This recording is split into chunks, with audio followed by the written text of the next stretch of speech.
Hello, hello, a bit early, a bit early. Um, Instead of a Minecraft stream, I'm going ahead and doing the Genshin stream since I do need to get on right now and do my dailies, but I cannot be because I was a bit of an idiot yesterday, and I accidentally started the next Star Conquest. The reason I'm not in the game yet is because I immediately jumped out. Hopefully the conversation that did happen restarts. So.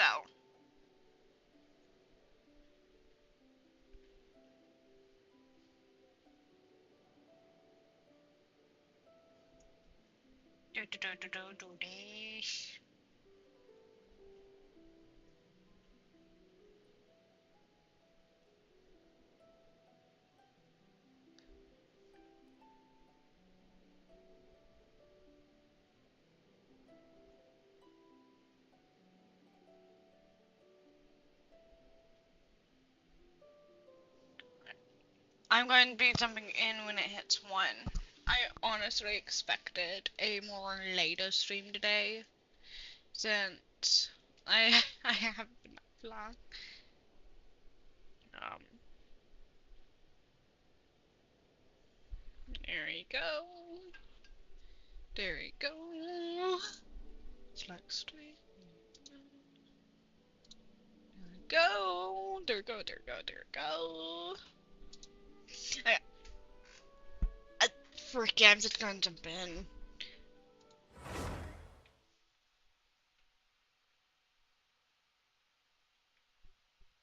Load! I want to get this done.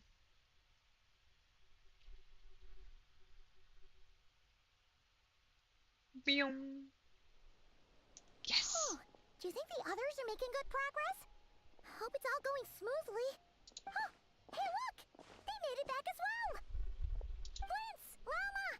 How did it all go? All is well, thank you. Nefer and Yehoda had to stay at the curatorium to wrap things up, so they won't be joining us for now. I ran into Miss Nefa and Miss Aino on the way back. Their work is still in progress, so I suspect they won't be back for a while either. You seem rather cheerful today, Mr. Flintz. I certainly am. I achieved what I set out to do and came away with more than I bargained for. Fighting alone can get quite tedious, but I had the good fortune to run into a pair of brave young warriors. We meet again. How have you been? Albedo! What are you doing here? It's been too long. I'm guessing you're here to see Vark. That would be a natural assumption to make. It's also the correct one. These two courageously lent me a hand while I was fighting the wild hunt. When they told me they were Servarka's colleagues, it all made sense. And given how people of outstanding talent tend to cross paths, it's no wonder you're already acquainted. So, who's your travel buddy, Albedo? Why don't you come and introduce yourself?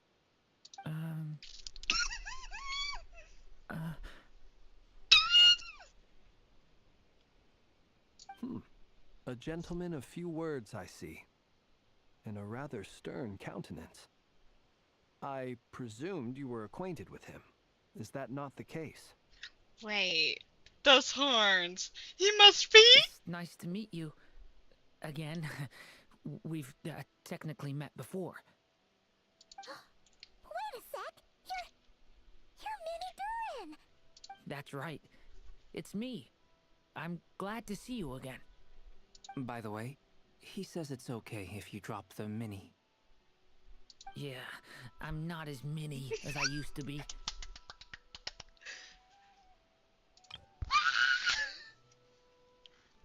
Oh my gosh.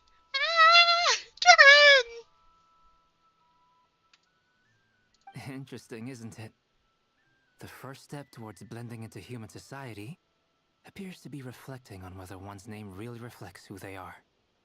Wow! You look so different! In a good way, of course. It's great to see you looking so healthy. I love it!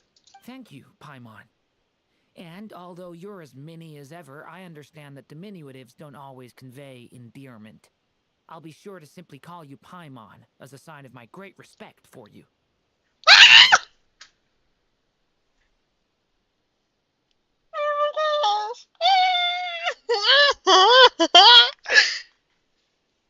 His voice! There's gonna be another voice. No voice actors. Wow, you're such a smooth talker now. Paimon could get used to this. From now on, you may refer to her as your esteemed guide, Paimon. Personally, I think our little Paimon is the perfect size. When people call her Little Paimon, it's just because she's so adorable that they can't help themselves. If that's not a sign of endearment, what is? You're absolutely right, Miss Lauma. My brother still has a long road ahead of him when it comes to understanding human relationships. Oh! I forgot to read spoilers! I forgot about that! Anyway, speaking of long journeys, didn't Columbina, leave with you? How come she isn't back yet? She's been catching up with old friends. Wouldn't be surprised if she stopped for a cup of tea or 10 on the way back. Uh-oh. People are talking about me. Hope it's nothing negative. Seems like she is in much better spirits after meeting her old colleagues. Judging from your expressions, I'm guessing it all went well? It's getting crowded here. I'll go grab some chairs. No need. This is a job for an alchemist.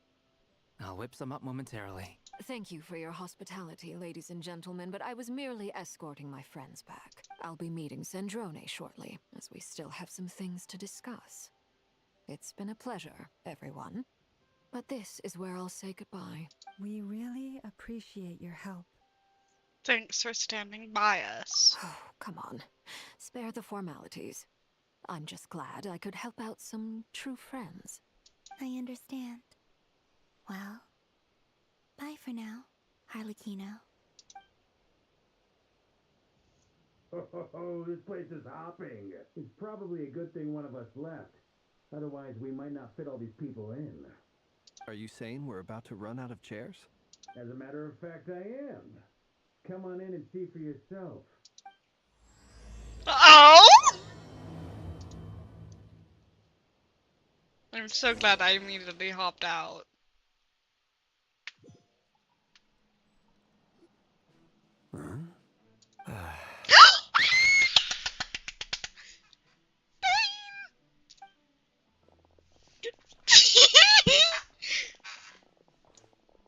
I overheard your little chit-chat outside, by the way. With Miss Columbina's colleague gone, we should be back to the original crew plus the other colleagues I brought in. Though, it looks like we have another new face. Someone else managed to rope in a colleague too? Sorry, he's probably here for us. Frankly, you and Paimon are the only people I know here. This here is Deansliff, colleague of Tibet's greatest guide, Paimon, and greatest adventurer, the Traveler. Well, not exactly colleagues, more sort of... When someone else jumps in to do the announcing, you know you're speaking to someone important. Let's hear what he has to say. Note to self. Once Paimon knows your name, the rest of the world will soon follow. When he comes looking for us, it's usually something important. Paimon's guessing you've heard about the Wild Hunt, then. From the looks of it, you're about to hold a meeting. If I were to say that the Wild Hunt is our mutual enemy, would that earn me a seat at the table? As the saying goes, the enemy of my enemy is my friend. Mr. Dainsliff, there's a seat with your name on it. Ben Gelling. Though, I can't promise the same for everyone else. Hey, Albedo, think you can rustle up a couple more chairs? After all this time apart, Grandmaster Varka's first order is to rustle up a couple more chairs. I've missed this. Is he being sarcastic?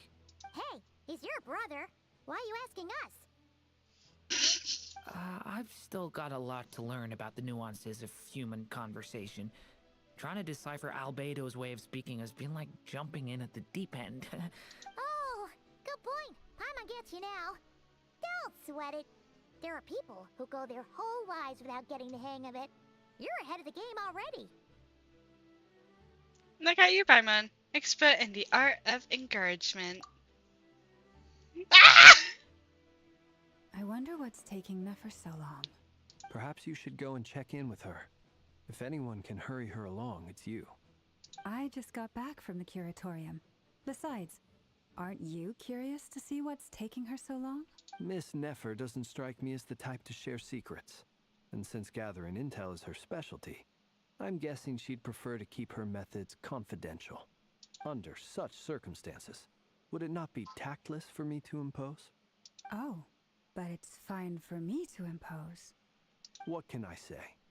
You have an unrivaled ability to garner people's affection, Miss Moonchanter. Besides, you have far more in common with her than I do. All right then. They're Impressive. bickering. She barely fought back at all. I admire your powers of persuasion, my friend. As I'm sure Miss Lauma will realize soon enough, the trick in life is to always pitch in with other people's responsibilities so that you can be selective with your own. Another trick is to simply hide in the background.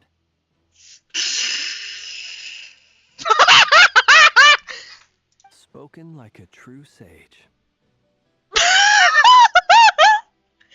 What? Anyway, looks like we've got some time to kill before the meeting. Let's take a little breather, folks. And feel free to chat amongst yourselves. We'll get down to business once the other two arrive.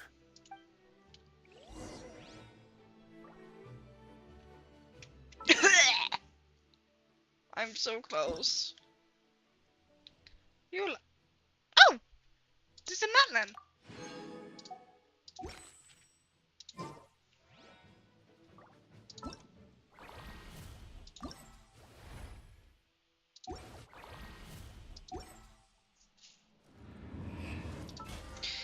Oh my gosh.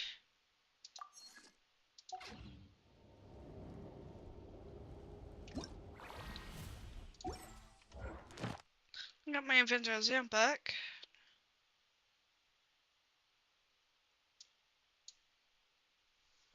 I'm fastly doing math. Because I need to figure out.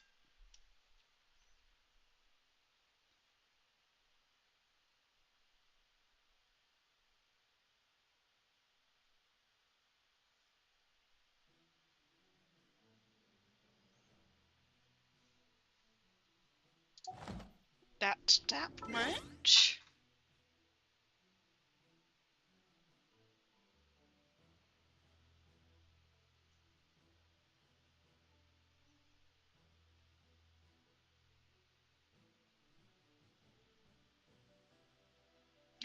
Oh! Oh! I'm hitting AR-60 today.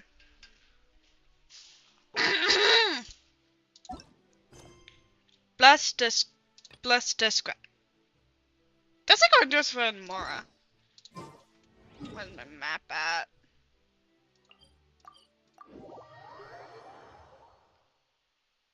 I'm faster doing my dailies. Ah! Okay. I want to point out that I'm probably going to get I'm gonna be feeling a lot in this.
my gosh.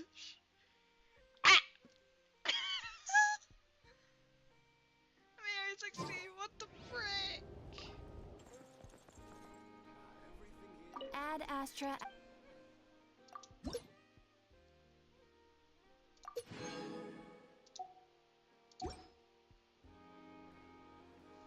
Ad Astra. Abastra. Thank you for completing today's commissions. Sojourner in Nodkrai has a complicated past. Desire runs deep in human souls and is always there. Oh my freaking gosh. Oh my gosh, oh my gosh, oh my gosh.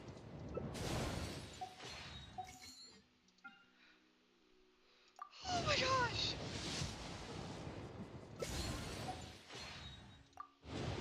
Oh my bloody gosh.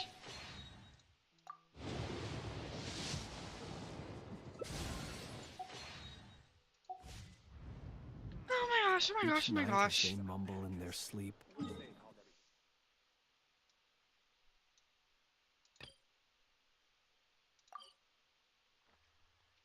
Oh my bloody gosh.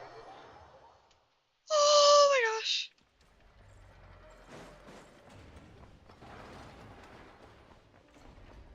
Oh my gosh, oh my gosh, oh my gosh.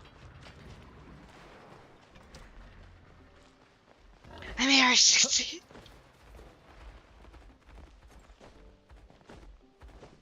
Oh.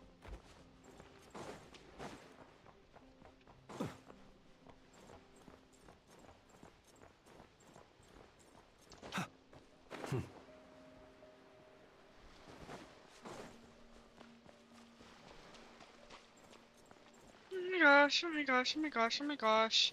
Okay, R60. Okay, now let's continue with the main story.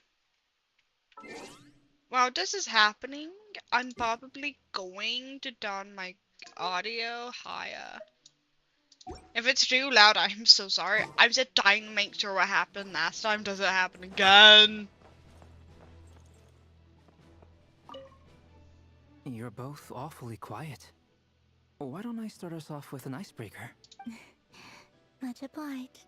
Have either of you ever had your portrait painted? If not, I'd be glad to help. That sounds like a lovely idea. You know how to paint then? I dabble occasionally. He's an excellent painter. Tables, chairs, people, dragons, you name it. He'll paint it for you. I'm flattered. If I ever get the chance, I'd like to give it a try myself. I'll bear that in mind. Anyway, how about you, Durin? What sort of portrait would you prefer? Oh, I'd be fine with anything. Whatever style feels best to you. Very well. Then I'll play it by ear. You can replicate any style I want? I can try. If you show me a sample, I'll do my best to match it. Thank you. In that case, I'll dig up some reference material for you.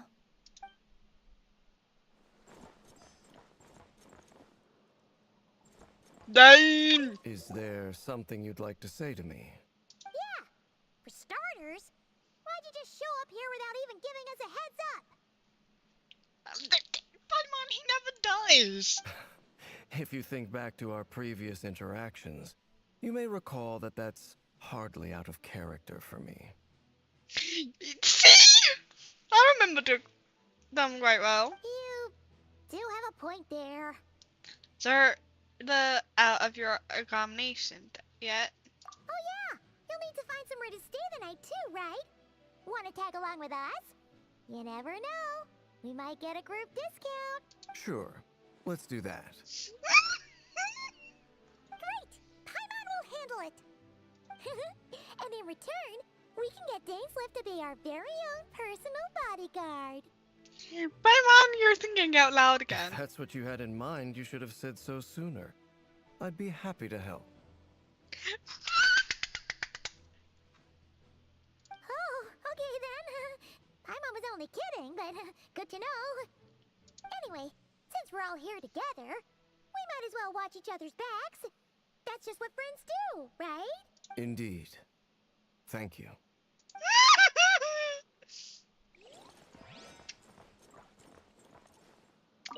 Truth be told, I can't remember the last time I was in a meeting with so many people. You're not alone there, my friend. The Lightkeepers also struggle to bring everyone together for a serious discussion. I don't doubt that. I've only ever met two Ratniki, one being you, and the other being that young guy, Eatlua.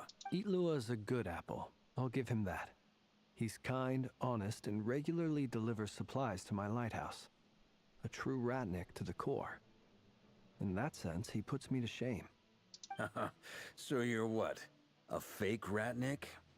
That's what it sounds like you're saying. But I get the feeling that's not quite what you meant. Come on, why the awkward silence?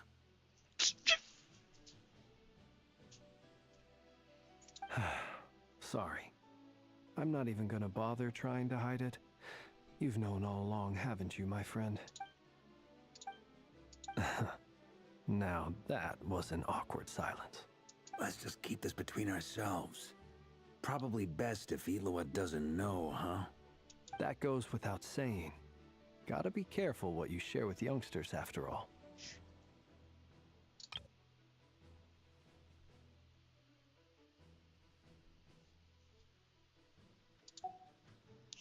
Anyone else in the know? Let me guess. The Traveler and Paimon? It's dangerous being too sharp for one's own good, you know. Then, in the name of the Animo Archon Barbados himself, I swear your secret's safe with me. Venti mention! I wonder what he has to do with, 6.2. When we went for drinks, you said that you and Barbados were practically best buds. In the light of that claim, do you really expect me to take your oath seriously? Seriously, Barca? Of course. Just as long as you don't go spreading around the fact that I'm close with Barbados, all right? Fair enough, then. Nothing like a bit of mutual leverage to seal the bonds of friendship.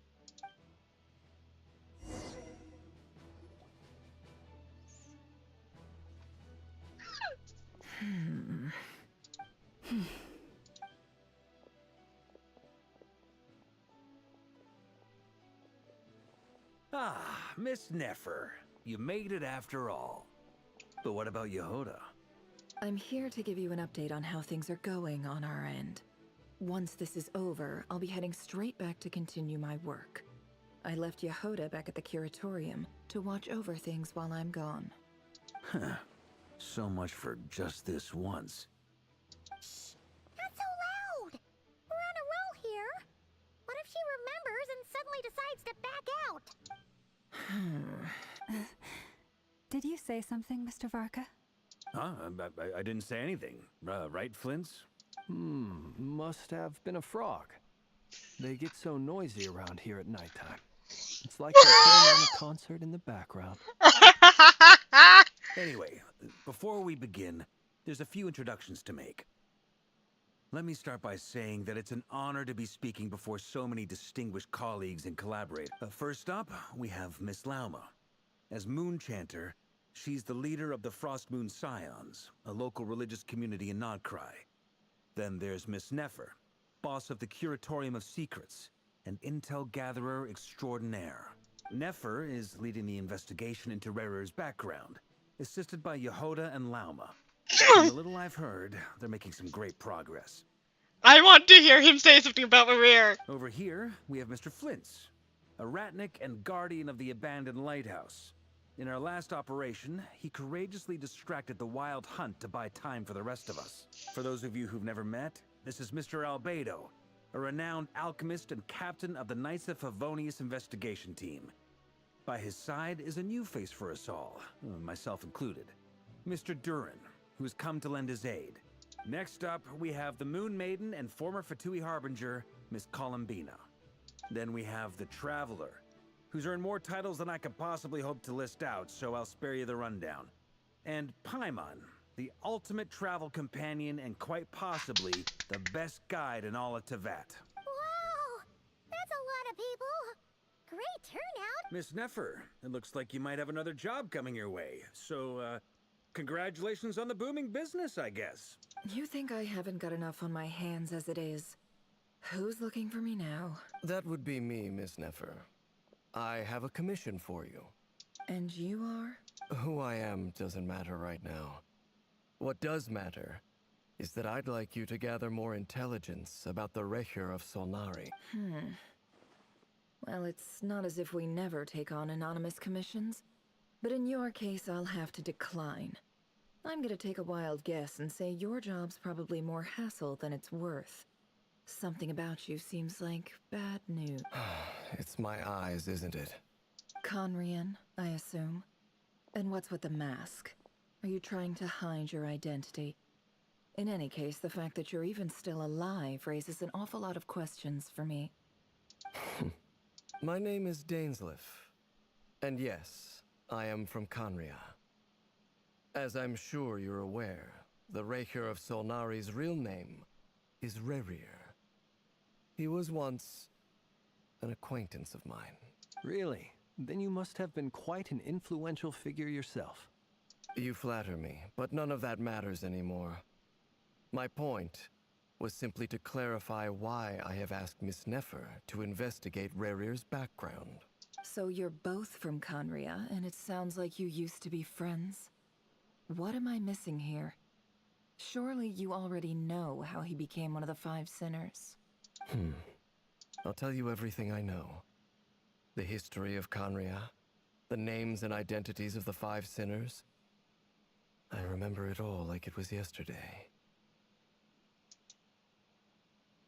I have never spoken openly of this before, but the truth was exactly as people say.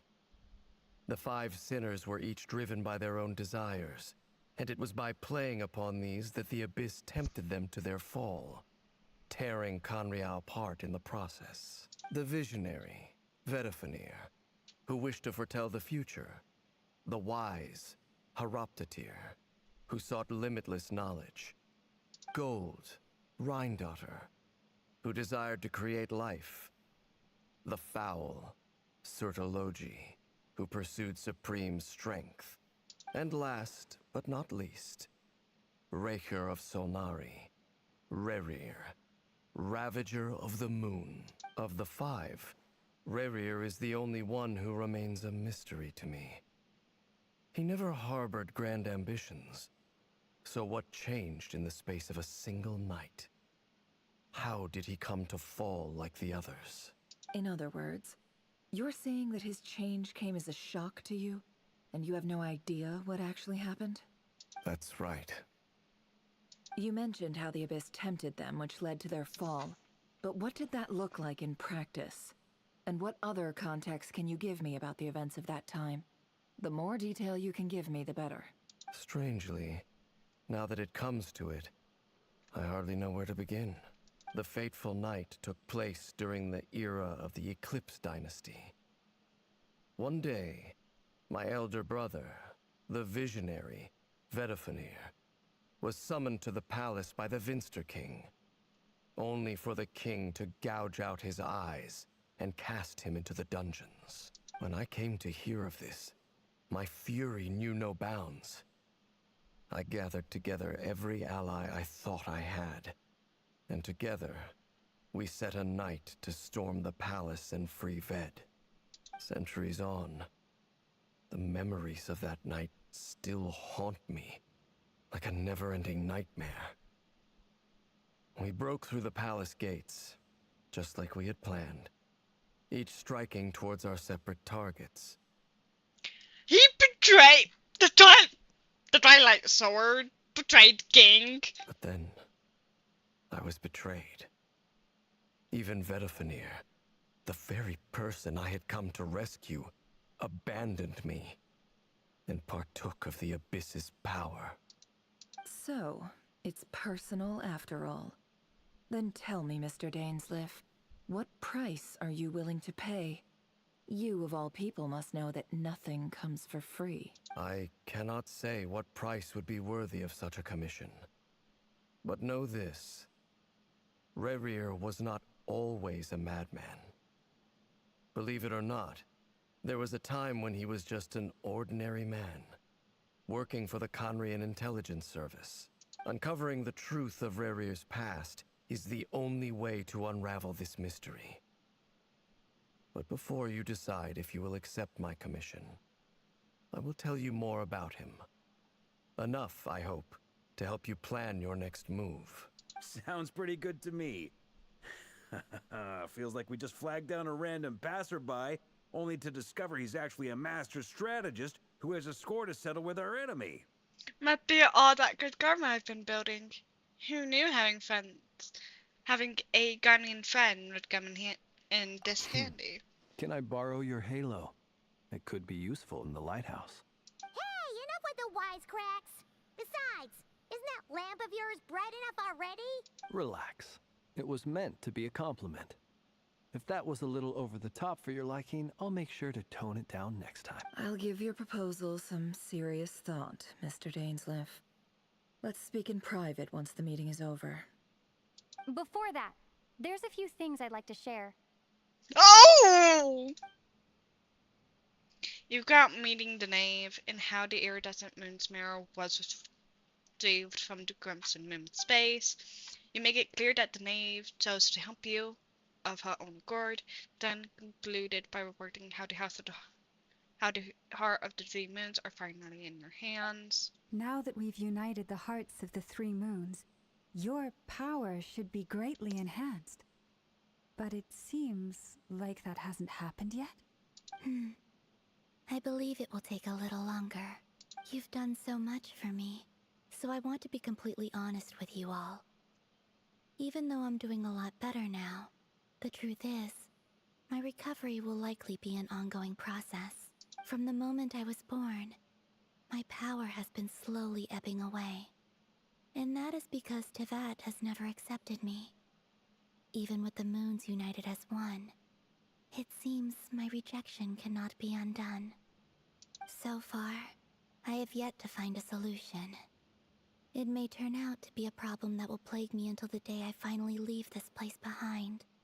Even so, I will do everything in my power to help you drive out the Rayhir of Solnari. As Arlecchino put it, this is not about chasing the spoils of victory. It's just a gesture of heartfelt gratitude. Kutar. She seems a lot more energetic and positive than she did when we first met. Defeating the Rayhir of Solnari will be no easy task. While my strength slowly recovers, we'll also need to gather more intel. Naturally. We should take all the help we can get if we hope to defeat him. We've considered several viable plans now, but our choice hinges on the answers to a few key questions. Is it even possible to kill Rerir? What experiences shaped the person or monster he became? And what's he really after? Given Albedo's expertise in alchemy, I think we should leave him to try and answer the first of these questions. Understood. As for the other two, I'm afraid we'll have to count on you again, Miss Nefer. Believe me when I say it's not my wish to burden you. But right now, relying on your skills is our only option. So you're placing all your hopes on me, huh? We can't thank you enough for agreeing to help us. Honestly, I can hardly believe how lucky we are. You sure have a talent for changing your tune, Miss Moonchanter. Timid like Yehoda one moment, then flinches insincere flattery the next. Ladies, please. I must object to your portrayal of me. That's all. Feel free to keep bickering. Just pretend I'm not here.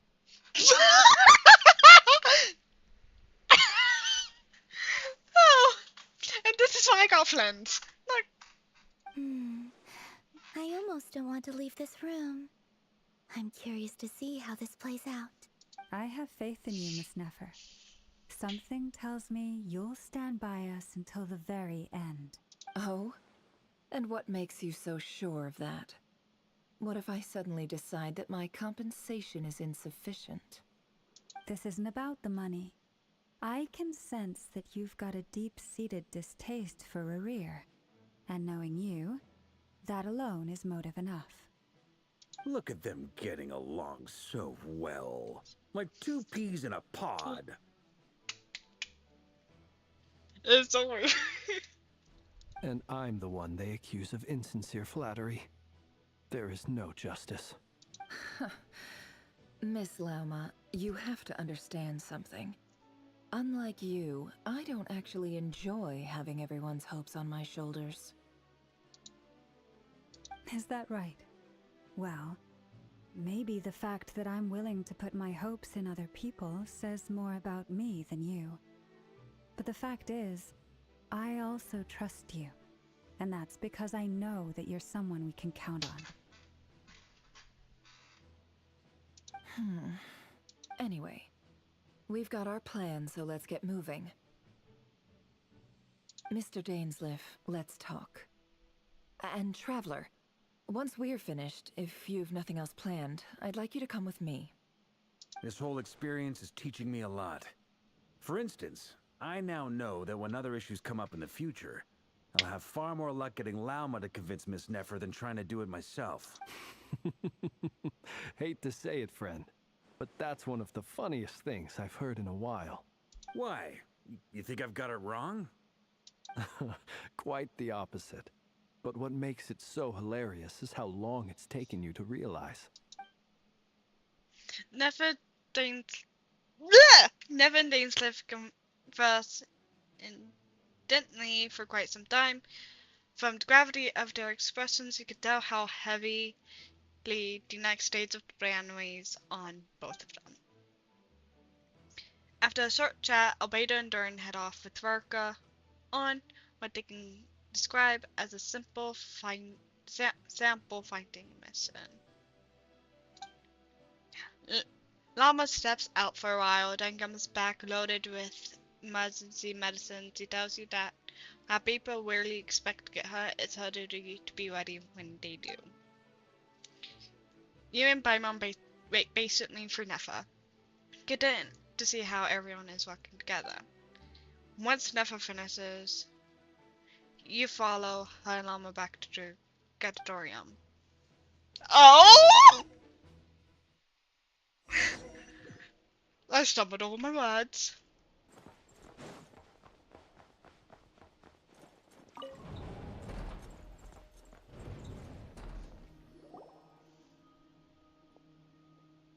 Thank you for waiting.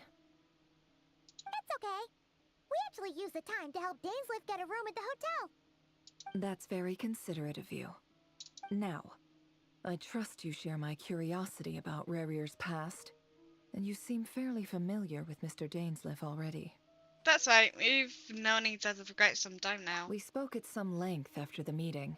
He was the one who suggested I should invite you to join this operation. He feels confident that these secrets will be safe with you.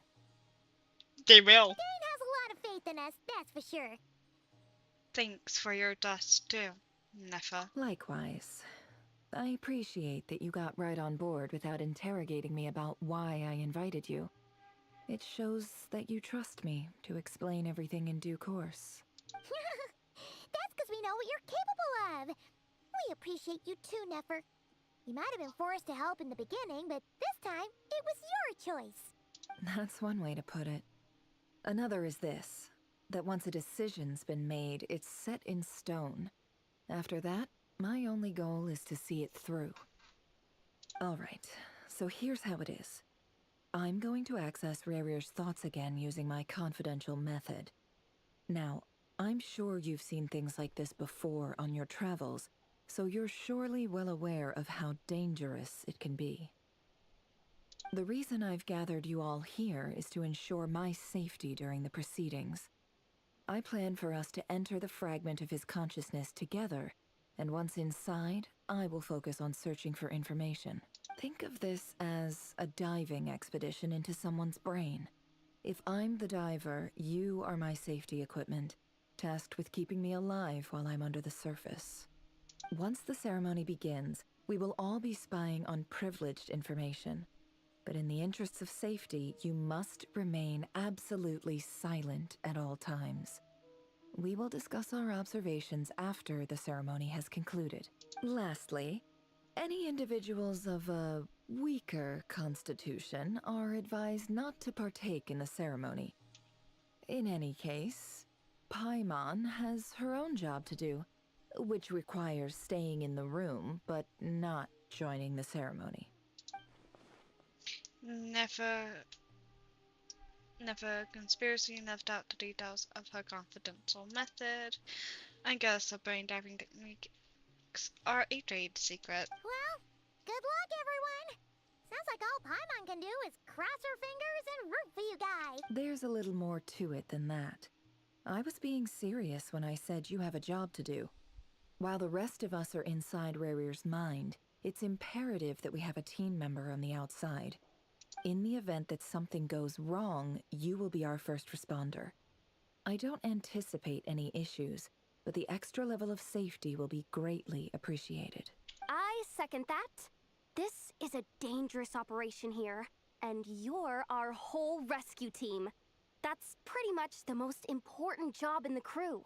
So, Paimon's like the lifeguard? Yeah, that makes sense. All right, got it. Good. Please, take a seat.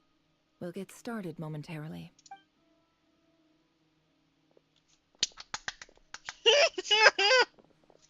So, did Mr. Dainsliff tell you anything else?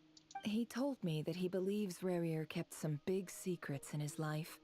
He's not sure that they were the cause of his eventual downfall, but he's asked me to uncover what those secrets were all the same. But surely you're not planning to go through with this, no matter the cost. If you think that, you'd be overestimating me. I'm a businesswoman, not a mercenary. But I do have my own professional reasons for taking this job. You think I'd turn down the opportunity to get a first-hand glimpse into Conrian history? No chance. Well, as long as you don't let morbid curiosity get in the way of safety concerns, we're good. We'll do whatever we can to help you. You're such a killjoy.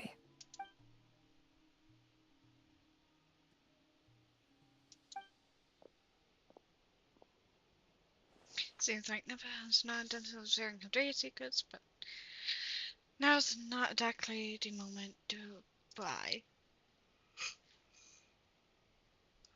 And seeing there's a salsa on the table, could that have something to do with her and the gathering us? All right, I'm good to go. All set over here, too. I'm ready as well. Promise, Paimon, you'll be extra careful. Pinky All right. promise. Let your whole body relax. We're about to begin. Close your eyes.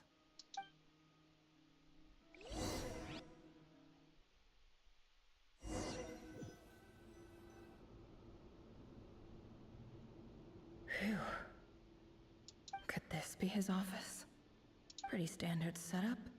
Bookshelves, paperwork, files. According to Dainsliff, Rarir used to be an intelligence operative. Chances are there's plenty of top-secret intel stashed away in this room. Is this where you keep your secrets, Rarir? Can't say I'm not looking forward to this.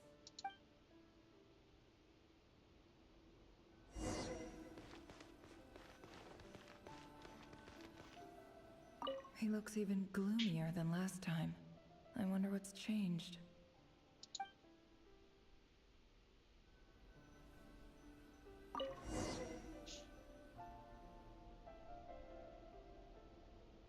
Today's files are in. Time to wade through them, just like usual. Male, 51. Occupation, cook. Confirmed Crimson Moon descendant. Has maintained frequent contact with other descendants over the past year. Poses a threat to the dynasty. Neutralized.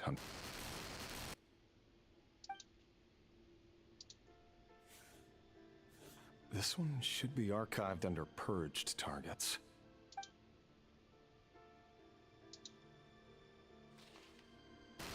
Female, 23. Occupation, office clerk. Confirmed Crimson Moon descendant. Has maintained frequent contact with other descendants over the past year. Poses a threat to the dynasty. Neutralized on... Another one for purged targets. Sounds like she was that other man's daughter.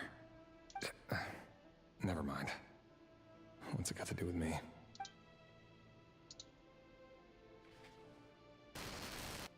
Male, 40. Occupation, teacher. Confirmed Crimson Moon descendant. Has been observed making contact with other descendants during the past year. Poses a threat to the dynasty. Neutralized on... Just another nobody for the archive. Come to think of it, I remember surveilling this man.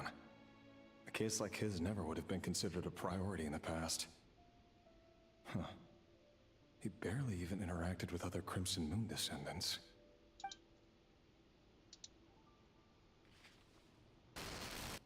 Female, 16. Occupation, none. Orphan and confirmed Crimson Moon descendant. Has been observed making contact with other descendants during the past year. Poses a threat to the dynasty. Neutralized on... Filed. I have no recollection of this girl. None whatsoever. She doesn't seem to be anyone important, but then again, how many of them really are? So much information. Female, 13.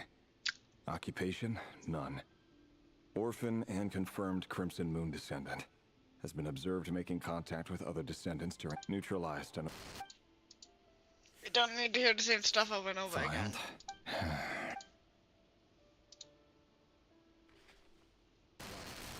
Male, 11.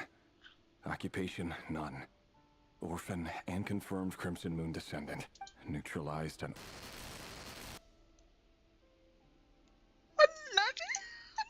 Oh, not the kids!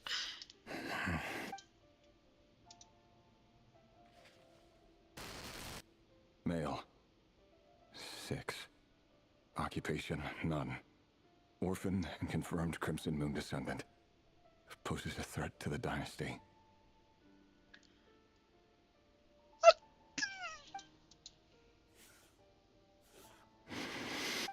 It's funny, isn't it? Your job is becoming both harder and easier at the same time, depending on how you look at it.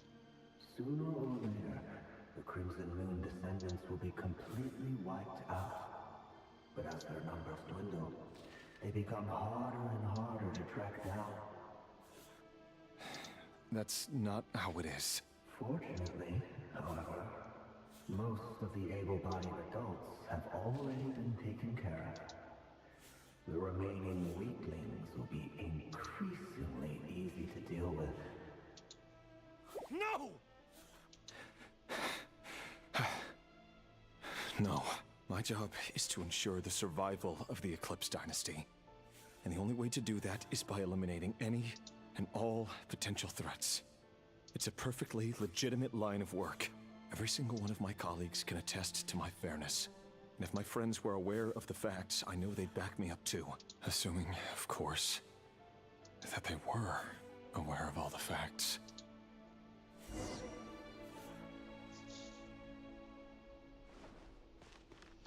Oh!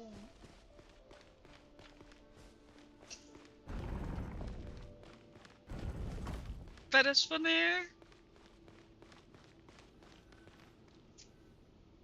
Mr. Vedafilnir, it's been quite some time since we last met.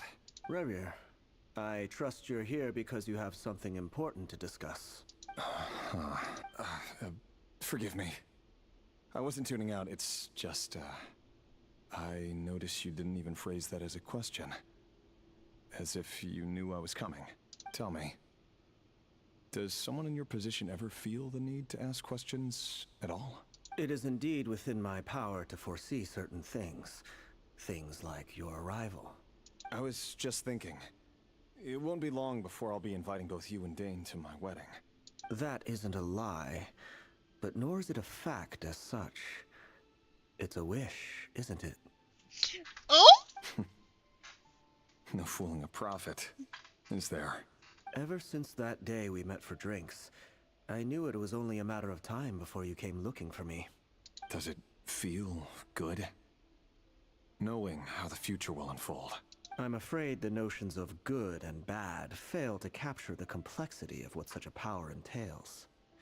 Once you've seen what will come to pass, it can be all too easy to succumb to fear and melancholy.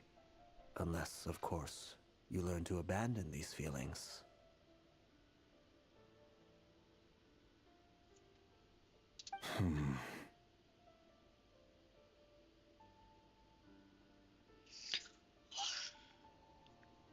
You fear my silence, and long to hear the words I left unspoken that day.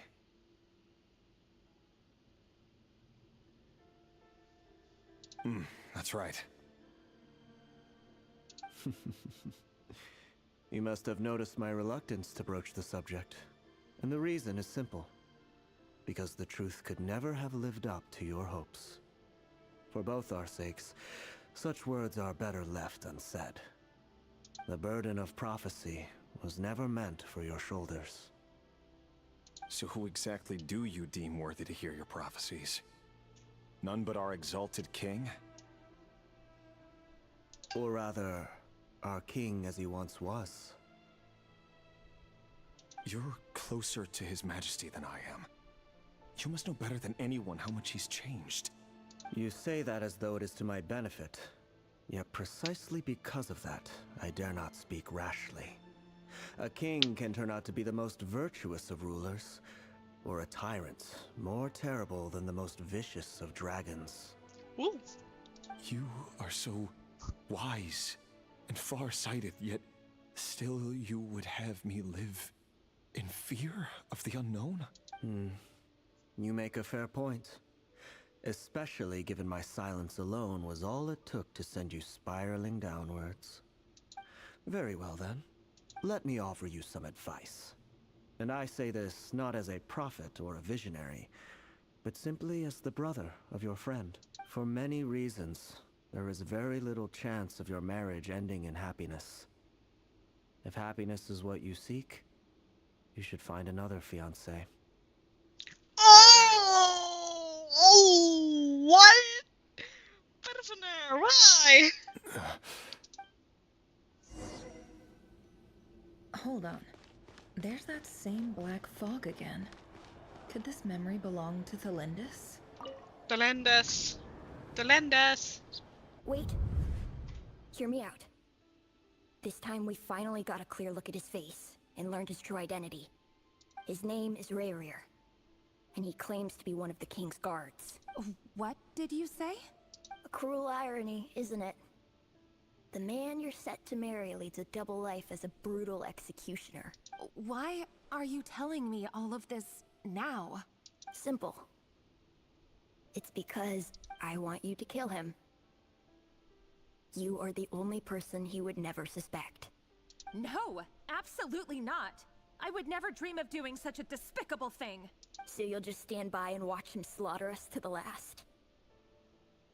Do not forget that the blood of the Crimson Moon flows in your veins too. What? The blood of the Crimson Moon? What does that matter now? The dynasty has long been dead and gone. You think that alone is reason enough for me to throw away everything I have? Why wouldn't it be? You two were once a child of the Crimson Moon, just like me. Don't tell me you've never felt so much as a flicker of fury for the way we were trampled into the dust.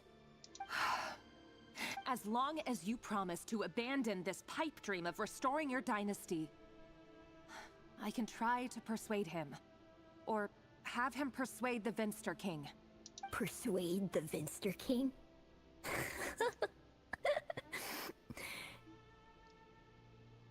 Do you even know why he's so obsessed with hunting us down? Why he keeps trying to force us to hand over our secrets? Over and over again? Or why we refuse to give up on restoring the dynasty? The Vinster King. A blind fool. His eyes clouded by powers from beyond this world. A petty little man with a miser's heart. And he dares to sit upon the throne? Mark my words. Sooner or later, Conria will fall. And it will be his doing. If you can't bring yourself to do it, so be it. Just you watch. It won't be long before calamity descends upon us all. The Rehir of Solnari. That really is quite a secret you've been keeping from me, Rarir. But who am I to talk? Am I really any better? I've kept my own past a secret this whole time too. Love should be built on honesty. But ours was born from lies. And yet, is it really so wrong to hide things that would only make life harder? If we don't cover up the parts that no one else should see, how can we go on pretending to be normal? But her eyes don't have Is he not pure blood? Because her eyes don't have stars in them. Vedifulnir must have known all this. And that's why he made his prophecy. In the end, nothing stays hidden forever. But I won't just sit by and watch this disaster unfold. I'll do everything in my power to protect what I cannot afford to lose, no matter who I have to face. Oh! Huh? Was that Rarir who just walked past the window? Doesn't it give you the chills that he still takes the same road to work every day? As if nothing ever happened. Those people at the deli. Enough already. They're clearly pretty taken by their own disguises, so just smile and play along. Pull the rug from under beasts like that, and you'll risk having your throat torn out. Deli? Oh. They're talking about those people in the opposition. Right. I'd almost forgotten they used to run a deli. People... Oh! But surely you can see he's not the man he pretends to be. So many have died already, and they say that the king's madness grows with each passing day. We're not going to survive this, are we? But why does it have to be this way?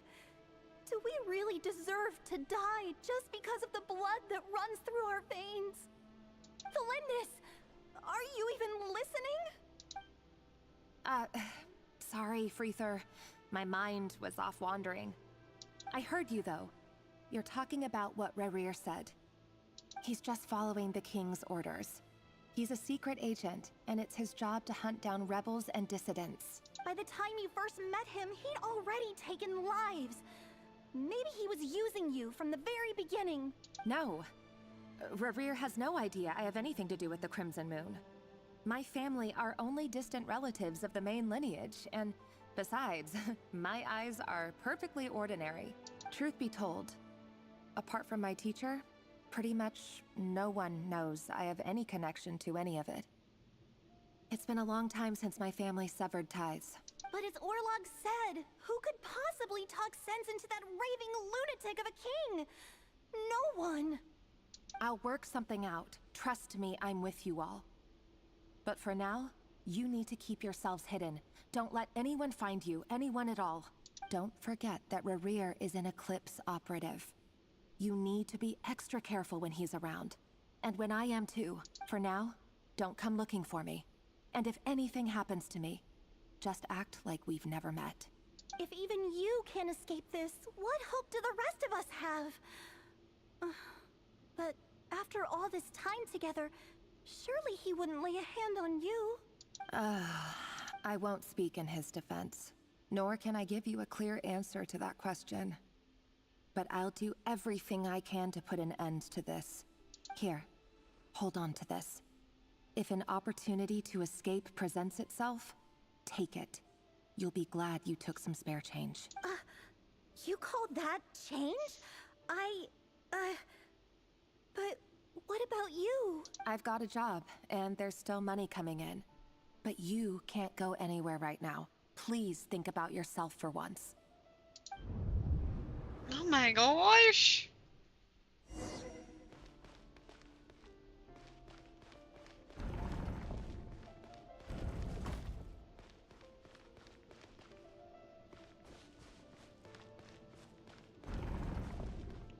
my god. Another day, another round of assassination training.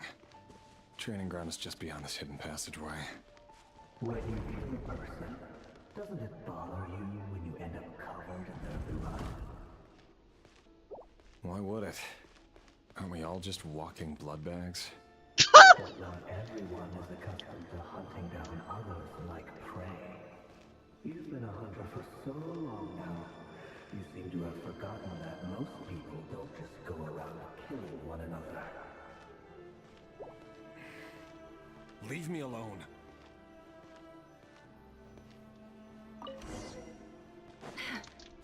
Make sure you have a firm grip on the handle. Then choose your angle well. Keep your movements light and brisk. And the prey won't sense a thing. I doubt that.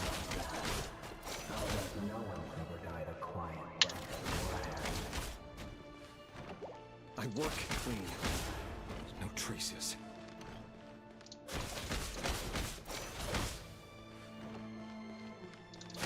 Wow. That doesn't make it open and above board, though. The thing just happens to me right now. What if somebody doesn't? That won't happen. You still, ever since you someone established that power, it's easy. He only had you take out a handful of the guilty. Now, Oh? The ones I've dealt with have always been guilty. And I've carried out my work flawlessly.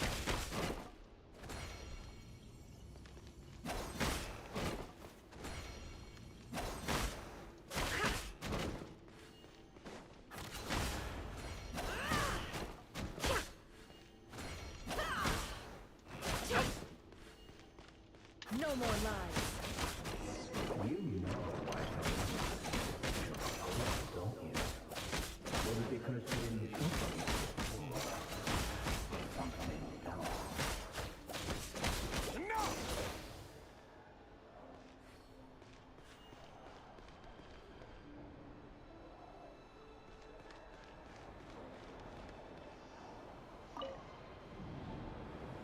Delindis, do you still remember Orlog?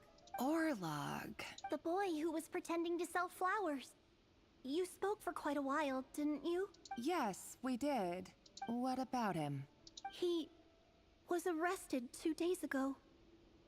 Chances are he's already dead. He... I just don't get it! After everything he's done, why do you still stand by him? Or does it mean nothing to you that people keep dying? No, that's not... Just hear me out.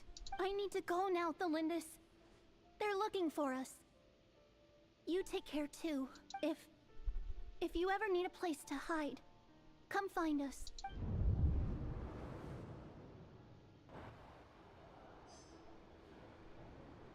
Oh my. Oh my gosh. What? Author Thelindis. Over the course of this week, the research object was subjected to interference for a total of 47 hours for experimental purposes. The results are as follows. All subjects of observation that were sent inside have now... The situation within is proving more problematic than anticipated. No progress whatsoever. What now? Won't you give me even a glimmer of hope? Things are getting worse by the day. I have to find a way or we'll all be in danger. But I... If all this research comes to nothing, what then? Sooner or later it'll be my neck on the line. But could he really bring himself to kill me? No. Surely he wouldn't have the heart. Oh, season madness! Ooh.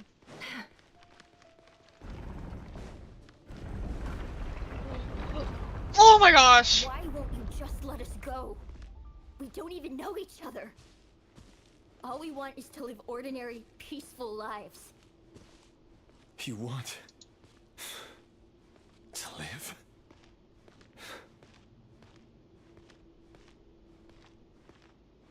Yes. I just want to go on living. Is that really such an unforgivable crime?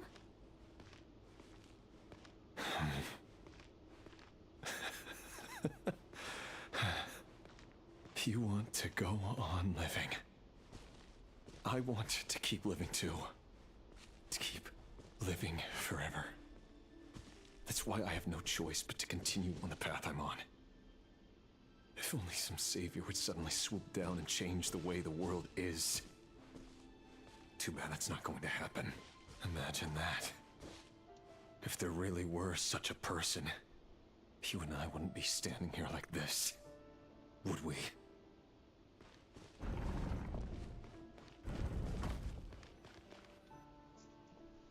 Today's files are in.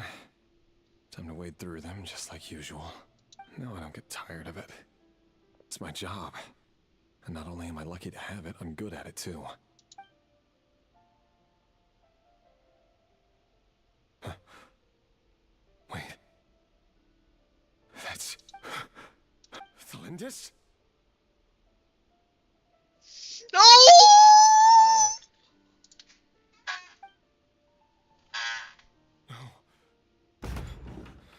No.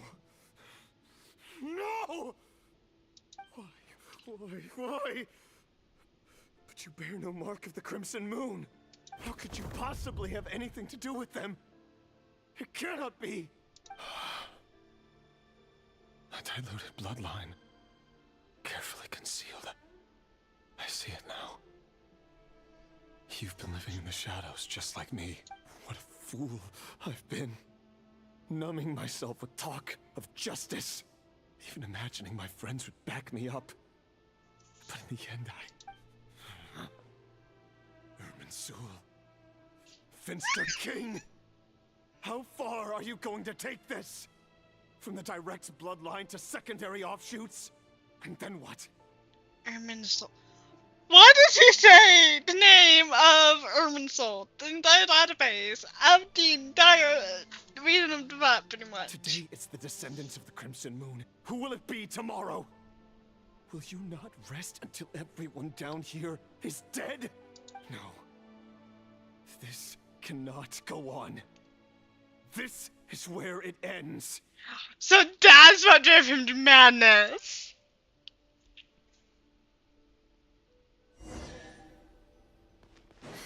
Test!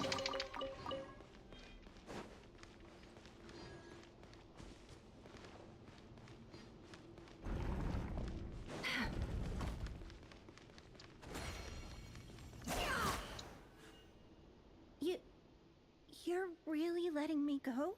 I am. As long as you can guarantee that no one will find you. Don't worry, I'll be extra careful. No one will know I was here. But what about you? Me? If you let me go, you won't be able to complete your mission, will you? Good point. In that case, maybe you should stay. No, please! I just want to see the outside world again. To... Go on living? Yes. I know you're a man of your word. So please, just let me go. If I let you leave, what will become of me? Just kidding. Go, now.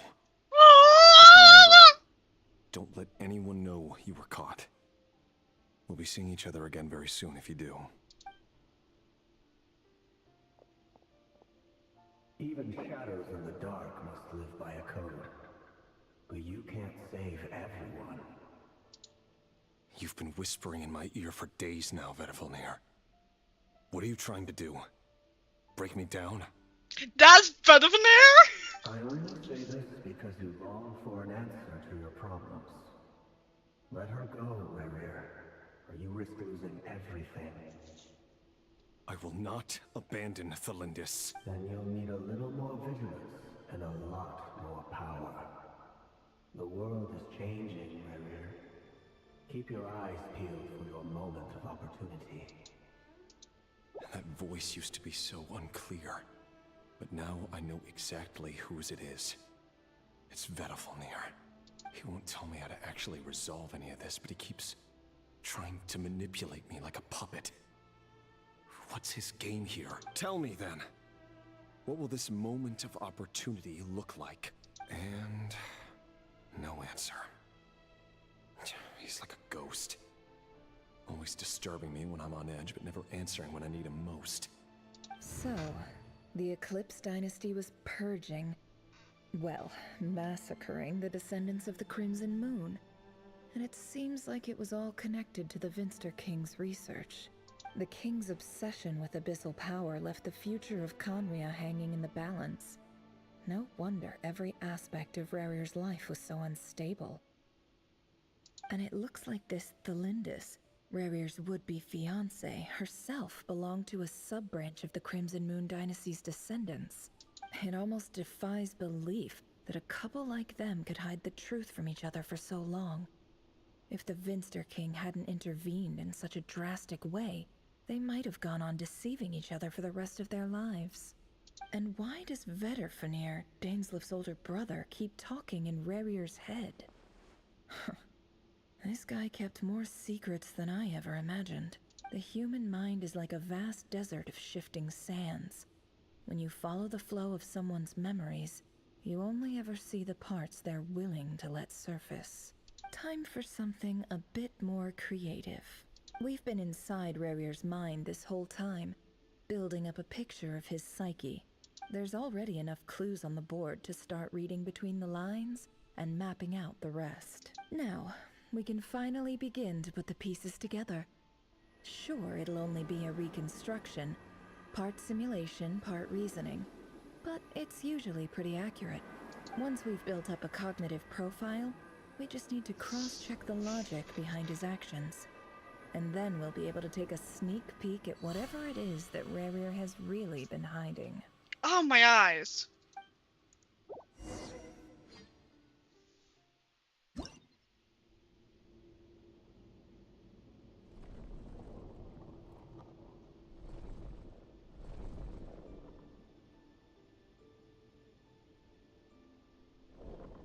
Rarir, are you there?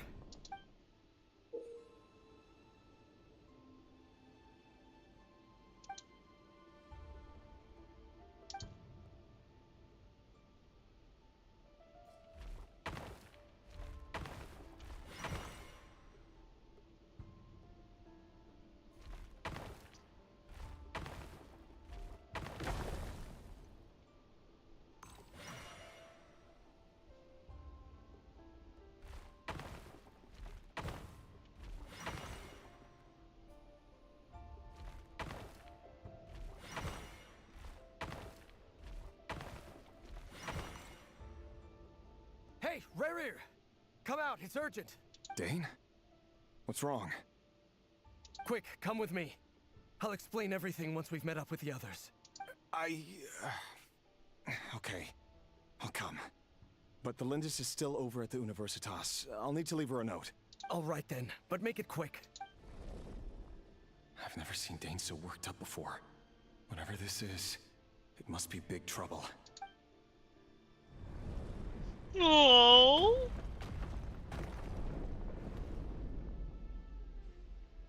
I'm so confused. The goals for this are so confusing.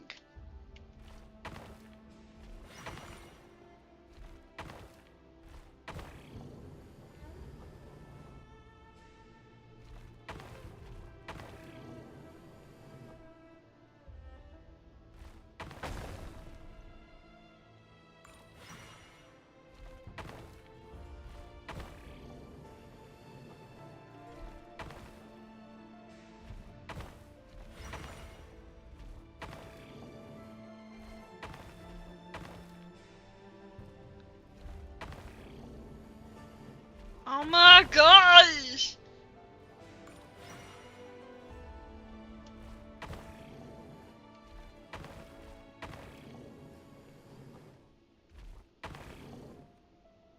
Oh my gosh.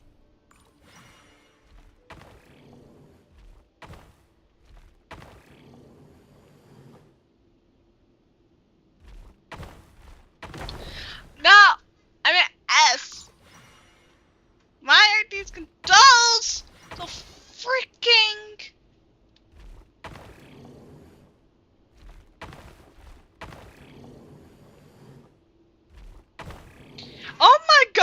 gosh. The controls for this are so freaking hard. No, not A. No!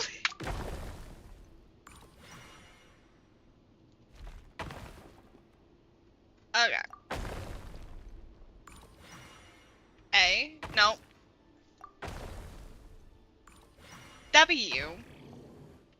S. S. W. D. There.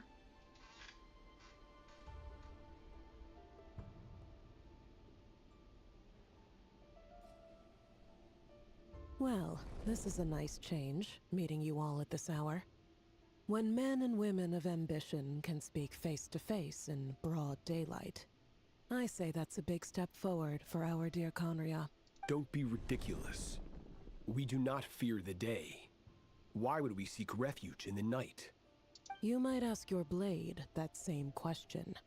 I'm told it prefers the cover of darkness. The word on the street is that Sertologi only strikes when he has an unfair advantage. But that is patently false. I see you're missing an arm and a leg. Surely only a fair fight could explain that. If this is your way of offering me replacement limbs, believe me, I'll take them. Oh, we can certainly discuss that. With bioalchemy, anything is possible. Assuming I have your full support in my research. Lunatic. Robtatir, what brings you here? Why, Dainsleif, of course. He invited me. Please, cast aside your apprehensions, Miss Rhindaughter.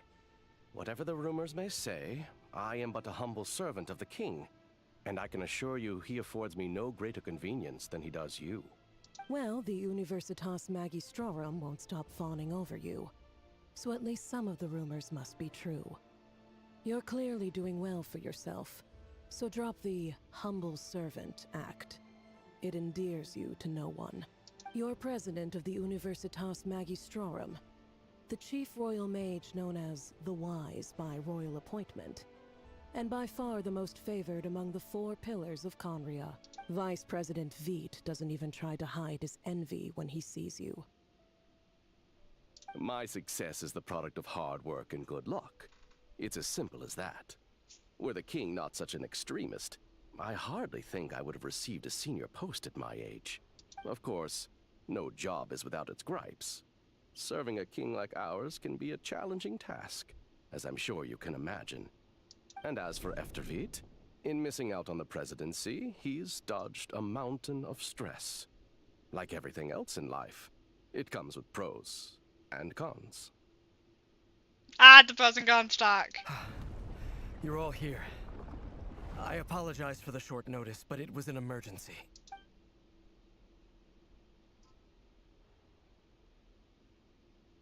You must be Rarir. Mr. Sertologi. Yes, I handled your case file during your sentencing. Nothing personal, of course. I'm pleasantly surprised that you remember me. You're clearly a person of substance if you've been invited here. But Dainsleif, you'd better have a very good reason for convening this little gathering. It's my brother, Vedofenir. After he spoke at the court this morning, the king was so infuriated by his words that he had him blinded in both eyes and thrown in prison. Vedofenir in prison? Strange. I thought the king trusted him and Horoptatir more than anyone else in the world. Does this mean the king's circle of trust just got even smaller? It has nothing to do with trust. It's about what the king wants, which is as clear as day to anyone paying attention. I simply appease him, because it's in the best interests of the Universitas Magistrorum. And also because you're slimy. Vedofenir, perhaps less so. But still, a visionless visionary? It rather inclines me to think that qualifications are not what get you ahead in Conria. Do you honestly think this is an important discussion to be having right now? Sertologi might be one of the more sane out of the sinners. Dane, what are you planning to do? Rescue Vedifenir, I assume. Correct. It will mean storming the palace by force. Tonight. I need all of you on my side. That's far too dangerous. And don't forget, Dainsleif, you're captain of the Royal Guard. You swore an oath to the throne.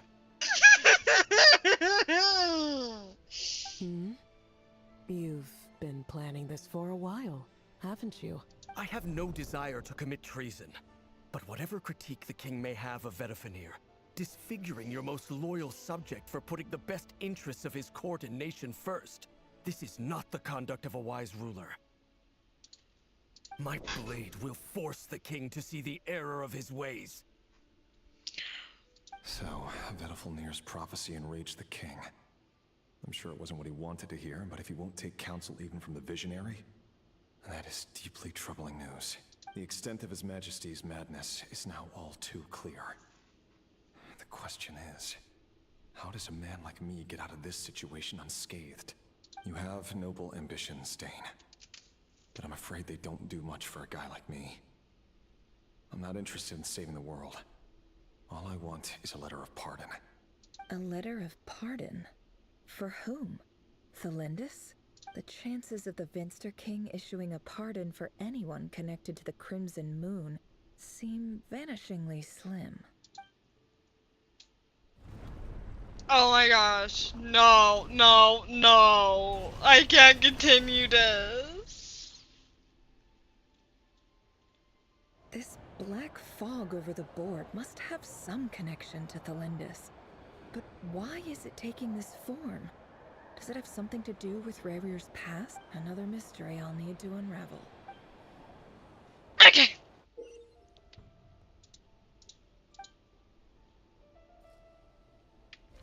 Oh. W.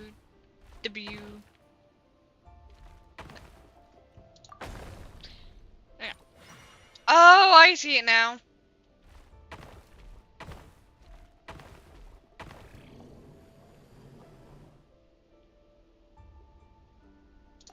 I see it now.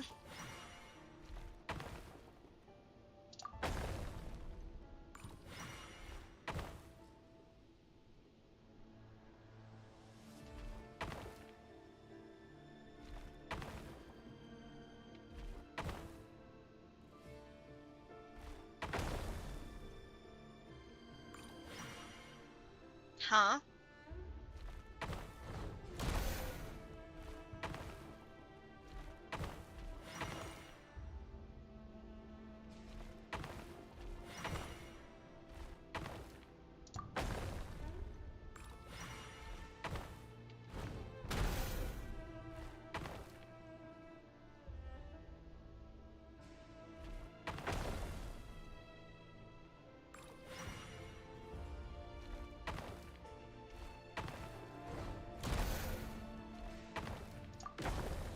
There we go.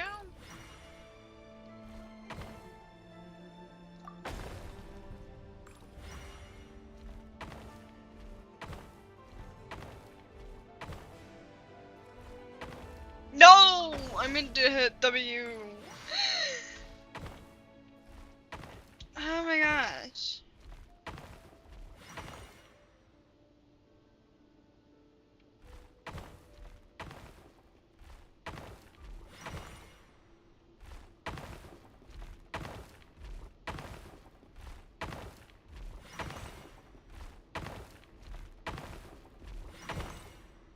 There you go.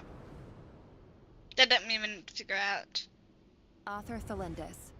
Over the course of this week, the research object was subjected to interference for a total of 60 hours for experimental purposes. Research dating back to the Crimson Moon dynasty has established 2 points regarding moon marrow. Firstly, its origins have something to do with a god's power. Secondly, it serves as a portal to an as-yet indeterminate location. Moon marrow can thus be defined as a spatial gateway. However, there are a number of hurdles to overcome before we can answer the question of where it leads to. To start with, opening the gateway requires a specific power source, which the relevant literature indicates An enormous amount of power is then required to keep the gate open. Currently, the total power output of our instruments remains in the single digits. To make matters worse, I am now the only staff member remaining in the Moon Marrow lab. The Universitas Magistrorum recently decided to move most of its personnel into abyssal energy research, which has stymied all Crimson Moon-related projects. This is not a wise move. I have always maintained that placing all our hopes in a single source of power is risky, especially one as poorly understood as this.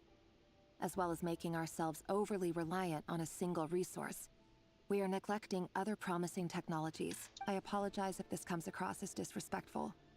But as a Moon Marrow researcher, I desperately want to see the world beyond the gateway.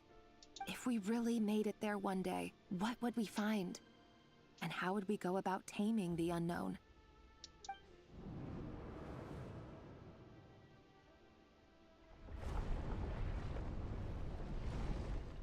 Oh my gosh!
Aha! This is for you.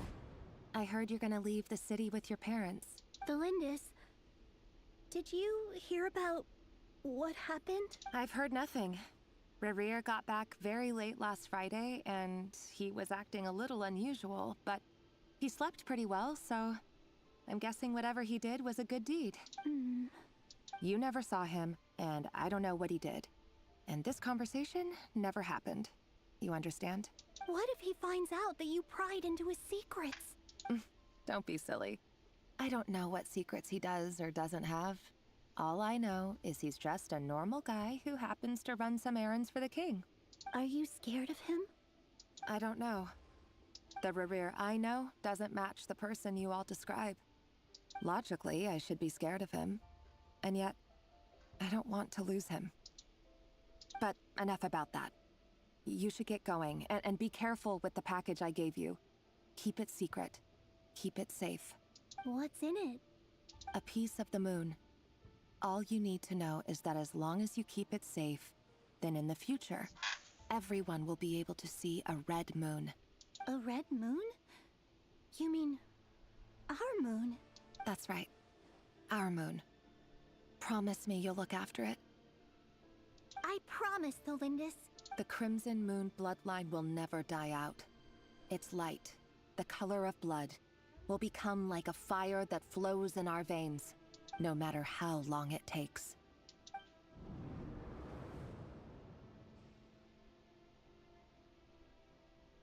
Damn!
Okay.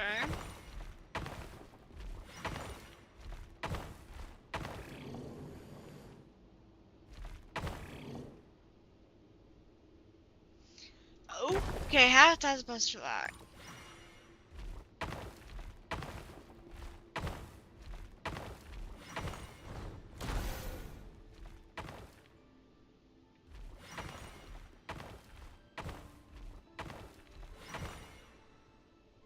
Hurry, everyone, and stick to the plan. Sir Dainsleif, what are you? Is this treason? You know what happens to those who betray the throne. Please, don't do this! It is the king himself who has betrayed the throne. He has betrayed all of Conria. If you have any love left for justice in your heart, you should join me. It's showtime. Dane and his group will handle the troops in the palace. Then Hroptatyr and Rhindaughter will disarm the security measures. My job is to enter the prison and rescue Vedifalnir. Stay safe. Wish me luck. Look after my brother. Draw your blade. It is time for justice to prevail.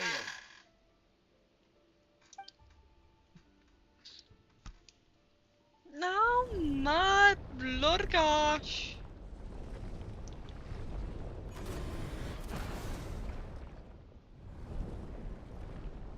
Oh my gosh, more of the chest.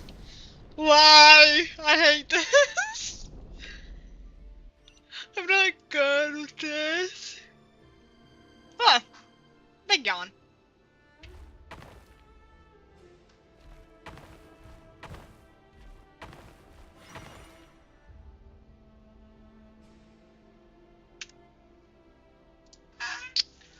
I'll be right back. That needs me.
Okay, I'm back. Sorry.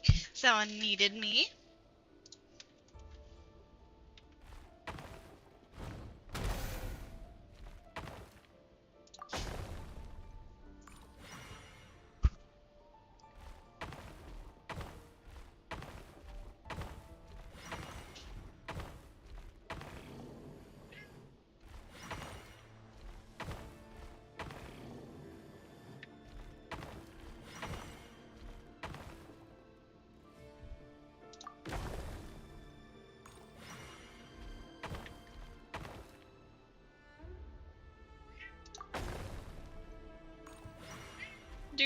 Do. This just piece deal is kind of confusing.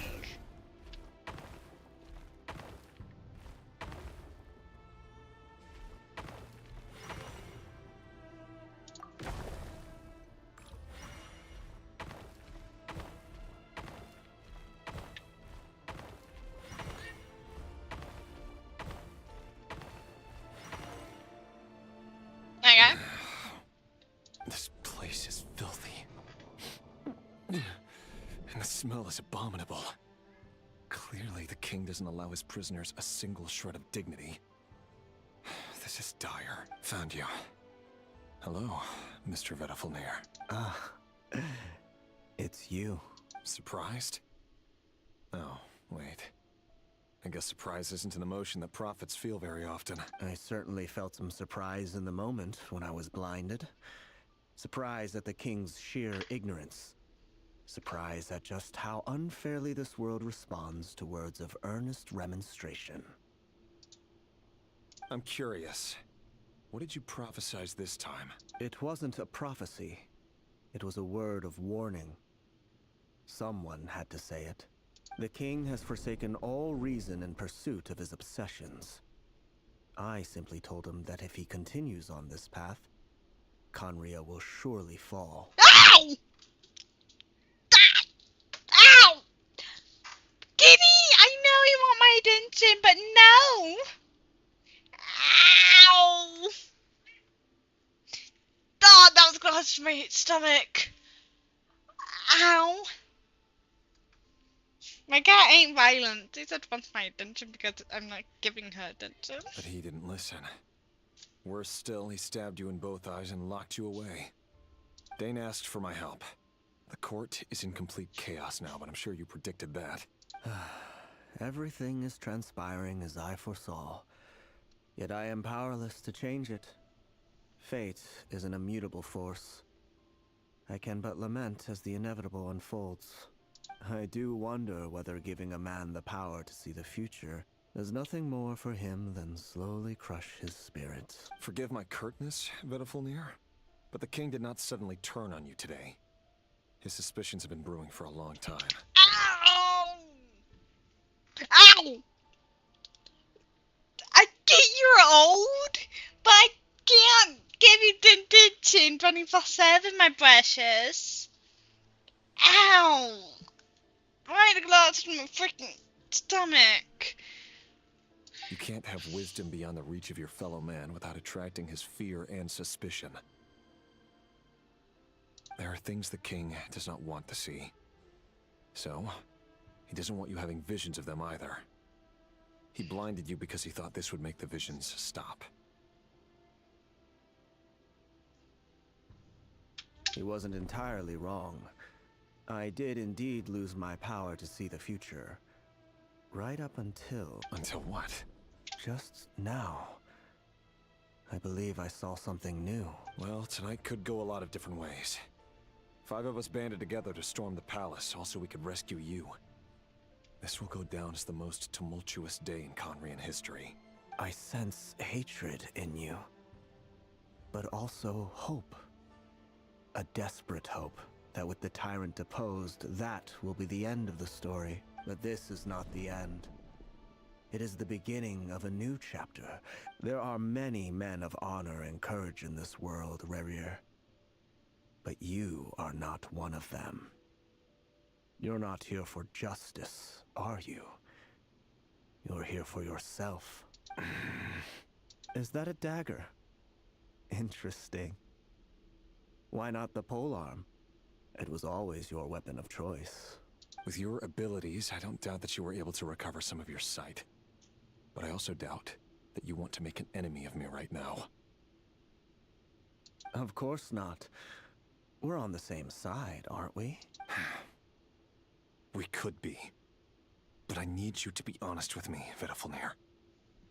At this point, you're my only hope for the future. You mean your future? With your beloved, Felindis? Yes.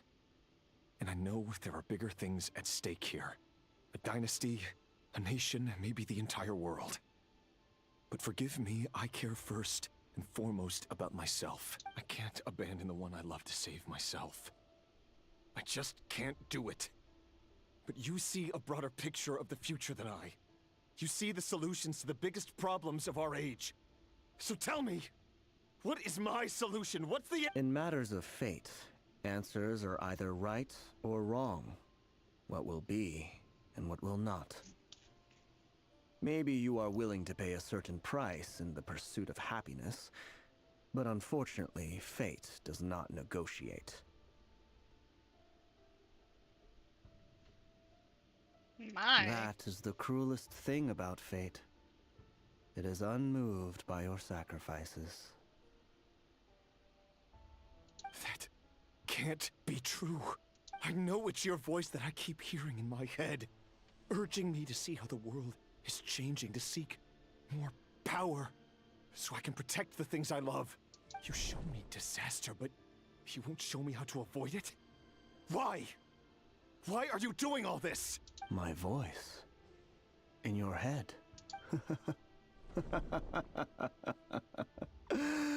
So, you hear it too.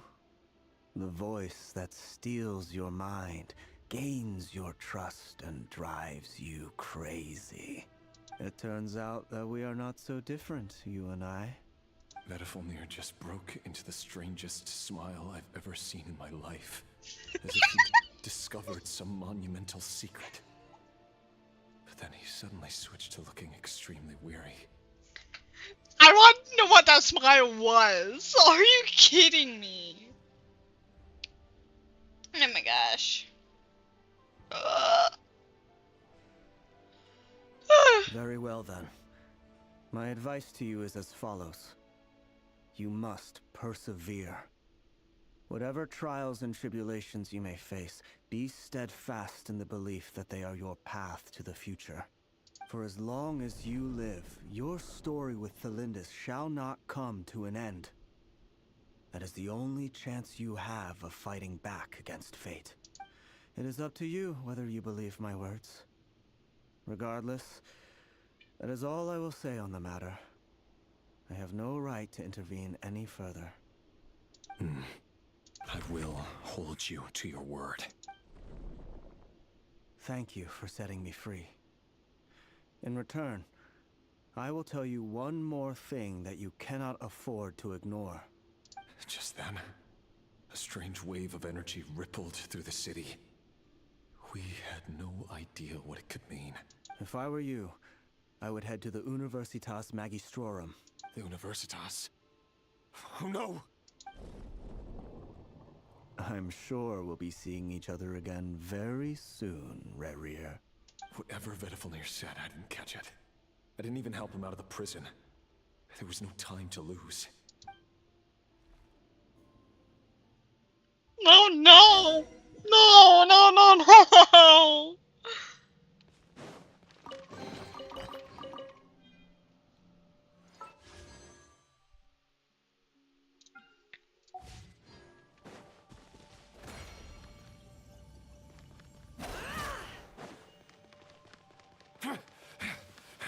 Monsters? Is this Rhindaughter Oh! by the Universitas Magistrorum? Why is Farina on my team and not my Xingqiu?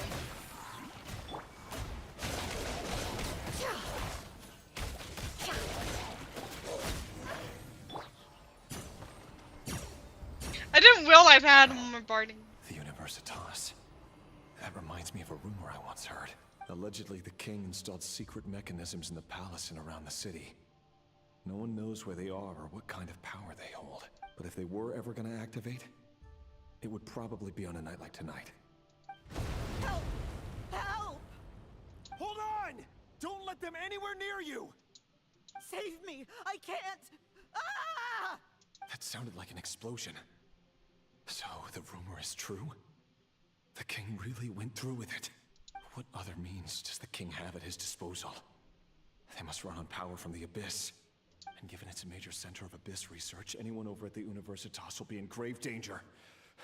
I have to hurry!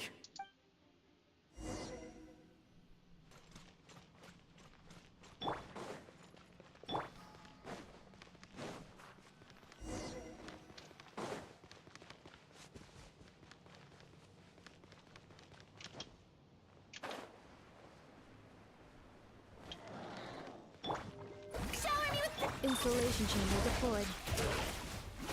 Animal test 6308. Enhanced animal module. Ultimatum protocol.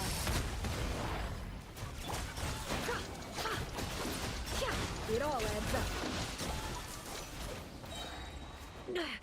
I better wrap this up. Seek within.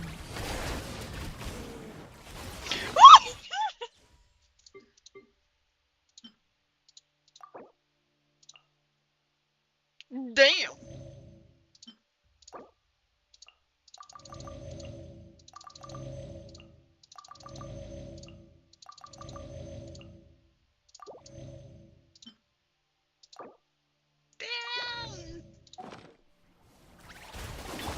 Be silent. Observe. Fear the dark. Can't hide the truth.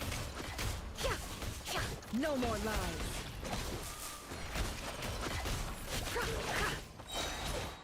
The deception ends here. Let my name echo in song! Annihilation mode. Close your eyes. Be silent. Do you fear the dark? Yes!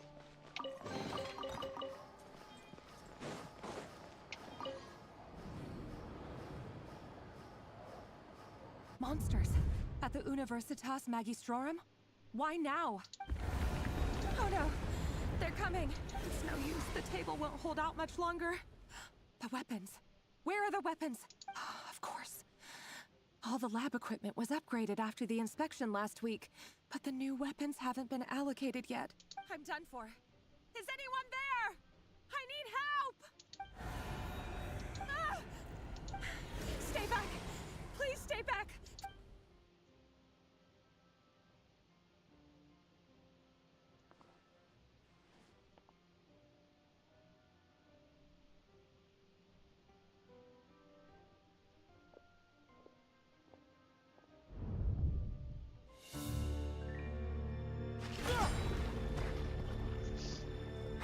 What's that? Rear. So the rumors about your work are true. What? No! Listen, something happened at the palace tonight. We have to leave! You don't need to lie to me anymore. What do you mean? I know why you're worried, and I will respect the decision you've made. But it's okay, because I found a solution. I know how to end all this. You can have it back. The normal life you so desire. But until then, I'm afraid our wedding will have to wait. Cylindus? No, don't do it! Cylindus! Cylindus!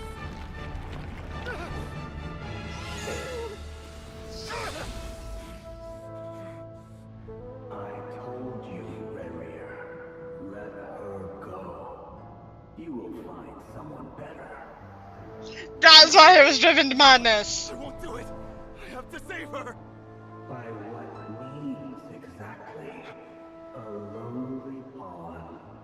You lack the power and the strength of will.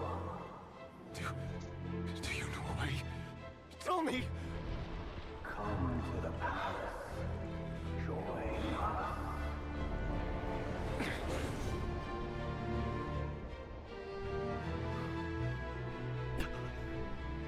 Rerir, thank goodness we... Step forth and take your share. You made it. Not you too.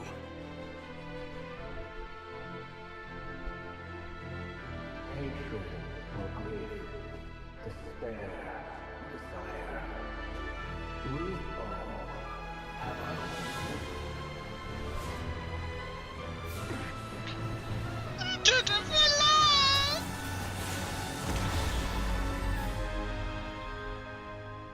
Rerir. Rerir. Cylindus? Were you daydreaming?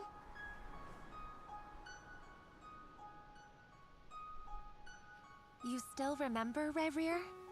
That question you asked me a couple of weeks ago? Oh. You mean the proposal? Yeah.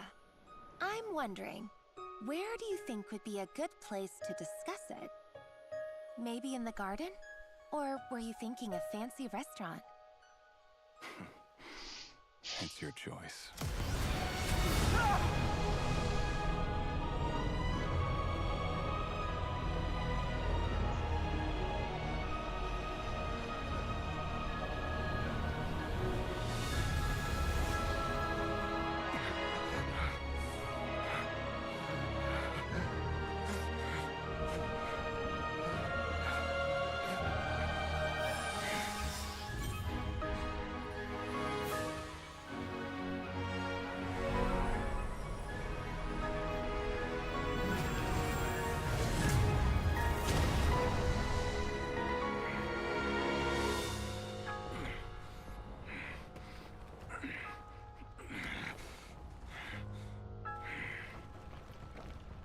I will find you.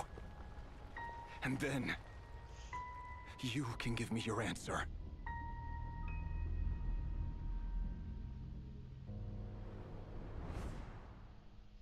He did it for love. He did it for love. So that's how the Raker of Solnari was born. A monster created by circumstance is a monster all the same.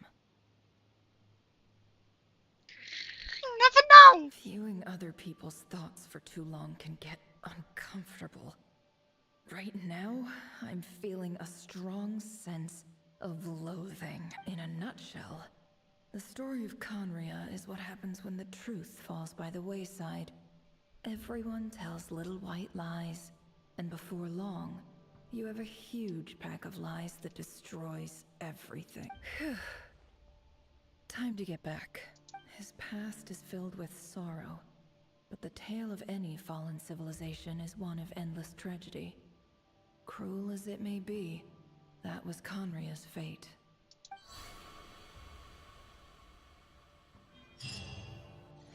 Oh my gosh. That doesn't take a freaking hour?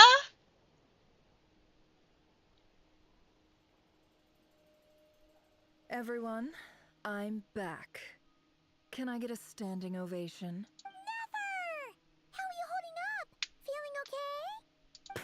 She's fine. Boss is a pro. Yes, I'm fine. You will have seen the events of Rarir's life through my thoughts. It's now clear that he is just a regular nobody, driven by personal tragedy, as he said himself. I mostly agree. There's only so much we can know about him from his memories alone, but they did give us a clear glimpse into his life in Conria. However, I would not consider Rarir to be a nobody. He was deeply involved in the events of that era. Yet, when the catastrophe of a generation strikes, nobody is safe. Sounds to me like you're speaking in riddles again. Is this you urging me not to abandon the people of Nodkrai in their hour of need? That's not what I meant. Although I do hope you choose to remain a part of the plan. Without you, the mission ahead will be all but impossible. Then try to remember that I respond better to the carrot than the stick. And I don't appreciate being bossed around. Now, as for you, Missy, you were excellent. You stuck to the rules of the ceremony and kept your mouth shut the entire time. Bravo. Cool. So, can you fill me in on the deets now? Most of what I saw went right over my head. Patience. You'll hear the whole story, don't you worry. But let's meet up with the others first. It will save me narrating it twice. Yehoda? Yes, boss. Let me get that door for ya. That's more like it. For a moment there, I was worried you'd forgotten about the first clause of your employment contract. Forgive my curiosity, but what does the first clause say? It says I gotta do the annoying stuff that boss is too lazy to do for herself. Like opening the door, pouring the tea, yada yada. Is that right? If something is in the contract, it's because she willingly agreed to it. Rest assured that the Curatorium abides by the very strictest of labor policies. You don't seriously think I'm cruel enough to treat her like my slave? In any case, I've hardly shied away from my share of the work today. Hope I don't catch Flintz and Varka lounging about in their chairs, enjoying a leisurely cup of tea. There's nothing I dislike more than other people enjoying themselves while I'm hard at work.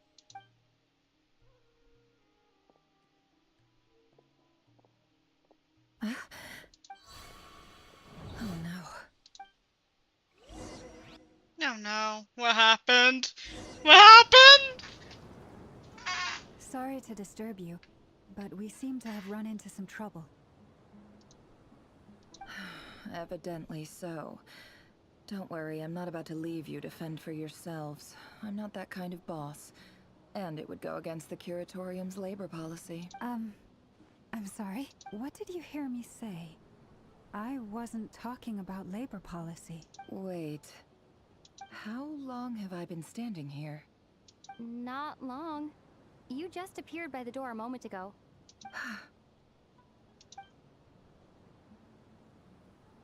Boss, what's wrong? You look like you've seen a ghost. We've been tricked. We never left at all. Somehow I hallucinated that whole scene back inside the office. Hallucinated? But how? How indeed. This place should heed my will alone. All thoughts and actions that occur in here are just a result of pawns moving across the chessboard in a carefully calculated manner. And nobody has access to this chess set but me. So you control everything in here? More or less. But yes, it's a special technique of mine. Has anything like this ever happened before? Wait, where's Paimon? Only once. It was the first time I used the chess set. Is there any similarity between what happened then and what's happening now? I suppose my thoughts are a little turbulent, which was also the case my first time. Is there anything I can do to help? The first clause of your contract clearly states that I only need your help with things that I'm too lazy to do myself. Meaning, you're not feeling lazy right now? Meaning, this is not something Yehoda can help with. The chess set is a personal treasure that I alone understand. I must be the one to find our way out of here. Boss, it's fine. Really. Let me do something useful. Oh, listen to you. Whatever would I do without you, Yehoda? They are like mother and daughter. Or siblings. Oh my gosh. What? Really? Yes, really. Where would I ever find another employee as obedient and servile as you? God forbid anything ever happens to you. Oh, okay. They're siblings. They're siblings, Rama. Well, anyway, I was thinking of fetching some water. There's gotta be a source around here somewhere. I suggest everyone finds someplace comfortable to take a rest. We gotta conserve our energy. Even though all this chess malarkey doesn't exist in a physical sense, mentally speaking, it's all real. And so is our tiredness and fatigue. You don't want to dismiss mental fatigue. Just because it isn't physical doesn't mean it's any less serious. But anyway, I got your backs, so don't worry about a thing. Don't I have the best employees? Jealous much? If we can find a suitable time, I'd love to borrow Yehoda for a day to help out at the Frost Moon Scions. Would you be amenable to that, Boss Nefer? Oh, Lauma. Have I ever told you just how pretty you are? Beauty runs from the tips of your antlers to the depths of your imagination. What? Excuse me, what? Time to rally, everyone. Follow me. As we continue our journey, the same rules will apply.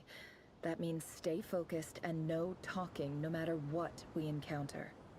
And don't disturb the chess pieces. You have my word that I will get us all out of here.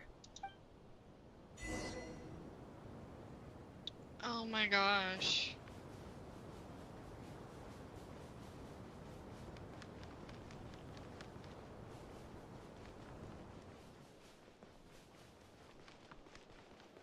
This place looks familiar. That's not a good sign. There's someone up ahead. Time for a little chat. I wasn't expecting visitors at this hour. Wait, is that? Oh, it's him. There you are. Sinue's been looking for you all day. I think he has some news for you. Oh yeah? What were you doing just now, Uncle Retinue? Hiding away some more loose change? I know I saw some Mora. What do you mean loose change? Oh, come on, I'm too old for this. Just pretend you saw nothing. Young Nefa's voice. That's adorable.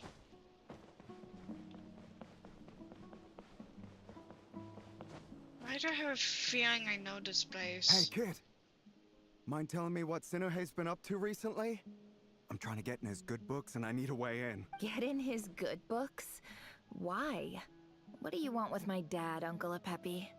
I've written a new song. I was hoping to showcase it at the next festival, but I'll need his approval. A new song, huh? I'd love to stay and listen, but unfortunately, Uncle Retinue says my dad's looking for me. Well, there's plenty of time and I'm not going anywhere. See that pile of stones?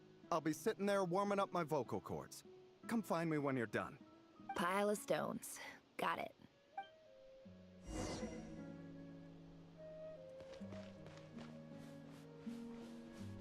I feel like I know this area. I know this is Meru. It looks familiar. I'm gonna have to look at my actual map to see what it is. Hi, Dad. Uncle Retinue said you were looking for me. Ah, there's my little princess. If you'd gotten back just a little sooner, you could have shared the spoils of war with me. Spoils of war? Who were you fighting against, Dad? It was just a figure of speech. The aftermath of a sandstorm is no time to be waging war. I was talking about our war against thirst. I went out to fix our water supply problem, and now I'm back. Which means... We have a well again! That's right. I found a new one and brought back as much water as I could carry. It should last us for a good while. If it wasn't for these blasted sandstorms, our wells wouldn't be caving in. You wouldn't be spending all your time out searching for new water sources. As the chief of our tribe, I'm supposed to be leading us out of hardship and poverty, onto better things. You know how prosperous our ancestors were. I've told you all the stories. And look at us now. Squeezed into these hovels. No one would choose this, if it wasn't for the endless wars over the years. But things are looking up. I started working with some folks from the academia a few months back. They gave me some contacts in return for my assistance in the desert. So you're the academia's helper now? Special ambassador, they call it. Think of it as a partnership.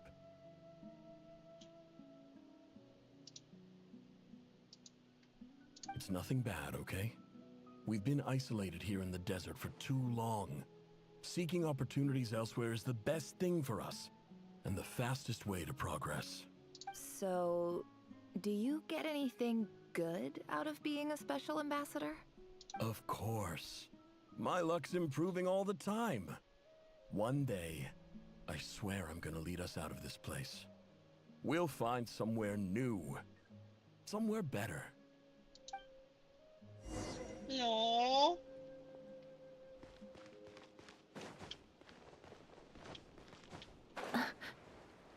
It looks familiar, yet it doesn't at the same time. I hate this feeling.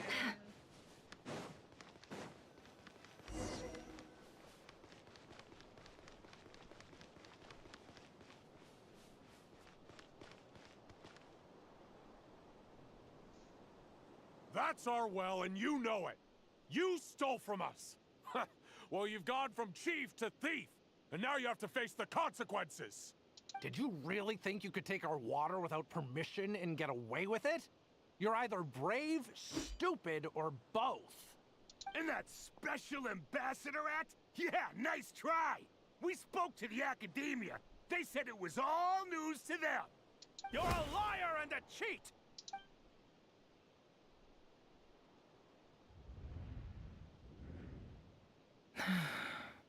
I heard Yehuda gasp, but I don't blame her. Most people are terrified by the sight of blood. Corpses strewn across the ground. The wounds are clearly from scimitars and daggers. The desert dwellers' weapons of choice. There's a handwritten note on the ground. Let's see what it says. Halil, this is Sinuhe. chief of the Shimti tribe. Surely you remember me. I was the one who helped you and your colleagues avoid the quicksand in the desert. This is my second time writing to you. I assume my last letter must have gotten lost in the mail, as I didn't receive a reply. I hope this one makes it to you safely. I'm writing to you because I need some help. That sandstorm the other day completely blocked up our well, forcing me to look for another water source in Iab and Unut territory. It was a matter of survival. Praise the gods. The well of the Iab tribe was intact. It was my last resort. I drew what water I could and left, but not without being spotted. I fear they will retaliate. You told me to write to you if I ever needed help. You said you'd be my ally in the academia. I urgently need you to formally recognize my title of Special Ambassador and send some of your people to assist me for a few days. It's the only way I can convince them that this was the academia's decision and prevent them from retaliating. This is an emergency. Please send help as soon as possible. Looks like this letter never got sent. The writer died a grisly death, and the letter was trampled into the ground. It's badly defaced. Some parts are barely legible. What a ridiculous lie the surviving Shimti tell. Their whole village was butchered over a sip of water.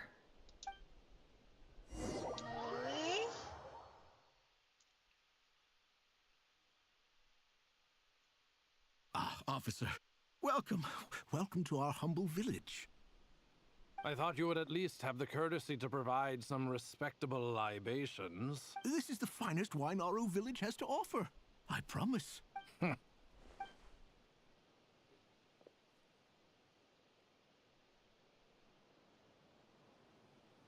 The Academia has agreed to reserve a single space for a candidate from your village. But I remain skeptical of this entire endeavor.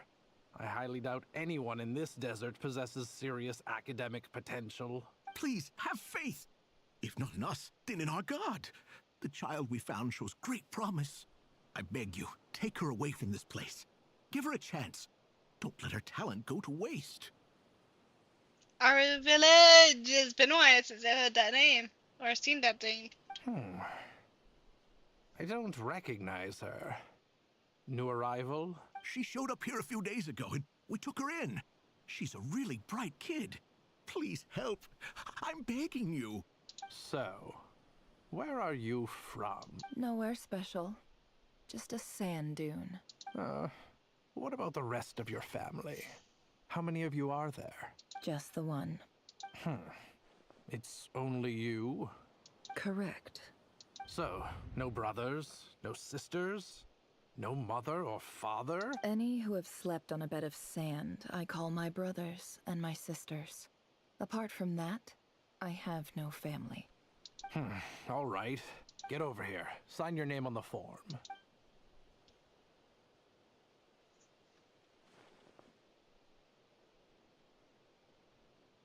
Never? You're rather fair-skinned for a desert dweller.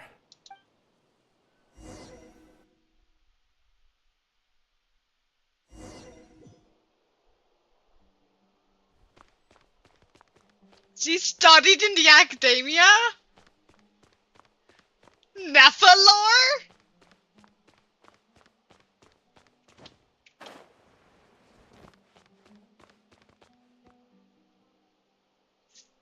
Nefa, this term's assignments have been issued already. Please read through the materials thoroughly, conduct your own additional research, and then write an essay on the topic. Yes, Professor, I'm aware. I just had a couple more questions I wanted to get your perspective on. Oh? Please, ask away. Well, I saw the other students' problem sheets, and I couldn't help but notice that my assignment is much easier than theirs. Do you really think I'm a weak student?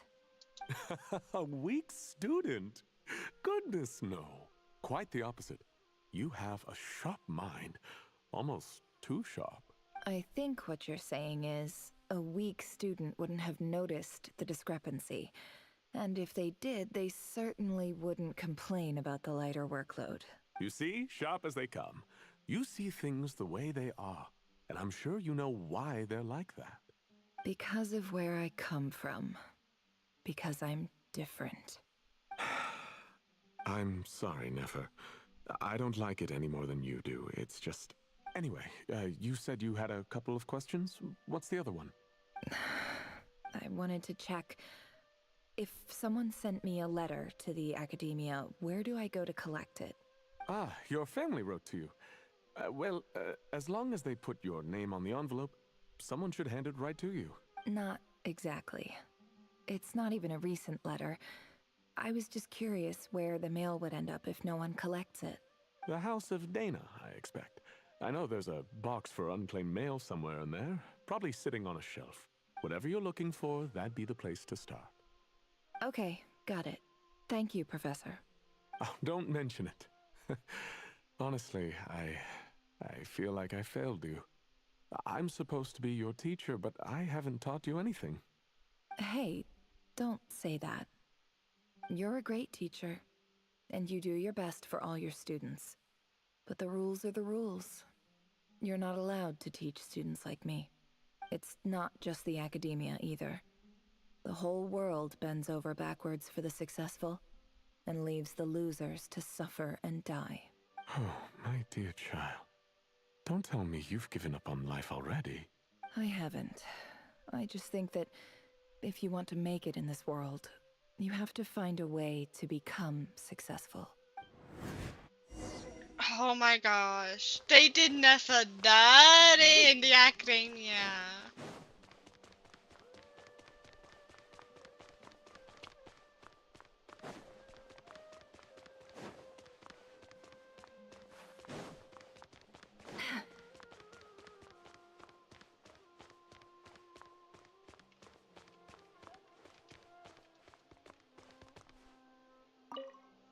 This must be it.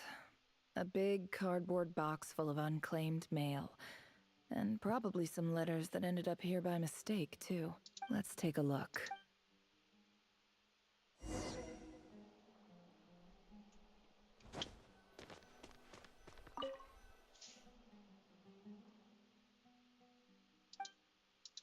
A dilapidation survey from Port Ormos. Looks like it's from a Core of 30 representative. What a strange thought. A bunch of mercs losing sleep over rundown buildings. This one was never even opened. I guess the recipient didn't care what the Core of 30 had to say about anything. Who was it addressed to? I don't recognize the name, but it must have been a Kasharawar professor. This one is addressed to the Immorta Sage. The title is Changes Observed in Satyavada Life Symptoms. Why do all these letters read like full-blown dissertations? Guided by the incense, we became lost somewhere in the forest. All the barriers between levels of consciousness disappeared as our minds soared around in circles, looking for a branch to seek refuge on. In clinical terms, these symptoms fit the description of incense poisoning. The Immorta Darshan strictly prohibits the use of hallucinogenic substances, but I believe there are still people getting away with it. For example, my neighbor who always breaks out into song and dance after using incense. This seems like something the academia would want to know about. Why wasn't it collected? Wait, what's this written on the back? It's so small. The note says, "The sender authored this letter while under the influence of mushrooms. I would send it back, but no return address was provided. Stamped by the Grand Conservator of the House of Dana." This next one is addressed to Grand Sage Azar?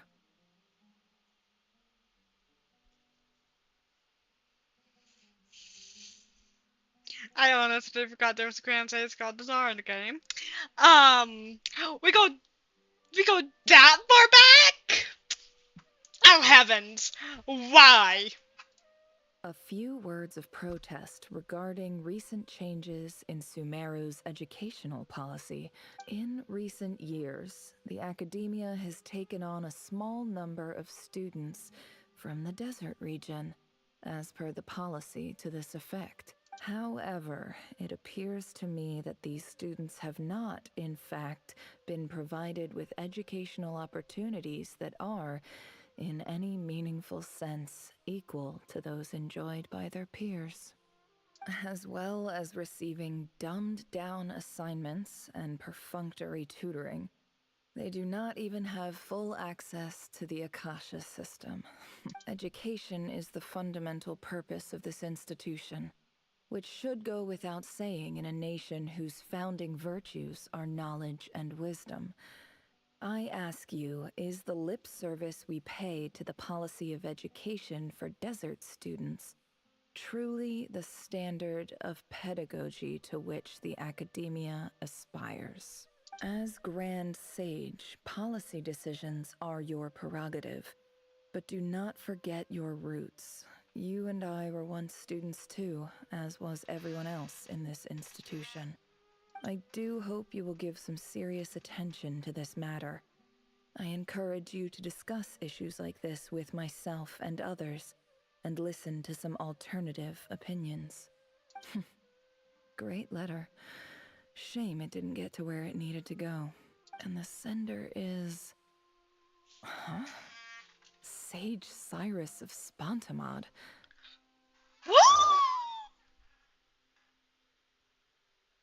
Isn't that Sinos?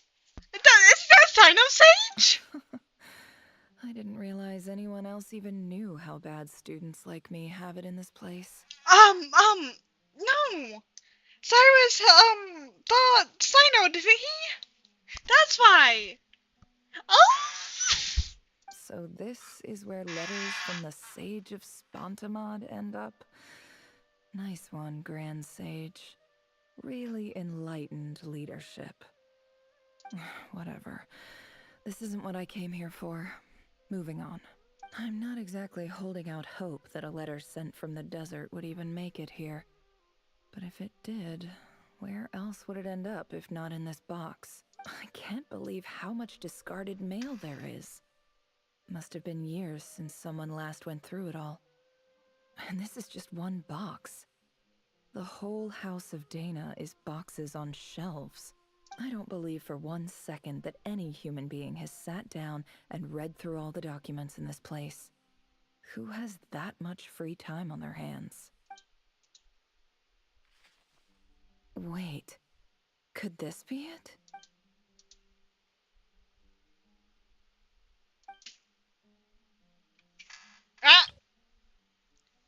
Least fancy envelope and box written on good quality paper. And of course it would be right at the bottom of the file. Clearly no one gave this letter so much as a first glance, let alone a second. The handwriting on the envelope looks familiar. Greetings, Halil. My name is Sinuhe, chief of the Shimti tribe. I was the one who came to you and your colleague's aid when you ran into trouble in the Great Red Sand. What's... Okay, they need to do more lore for the desert. Because Great Red Sand. There is no red sand in the game.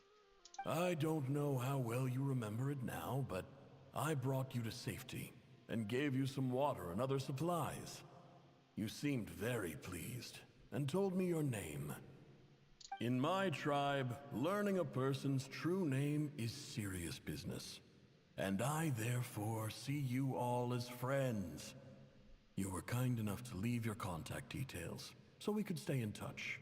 The Shimti tribe lives a harsh, nomadic existence in the desert. You were sympathetic towards my plight, promising to make me a special ambassador of the academia and help us find a way to make a better living. This brings me to my reason for writing. Our tribe has fallen on particularly hard times, and I would like to ask for your assistance. There was a terrible sandstorm a few days ago, which blocked up the well in our land. To ensure my people's survival, I had no choice but to venture into Eob and Unut territory in search of an alternate water source. The Eob and Unut are descended from the Thamudians, while we trace our ancestry to Tulatala. We worship the Lord of Flowers and have had relatively good relations with our fellow tribes, up until now. I found a well belonging to the Eob tribe. They declined to help us, but I really had no other option, so I took some water to keep me and my tribe alive. My actions are certain to incur their wrath.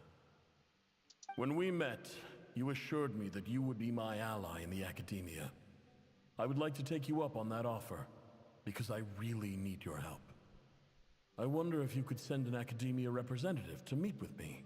That aside, the last time you were here, you mentioned that the academia had started accepting students from the desert, and I told you a little about my daughter, Nefer.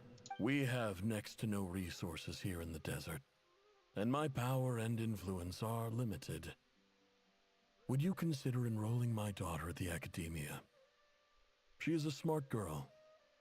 I know she won't disappoint you. From the outset, the academia never took you seriously. Those things they promised were just empty words. I doubt they even remember the name Sinuhe. And you were so emphatic that your luck had finally changed for the better.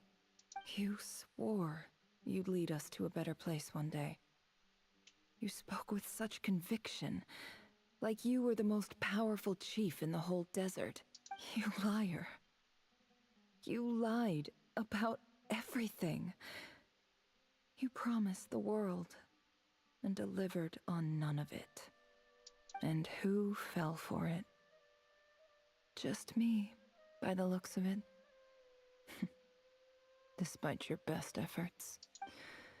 Which makes you a pathetic liar. You weren't even any good at it. I think I'll take over from here. Let me show you how it's done. Ooh.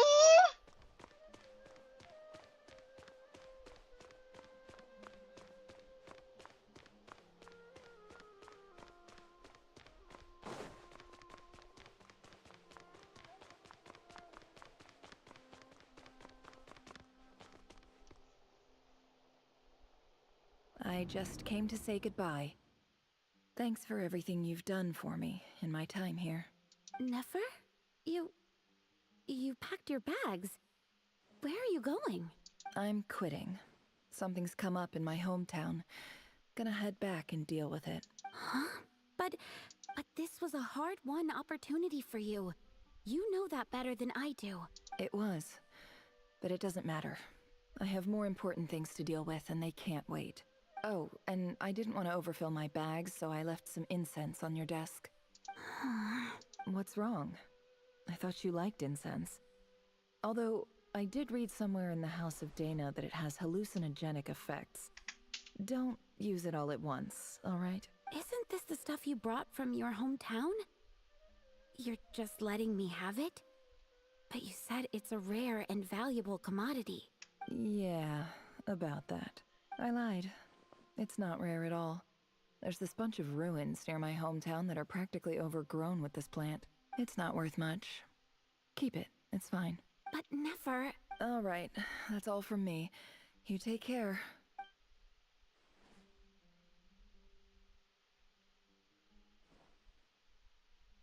Don't forget me, okay? I mean, we're more than just classmates, right? We're friends. Yeah. I'll remember you. I lied again. That incense is worth a fortune, and it's a rare find even in those ruins. And as for remembering her, I have far too much to do when I get back. No time to reminisce. I'll be lucky if I even make it through this alive. But either way, I expect I'll forget you pretty quickly. They need a dark mode on that stuff.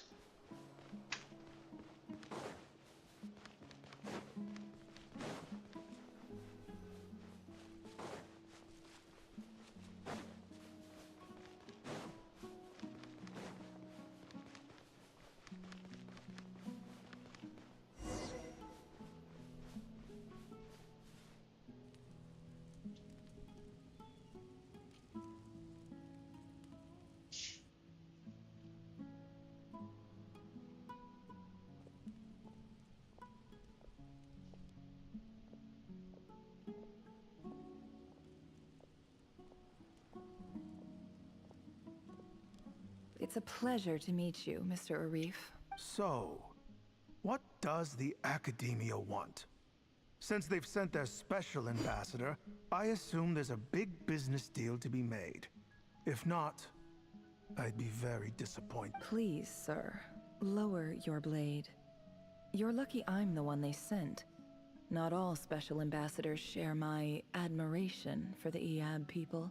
The ever-shifting balance of power in the desert reduced the once great civilizations of this region to rubble and sand. But the story of the Eab has a very different trajectory. Others grew weak, but you grew strong, beginning in obscurity and moving to prosperity. You're the only ones who defied the trend. Huh. So, you do know who you're dealing with? This well is the perfect symbol of your strength, is it not? It used to belong to the Unut, but it looks like you have control over it now. You're not wrong. But I'm sure you didn't come all this way just to flatter us. Of course not. I came to bring you some very good news. Some information that recently came to light, which might just be your ticket to freedom. Records uncovered by the Vahumana Darshan show that a certain well currently under Eab control is built on top of some ancient ruins. These ruins are of great archaeological interest to the Academia. I checked the map carefully on my way over here, and I'm confident that this is the well in question. The Academia is offering 50 million mora in return for excavation rights. 50 million? No, wait. If these ruins are as important as you say, 50 million's a little low. Don't get greedy, Eab. We know far more than you think. We know that you seized this well by force. Wasn't that the first step in your rise to power? To drive away the Unut and steal their water supply? So what if it was?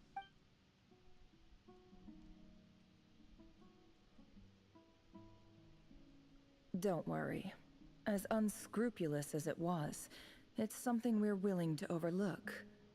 The Academia is only interested in dealing with the de facto power holders in the region. I hope I am making myself clear.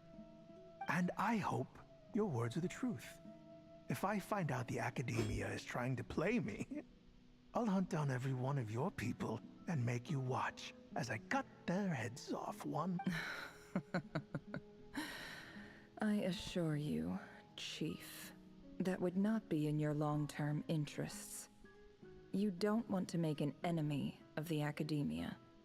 You see how I'm dressed, don't you? I appreciate that you've never been to the rainforest, but surely even you recognize an ambassador's attire when you see it. And what does a barbarian like you have to lose anyway? You really think the Sumeru Academia would bother to come all this way just to lie to you? We have more important things to worry about. All right, I take your point. The Academia is the highest authority in the land. I'm sure you're trustworthy people. In that case, we have a deal. We will sell you the excavation rights. I'd like to thank you, Ambassador. This is good news indeed. Excellent news. In fact, it calls for a celebration. Would you do us the honor of staying a while and enjoying some Eab hospitality? Gladly. I am partial to wine myself, and I trust you are as well. So let's indulge in a few drinks together, in celebration of this momentous occasion. And I came. When's the new day you brought? There's some shocking news. Oh? Chief! Chief, it's an emergency! It's the Unut. They've taken the well. What? Well, don't just stand there. Take it back. Yes, Chief. I have every confidence in the Eab's military superiority, and yet... Well, what is it? The Unut's response was alarmingly fast. The day after we reach a deal, they seize the well. This can't be a coincidence. Perhaps there is a traitor in your midst. I don't think so. I am obliged to remind you, Chief, that the Academia will only deal with the de facto power holders. If you cannot regain control over the well, I'm afraid you won't see a single mora of that 50 million. No! Please, Ambassador, just give me some time. I swear the Unut will not get away with this. That well is ours. And so is the Mora. Glad to hear it. I will wait here for an update. If there is a traitor, I will find them. In the meantime, make yourself at home. I'll report back as soon as I have an update. Much obliged. Wow. All it took was a few words and I've got him wrapped around my finger. What an amazing feeling. So, in summary, Ambassador, the Academia would rather negotiate with our tribe instead of the Eab, yes? The Eab are ruthless murderers who don't listen to reason. And now they have the gall to interfere in our research projects in the desert region. So let me ask you, Chief. If you were the Academia, what would you do? Kill them all, of course. Precisely. The Academia does not tolerate those who stand in our way. The Eab have held back our academic pursuits for too long, and our patience is wearing thin. At the same time, there is simply no way that the Academia can be seen to be intervening in desert affairs. I'm sure you understand where I'm coming from. We have our own rules out here. If the rainforest dwellers raised arms against a desert tribe, it'd start a bloody war. Right. We can't confront them ourselves, but we can support their enemies. The Unut have always had strained relations with the Eab, which makes you our natural allies. Natural allies? Weren't the Eab your allies once? You were quick to send them after us to protect your interests back when we stole that water. And now look at you. You're at each other's throats. Let me be clear. The Academia wishes to collaborate with the legally recognized rulers of the desert in this matter. We are asking for excavation rights to that well, and our offer is 50 million mora. Say no more. I believe we have an understanding. Good. Then I suggest you get to work. Get us access to that well, and the mora's yours. You see, Dad? Lying is easy when you know how. People will believe anything.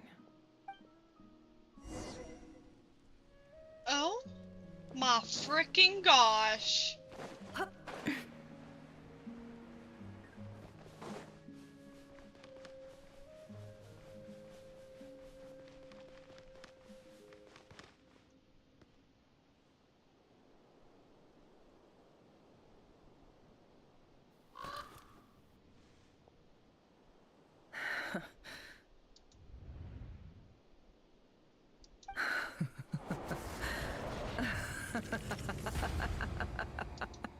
Look at yourselves. You may be vile, savage monsters, but your butchered bodies bleed like any others. You're no different. You're nothing special at all. The monsters who destroyed my home, they're just ordinary, petty human beings. What a joke. I think we're even now. Maybe I've even done the desert a favor. It's a better place without all these people around. Oh, Sinuhe, my gullible fool of a father. Perhaps if you'd been as ruthless as I was today, our tribespeople would still be alive. In this dog-eat-dog world, a chief needs to be tough to survive. But you couldn't do what had to be done. So I did it for you. Nefer, it's okay. All of this is in the past now. I believe I remember you promising to remain silent. Yeah, but even so...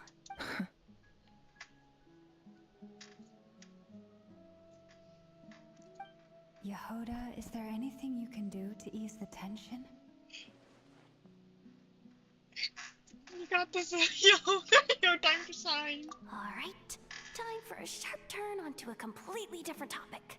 So, anyway, that's enough of that. When are we getting out of this place? Feels like we've been walking forever. I'm getting pretty tired. Oh, Alma, you tired? Yes, if we can find somewhere to sit down, I could certainly do with a rest. It's not far now. There should be a temple just up ahead.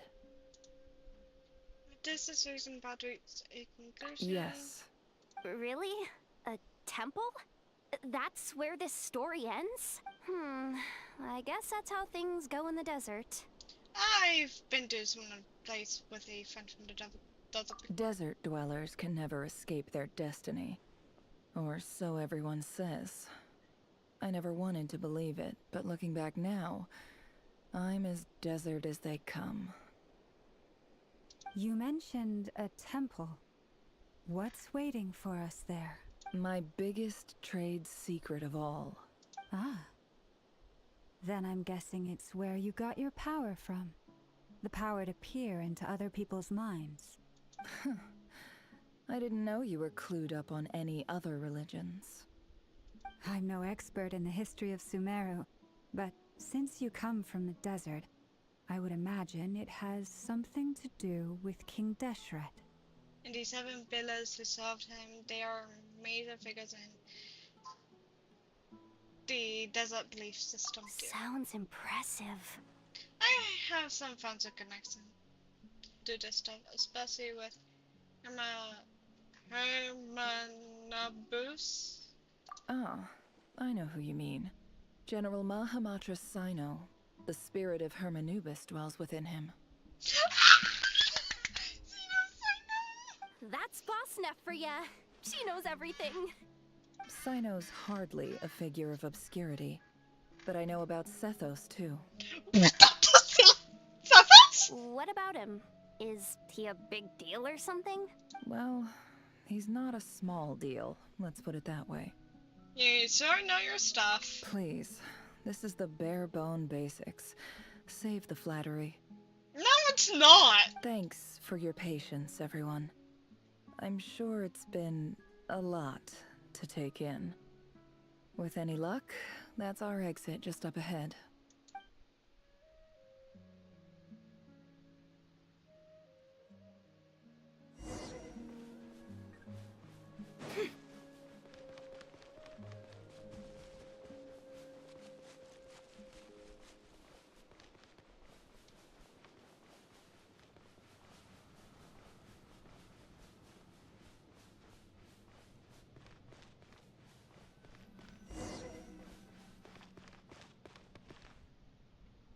I haven't been to this one before.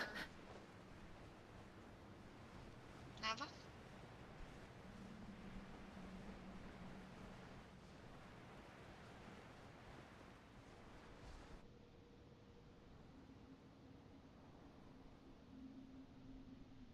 Uh-oh. Uh-oh. Uh-oh. I'm totally out of my depth here. I don't have anything to add about any of this stuff. Like, look at that statue, for instance. I want to do the whole name-dropping, this girl knows her stuff thing too, but I've never seen anything like it before. A statue with the head of a bird. Looks like something out of King Dessert's Mausoleum? That's Thoth, the Ibis King, one of the 7 pillars of King Deshret. The legends say that he, the Crocodile King, and the Goat King were the 3 retainers of King Deshret. Let's take a look.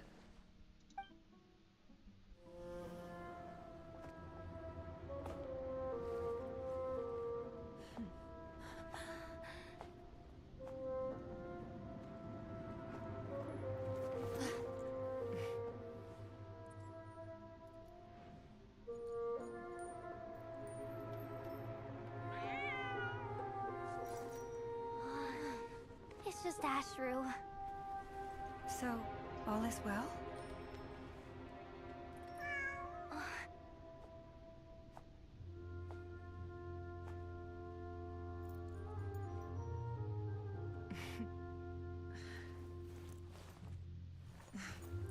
Typically speaking, at this point, the world disintegrates.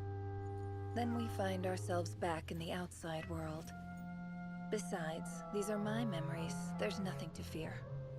You're sure? Of course. It's almost over.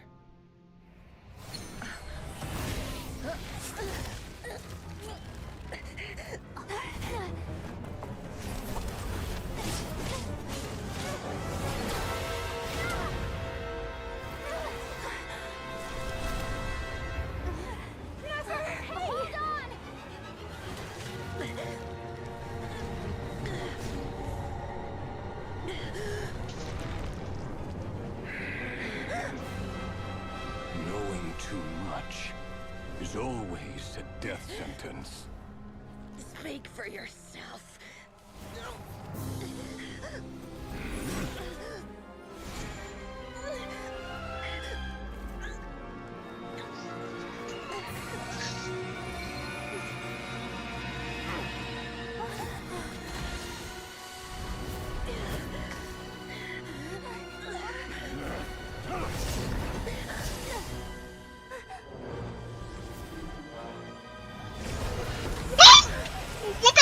What power is that? How repulsive.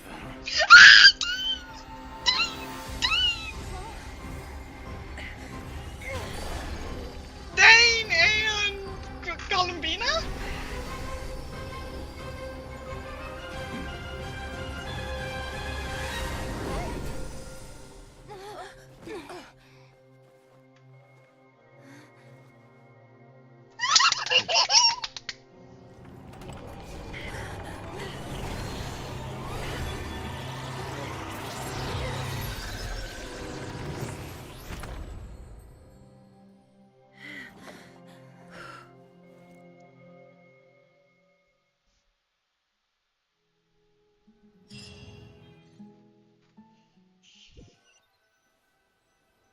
Wow.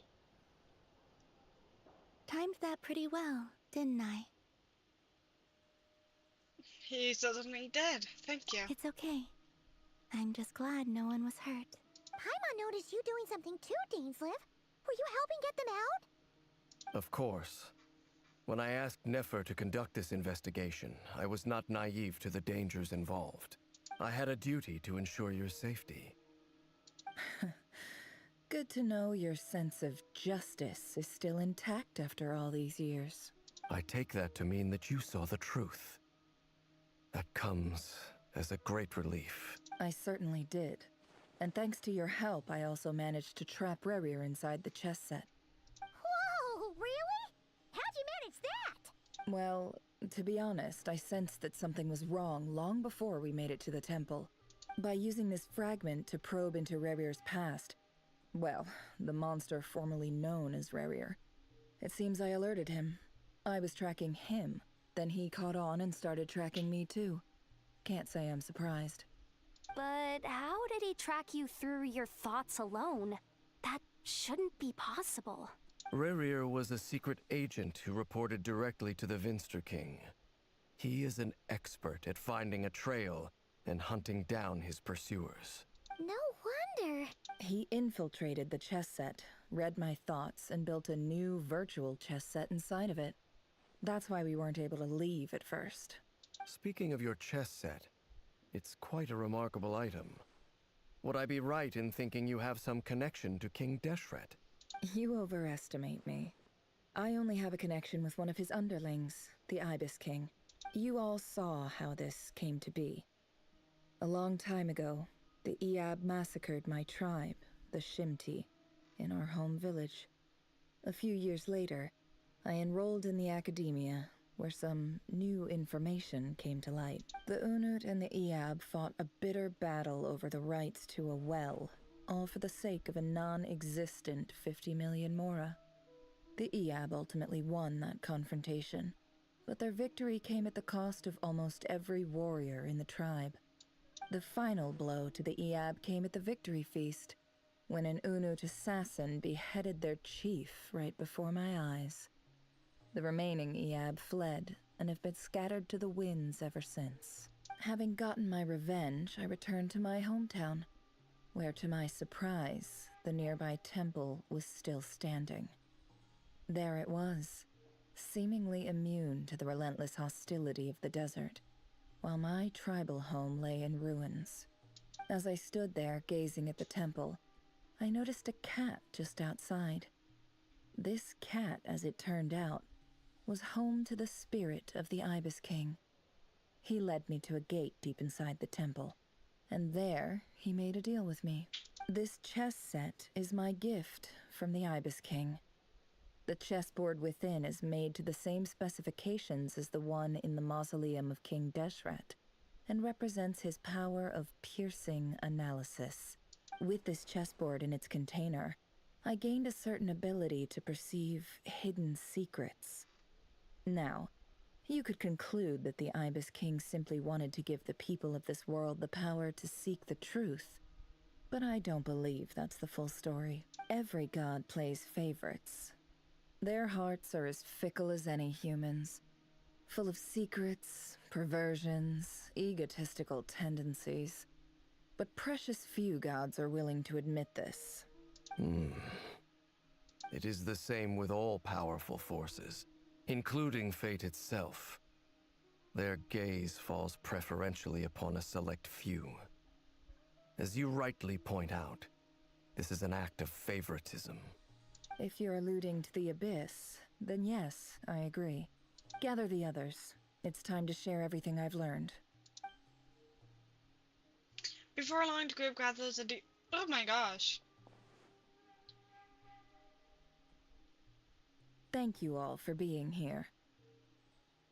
As promised, I did some further investigating into the Raker of Solnari's background.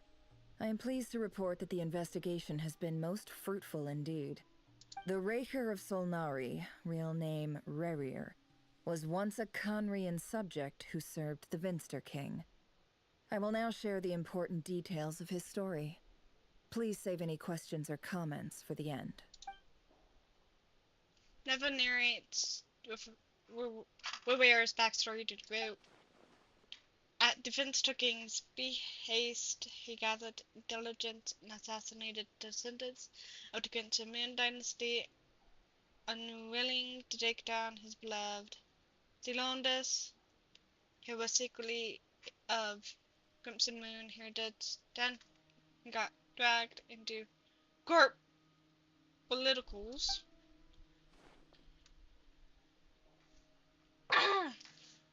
But Belinavir's voice, which spoke to him of his fate, was like a reflection of the moon, though he could disturb the waters to gain some temporary relief. He was powerless to erase it entirely. In contrast, Revere's own life was like a reflection of a broken moon. Once the stormy winds of fate blew across the water surface, it was utterly destroyed. The Loneless smuggled away a piece of the moon before despairing. Through that mystery portal, it was passed down to the ages, finally falling in the hands of the knave.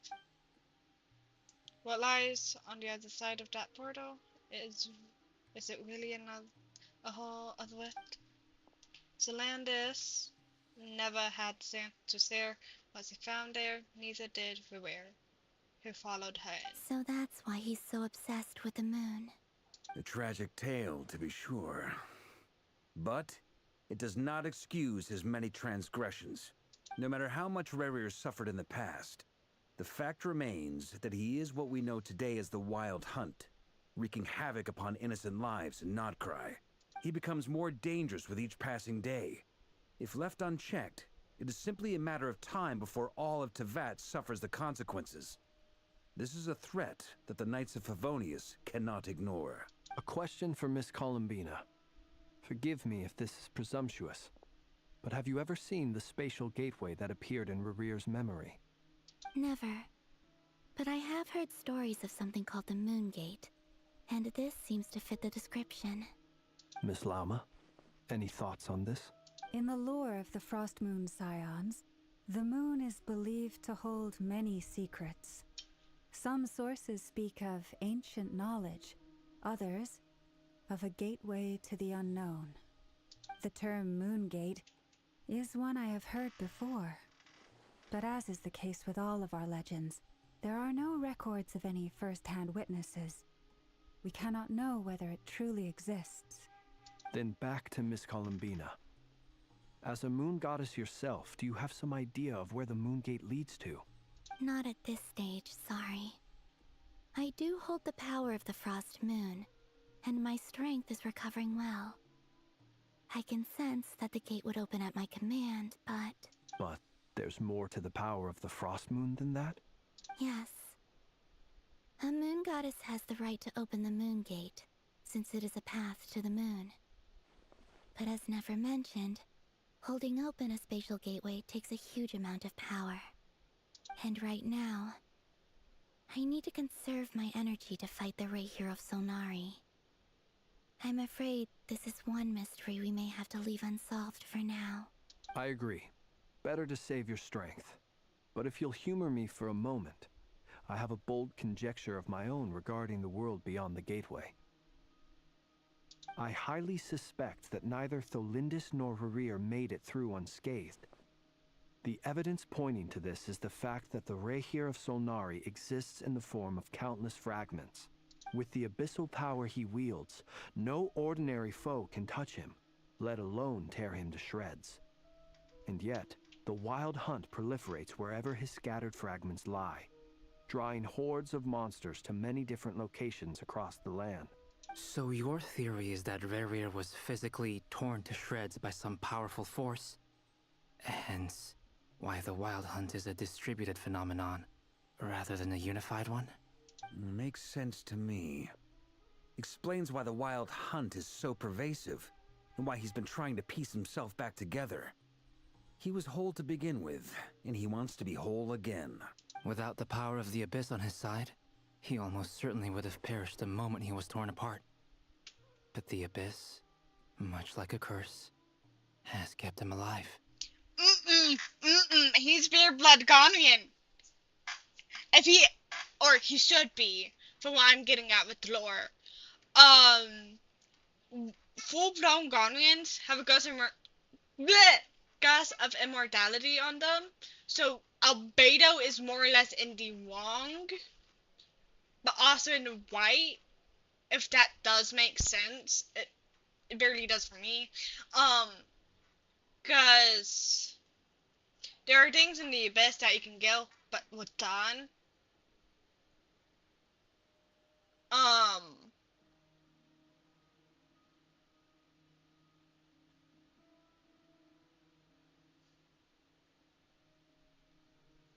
damn, Skins are going all out after that, then. I could not agree more. The power of the Abyss is most surely a curse. Oh? It is a compelling explanation, and one that accords with my present understanding of Abyss creatures. Whether the life form in question is primitive or advanced, if a curse has extended its lifespan unnaturally, it will continue to survive in spite of everything. This raises some interesting questions. I will run some experiments and see if there is any validity to my suspicions. That being said, regardless of whether my research bears fruit, I would like to thank Miss Nefer for conducting such a thorough investigation. Already, it has greatly enriched my understanding of the entity we face. My pleasure, Mr. Albedo. I too hope that the information I have shared today proves useful as we look to formulate the next stage of our plan. Hey! What is it, Dainsleif? You look really upset! It's just... when I think of the man I once knew as Rarrir, I struggle to understand why things had to turn out like this. The two of you used to be friends, didn't you? I don't know if these words will bring any comfort, but my heart goes out to you. Yes, Llama, they did. Oh my gosh. Ah! Mine too. We can never know all the hows and whys of the way things are. The moon and stars are full of untold secrets and lies. And the skies are host to many more mysteries than these alone. Yet, none of that can begin to compare with the complexity of human life. Those are the first comforting words I've heard in a long time. Thank you, both. Well, I think this is a good place to end today's meeting. I'm sure Nefer needs some time to recover. She's been through an awful lot today. That's very thoughtful of you, Lama. Of course. Sounds good to me. Take some time to rest and digest before we reconvene to nail down a plan. Figured out how to use it with Spider-Man for a while and discuss what lies ahead. Hey, is this a bad time? Hope I didn't kill the conversation.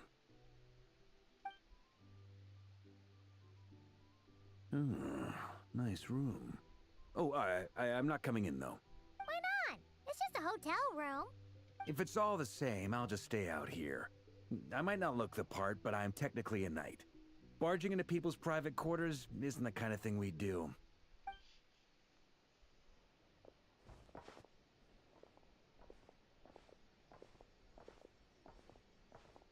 Anyway, Nefer went back to the curatorium to get some rest. But before she left, she shared some things with me that I thought you should be aware of. Firstly, although she managed to trap the Raker of Solnari inside her chest set, there's no guarantee that the power of the Ibis King is any match for one of the 5 sinners.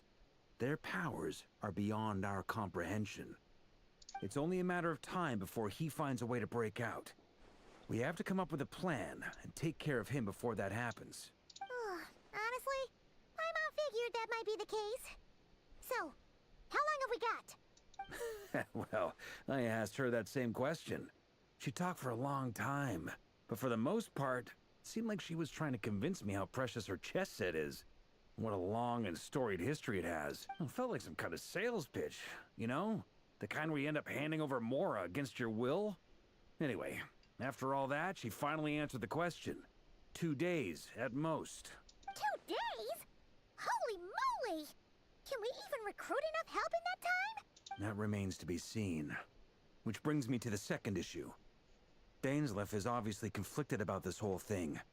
But given how little time we have, there's no way we can pull this off without his help. You have some history with him, right? Do you think maybe you could talk to him for us? I'll see what I can do. Great. I appreciate it. All right, on to item 3. So, Albedo, Durin, and I put our heads together and came up with a plan. Can't promise it's gonna work yet, but at least it's a start. We figured we'd bounce the idea off you first. We'll explore it further once everyone's recovered. Oh? Please, ask Gray. Oh, Paimon's dying to hear this. All right, so here's what we're thinking. In a hushed voice, Farker lays out the current plan. It's a shocking plan, but nothing can phase the greatest traveler in Duster Travel Guide in the vat.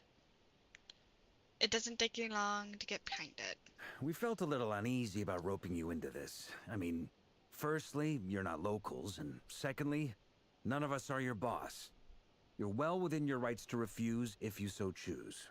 Roping us in? Why would you even say that? We know the stakes here. It's all of us against the Rayher of Solnari, or none of us stand a chance. I choose my words very intentionally, I'll have you know. I like to think there's an art to striking a down-to-earth tone even when the stakes are through the roof. Sir Varka, I have a few thoughts about this plan. I'm all ears. I think we can be more flexible with how the roles are allocated. In my view, the most sensible lineup would be like this. I don't know what the sensible lineup is. What? I see your point, yeah. But if that's how we're going to approach this, you'd better make sure you're ready. To be clear, I don't doubt your abilities. Far from it. I just want to make sure. Are you really willing to take all this on? I want to do everything within my power. The Rayher of Solnari is a truly fearsome opponent, and if I do my part, it'll greatly reduce the risk for everyone else involved. Well, that tracks with what I've heard. Jean's mentioned in her letters that you're so diligent it's almost abnormal. As in, most people weigh up the risks and rewards in situations like this. but you seem to just march towards danger without a moment's hesitation. Of course, everyone appreciates a fearless pioneer. But all that aside, I'm the Grand Master of the Knights of Favonius, and you're our honorary knight.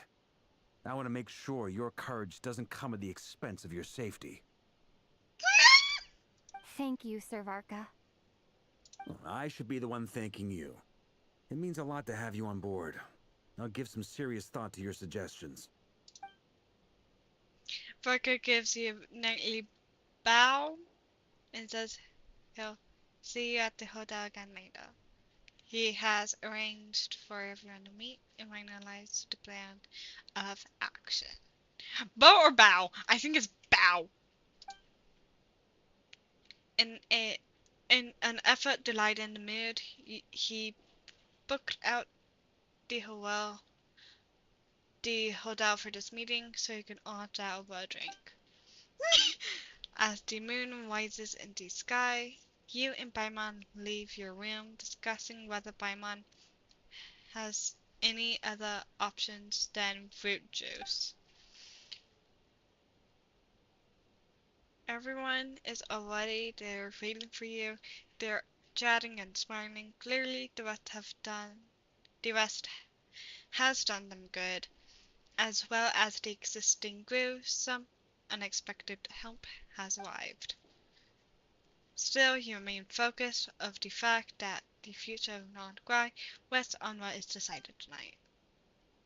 So many lives are at stake, you may never meet most of them. Oh. But whether they know it or not, all of them are counting on you.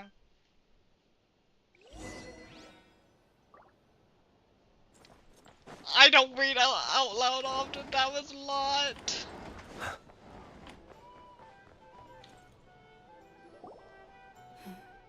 This is a thorough plan, but I do have one last question before we take action.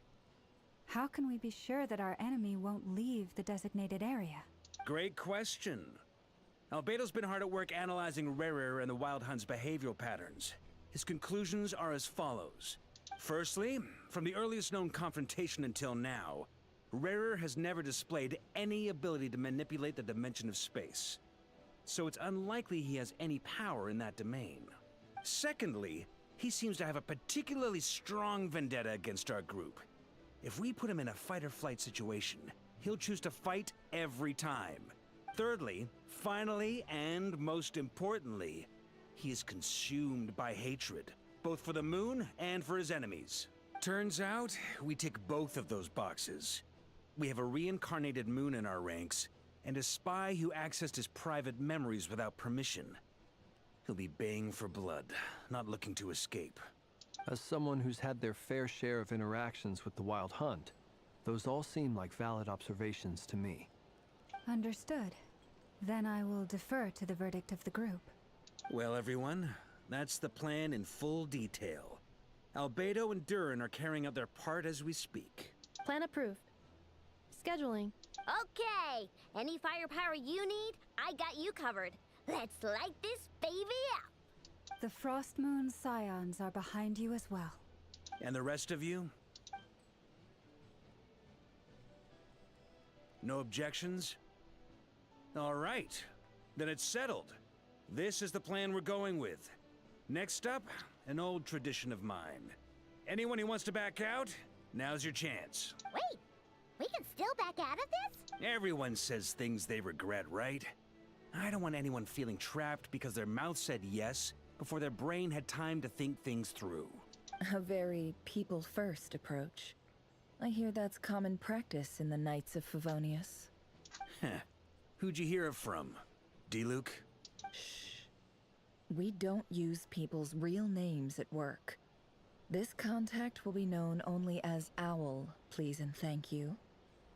She knows the Luke! This plan can only work if everyone does their part. Flint's and I will absolutely support it. We shall indeed. You'll be glad you accepted our help.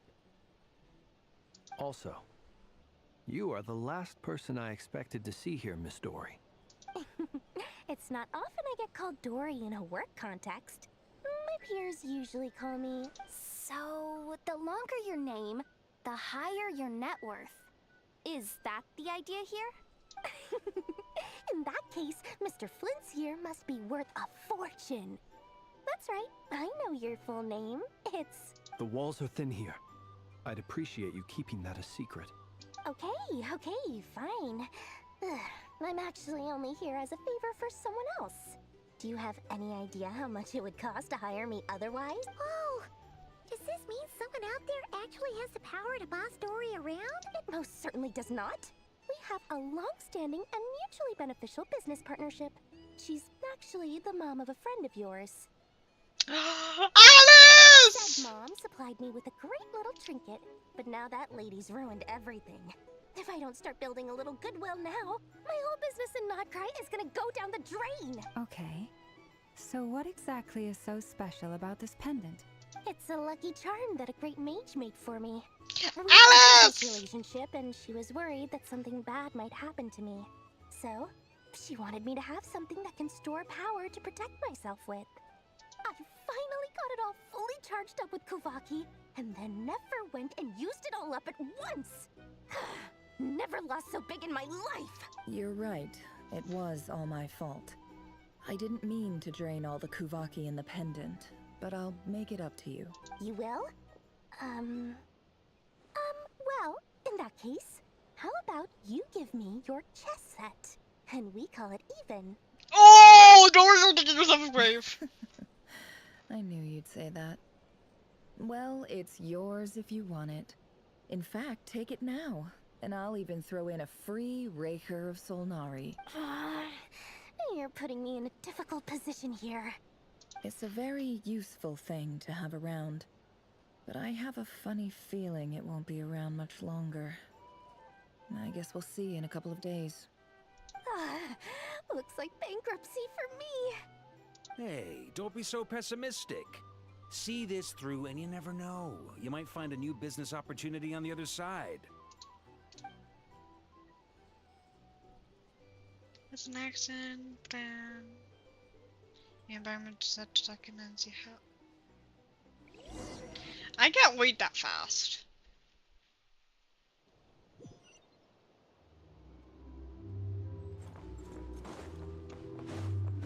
Dory,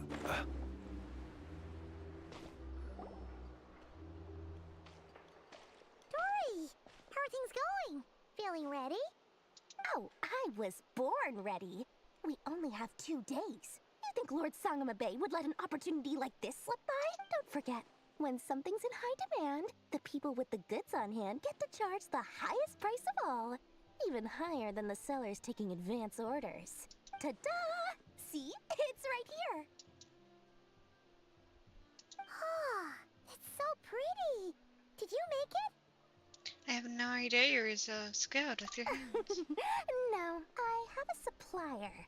We go way back, so he made me a very attractive offer. Aha! No wonder you were talking about lucky charms at the meeting. You've been getting Kave to make them for you. That's not the full story. It actually started a while back as a project between me and the Dendro Archon. Mage Alice once warned me that this world won't stay safe forever. There may come a day when everyone faces a great crisis. I passed this on to the Dendro Archon, and she secretly brought together a research team made up of Sumeru's top scholars to invent a technology that could keep people safe. I won't go into the details because it's all very complicated, but if you want to know more, you can ask the Dendro Archon about it sometime. Anyway, point being, it was the Dendro Archon who asked Kave to build this little contraption. As one of the top Kasharawar talents, he was the obvious choice. Took him long enough. He stressed over it for ages. Must have gone through at least a dozen designs before producing a final product. But that's Kave for you. Marak delivered it to me a couple of days ago, along with a letter from Kave. Could I ask why I'm sending this technology to you? And what's your proposed use case? Has it been approved by the relevant authorities? So nosy. My fault for sending him the research permit to begin with.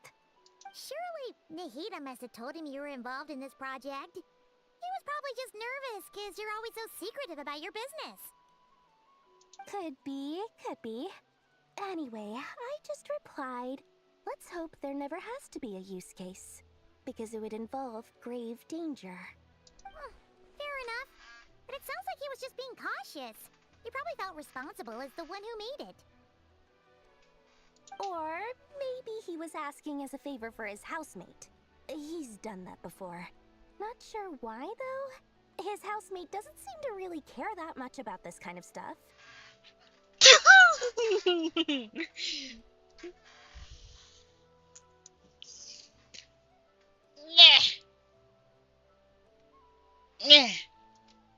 Either way, all's well that ends well. I'm just glad to finally have my hands on the product. I wouldn't want to be without it, given the potential dangers that lie ahead. Huh? What does that look mean?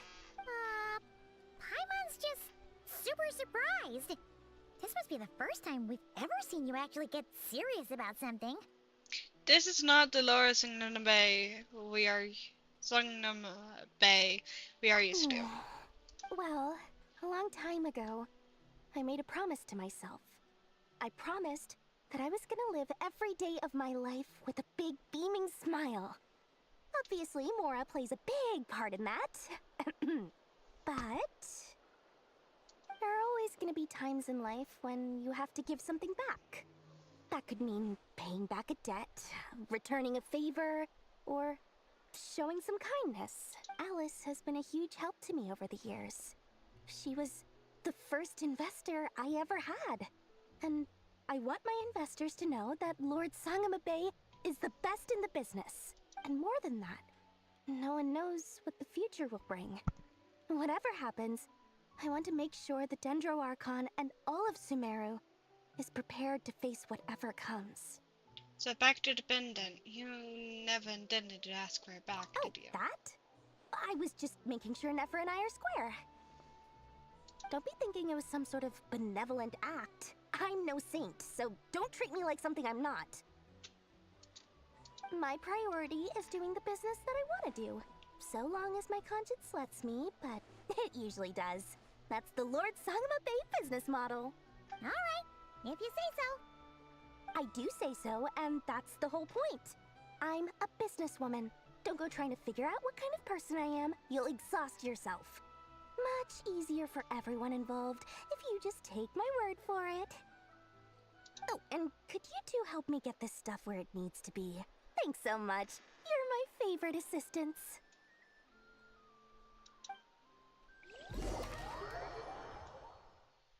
Oh my gosh. I'm getting diarrhea at doing this.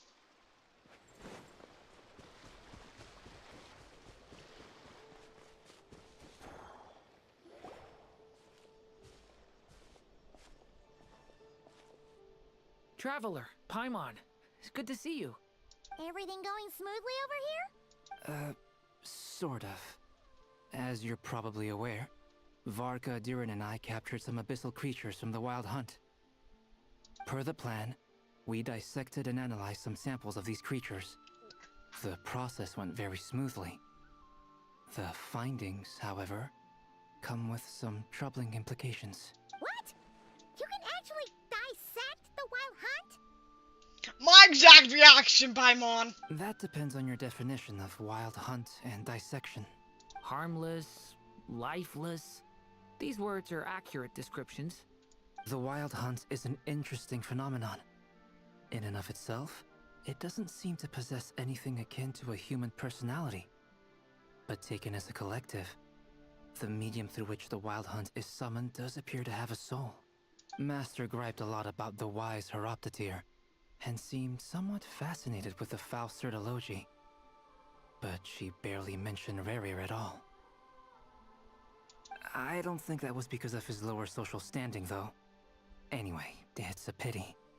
I should like to hear her thoughts on the nature of the lifeform he has become today.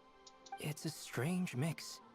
The furious energy of an abyssal being channeled through a fractured physical existence. A consequence of being torn apart by an unknown power. Perhaps the only explanation for his survival in this state is that he sacrificed a degree of individuality in exchange for a continued existence. Oh, sorry. Once I get talking about interesting research, I have a tendency to go on indefinitely. Back to our research findings. Essentially, they confirm my hypothesis. Rerir's corpse is completely contaminated by the Abyss, and the effects are irreversible. You could think of this as Rerir in mutated form. But in my view, even that would be inaccurate. In reality, his whole being has been consumed by the Abyss. In other words, he is now nothing more than a manifestation of abyssal power. Unfortunately, at present, we have no means of completely eradicating abyssal power. Hence, we cannot fundamentally destroy the Rayhir of Solnari either. What am I? A wolf? Oh, it's terrible news. So, that's it? We can't defeat him? Not even if we get the power of the three moons? Balmon's forgetting about the Traveler's ability to purify the Abyss. Miss Columbina's situation is a difficult one. She can never achieve wholeness when the world does not accept her presence. It's as if her creator banished her to a place she can never be accepted. It means she spends most of her energy just on her own survival. Given the circumstances, it's only natural to despair. But we must see this plan through to the end. Time to kick off the backup plan. Oh, Paimon almost forgot! This is for you. Dory asked us to bring it. Ah, how wonderful. Well, thank you for making the trip. Durin and I will be heading off shortly. I'm sorry I won't be there to protect you in person this time. Please be careful. We will. All right then. Stay safe. Durin!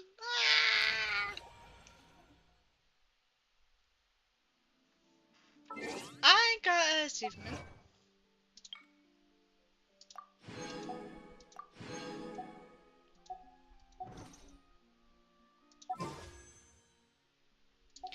I'm barely getting through myself. This is sad.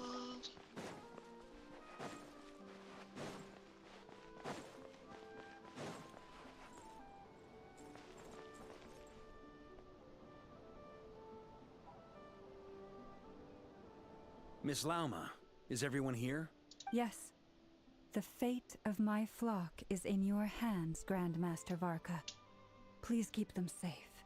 My lady, what are you saying? Within the next 24 hours, we will face the biggest crisis the world has ever seen. This is not a burden that we deserve to bear. But I believe that we reap what we sow in this life. So I intend to act. I must do what I think is right. For me, that means fighting for the future of Nodkrai. This gentleman is the Grand Master of the Knights of Favonius, Varka, Knight of Boreas. In my absence, please follow his lead. Hey, everyone. Guess I should introduce myself.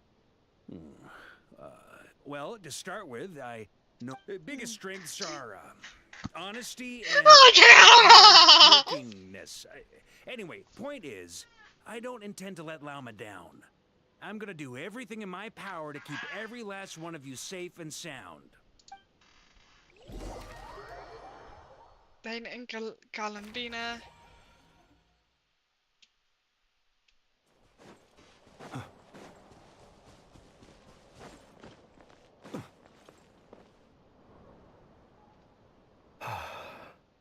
Something on your mind?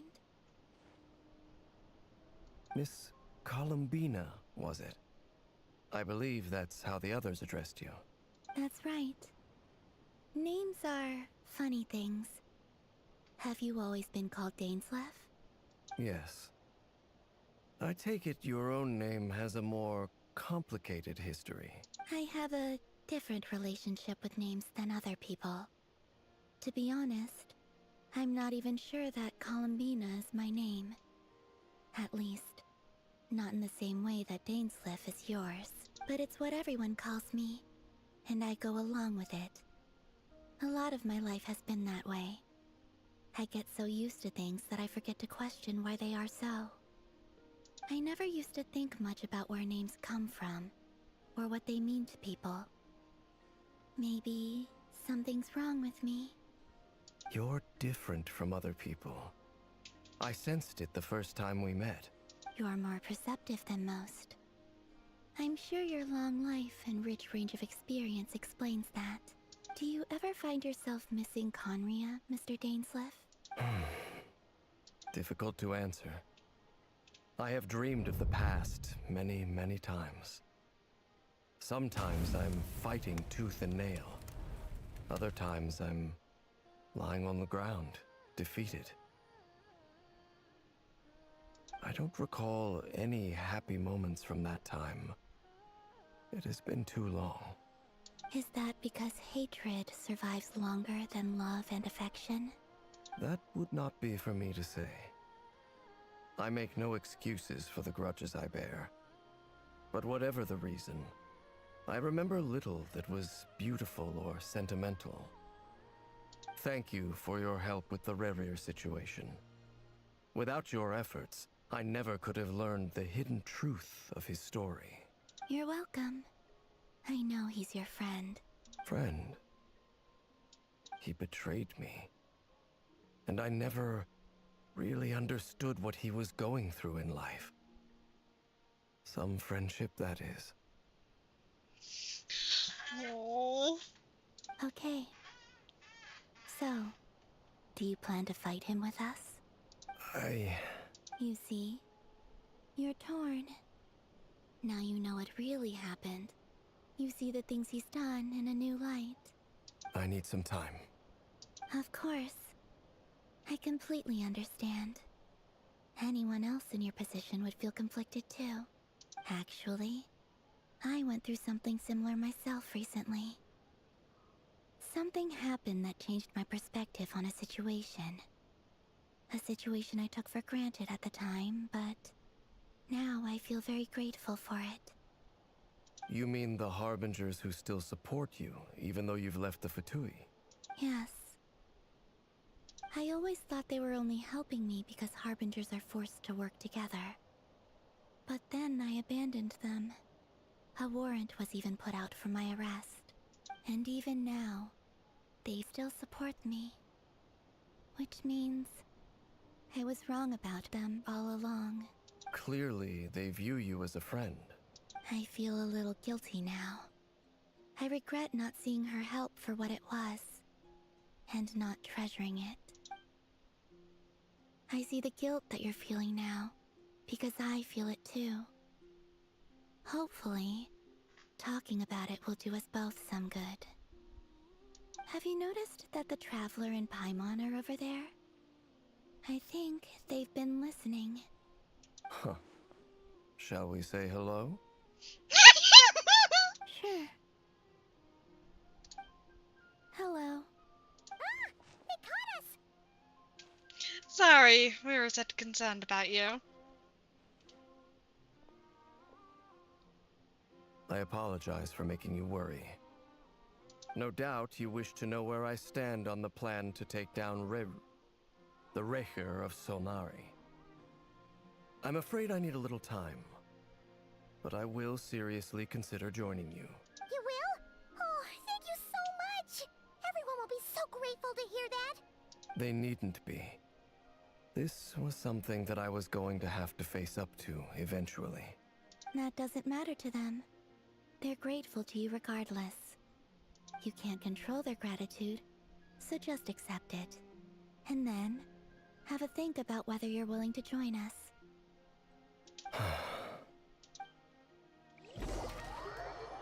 Oh my gosh! I'm getting so tired doing this. I'm burning myself out. Let's go rendezvous with the others. You know the place.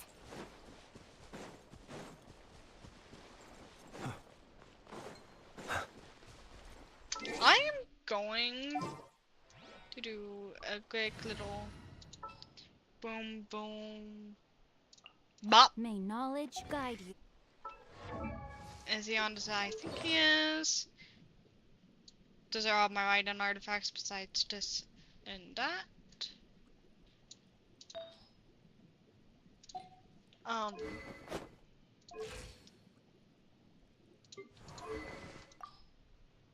So I have a bit of healing when I use a burst.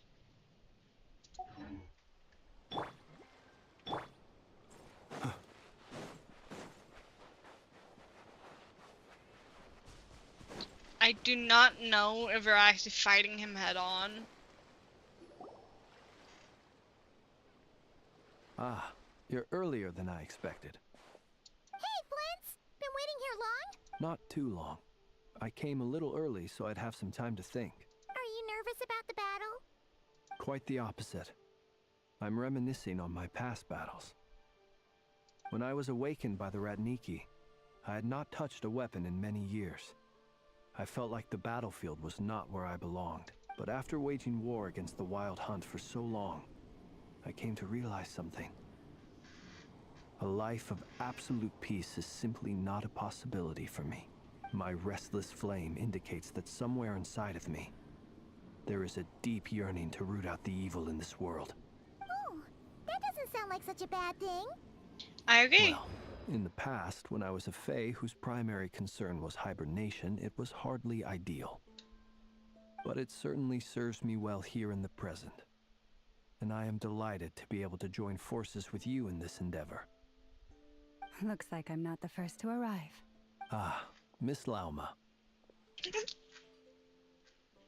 sleep okay last night? I struggled to settle down at first because of the nerves. But don't worry. I got enough sleep in the end. I'll be just fine. Thanks for everything. Please, I'm just doing my part. Never! Over here! The guards have been delivered, and the backup plan is underway. Rhino asked me to relay a message. She said Anetha will be on high alert and keep a close watch over all secondary districts where defense is required, providing support as necessary. Meanwhile, Ino herself will provide range support to us directly, using her latest invention. Excellent. My thanks to all involved. The chess set's looking a little unstable. It won't hold him much longer. We should be prepared to engage at a moment's notice. No sense sitting around waiting. Let's make the first move while we still have the option. I agree. Paimon, find a safe hiding place. Got it! Be careful, Traveler! I will.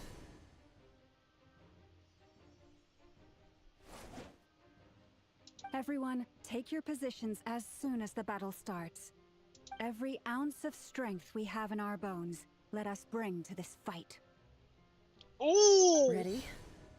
Let's go. I've seen all your futile ploys before. You have become the authors of your own demise. I wouldn't be so sure about that. You are merely a moment of sport before I tear down the moon.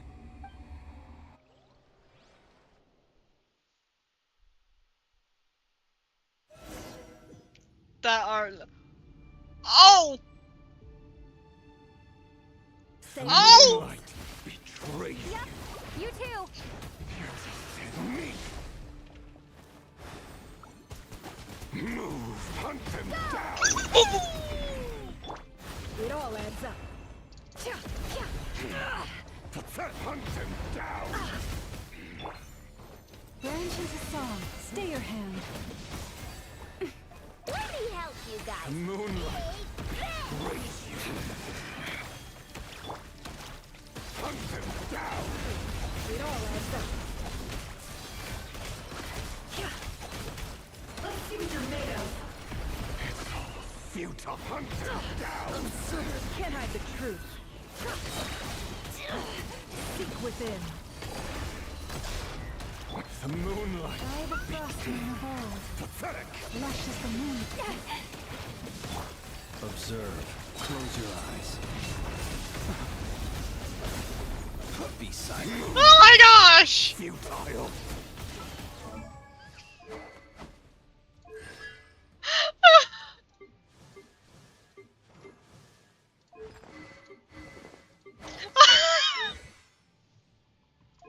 I'm using... Okay, his artifacts are... Ah!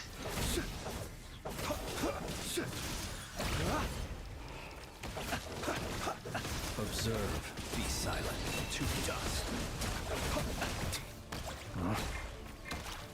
Moonlight. Then she's a song. No more lies. Can't hide the truth. Let's see what you're made of. The deception ends here. Absurd. For the everlasting. Began with the moon, and so shall it end. The moon will protect you.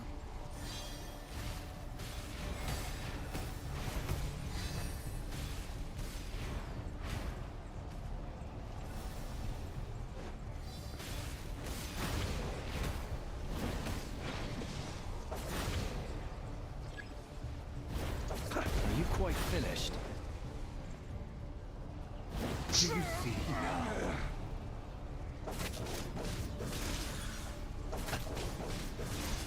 Fairfonir, when will it be as you foretold?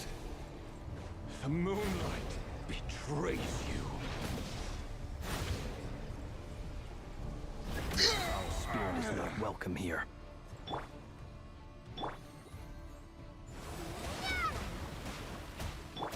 With one heart, we pray. Lush as the moon. It all adds up. The mystery unravels.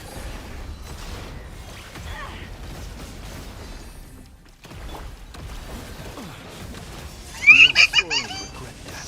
Night falls. Be silent. Observe. Keep your distance. Hunt him down! Branches of song. Can't hide the truth. Oh my gosh! Pathetic! It all adds up. The moonlight's futile. No more lies. Pathetic! Seek within. Oh my gosh! Everlasting forest. Lush as the moonlight. Futile. The moonlight betrays you. Move. How unfortunate. It all adds up. No more lies. Absurd. Hunt him down. The moonlight Can't hide the betrays truth. you. It all falls into place. A great purpose. The moonlight Be silent. betrays you. The dark. Observe. Not the amount I normally like to do, but it fucks. Pathetic. Move. Your little game moonlight is over. Who wants to go first? No. Get out of my sight! No! We've been separated. Take. You okay? Never! Where are the others? Stuck outside the barrier. I guess he really doesn't like us. I told you before. Knowing too much is always a death sentence. Be careful what you wish for.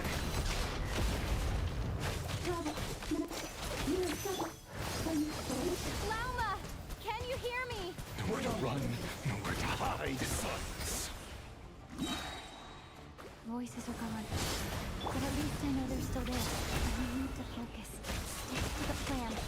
Remember my most important task. Just follow me.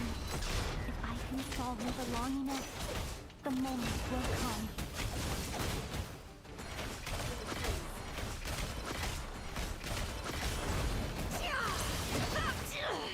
It all adds up.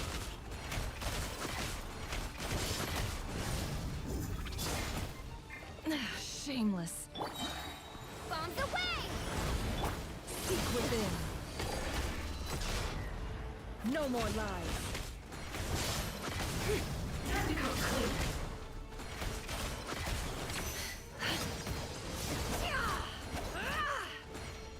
It all adds up. Time to come clean. The deception ends here.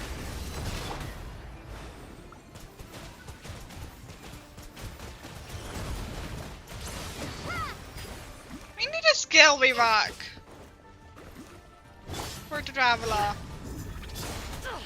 Absurd. Can't hide the truth. Let's see what you're made of.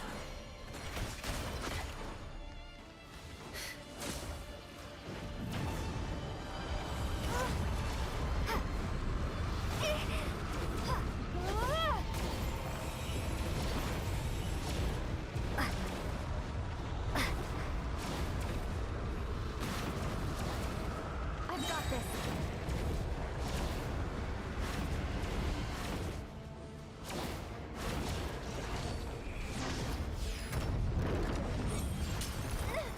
The How shield's much broken. power will it take? Don't push your luck.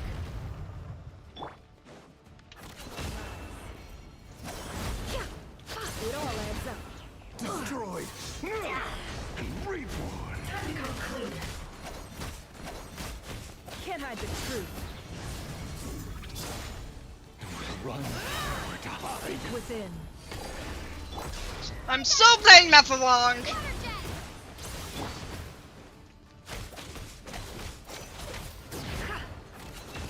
Let's see what you're made of. Time to come clean. How unfortunate. Are we supposed to get rid of the boss bar? I can't do that with that. Mystery unravels. No more lies. It all falls into place. Bombs away! It all adds up.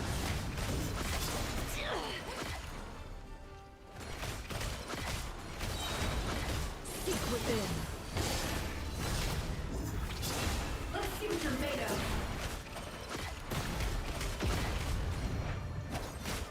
No more lies. Let's see what you're made of. Can't hide the truth. Absurd. Time to come clean. Wipe out! The deception ends here. It all adds up. Let's see what you're made of.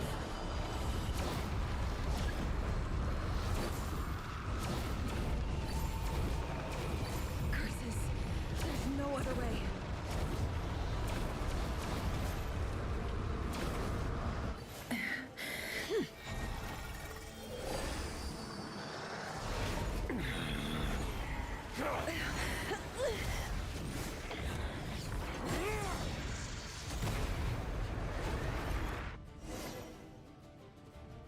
The only way to defeat Rarer is to borrow his own power.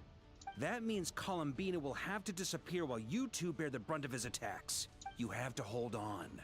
Find a way to keep him focused on killing the two of you.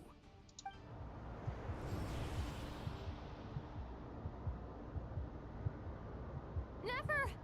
Your eyes are bleeding. Soon you will be powerless to resist. And then, I will reduce you to dust. But that dust will plague your memories.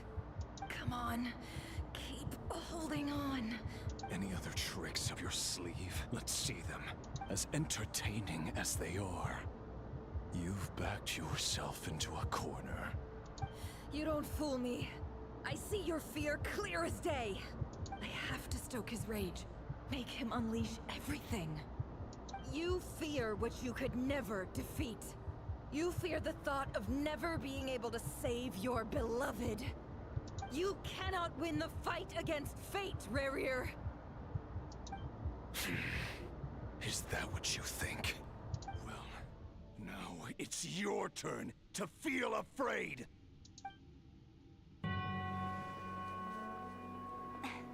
You fear the sound of your own name? Is it us you hate? Or is it what you've become? Let's see what becomes of you!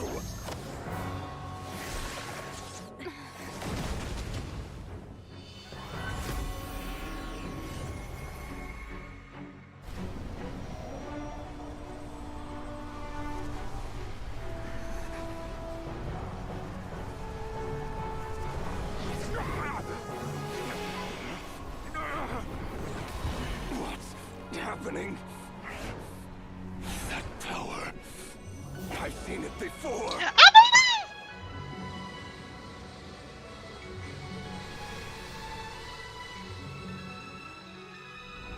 His power is on another level. We'll need to use an alchemical array to convert his power into a usable form. Then quickly channel it into Columbina, rendering her powerful enough to compete with him. I'll join you. I can help. If I release enough abyssal energy into a confined space, it'll create a potential difference, allowing us to extract a huge amount of elemental energy. Next, I'll synchronize with everyone's minds using Pyro, then give you temporary access to their abilities and fields of view. But it won't last long. Can you see? Well enough.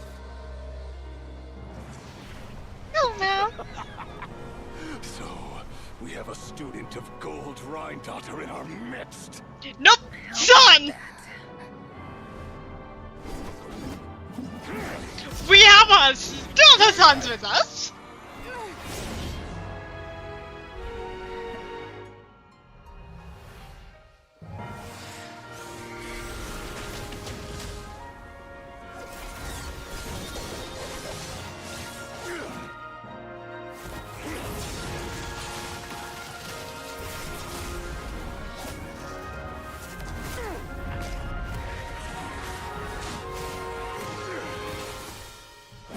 You use my own power against me?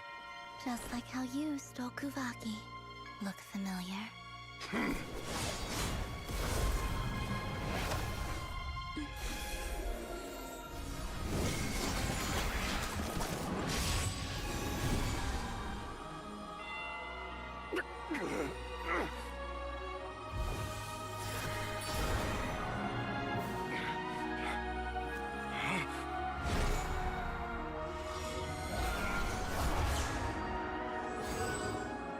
Don't you realize?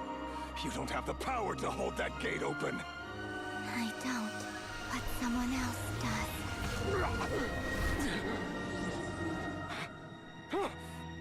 Goodbye, Rerir.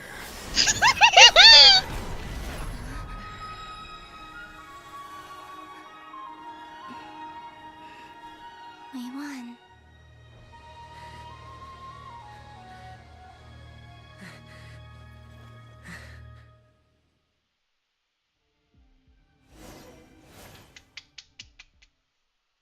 Yay! Today's slime was funny.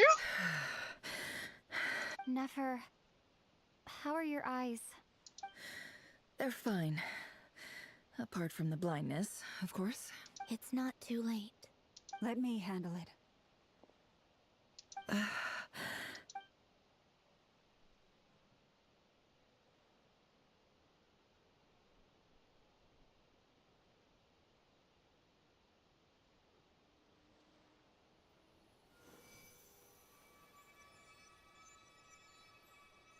Miss Nefer, it's not like you to lose your composure. That was the most reckless thing I've ever seen you do. Reckless how? The situation was critical. Our lives were at stake. We had to do something. Even so. Okay. I guess you're right. Under the circumstances, it was a wise decision. You traded your eyes for an incredible victory. In business terms, I suppose that's a huge return on investment. I'd be hard-pressed to argue otherwise.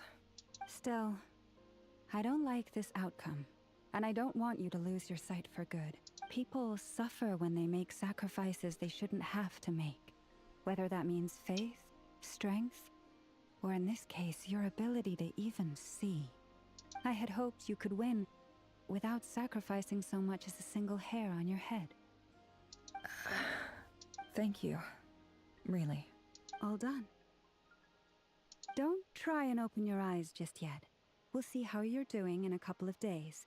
Until then, please follow your recovery plan to the letter. I'll send full details through Yehoda.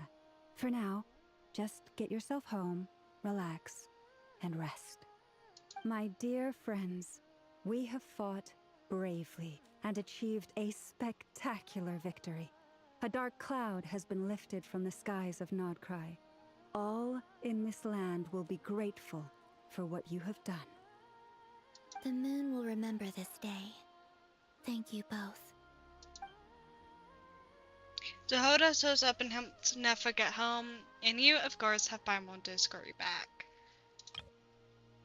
That is pretty.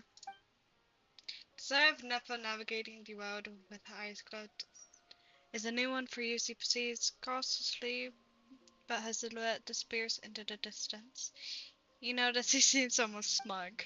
There's something I want to let you know. What is it? When Durin connected everyone's minds so I could access their powers, I also felt everything they felt. And since Nefer's eyes were injured, my eyes are hurting now too. Hold on. Let me try. I only feel the pain. There's no actual damage. I just thought I should tell you. You're right. There's no damage. That's a relief. But I must say, I'm surprised to hear the Kutar share something like this with me. In the past, you never used to open up about yourself. Things are a little different now from how they were. I'm learning to share how I truly feel with my friends. Friends? You have no idea how glad I am to hear that. You can't help but break into a smile at the words friends as a warm and fuzzy feeling fills your chest.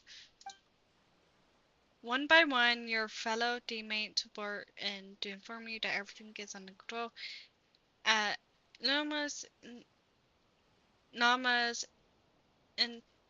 instance, you lie down, you fought on the front line against Torio. Now you need rest.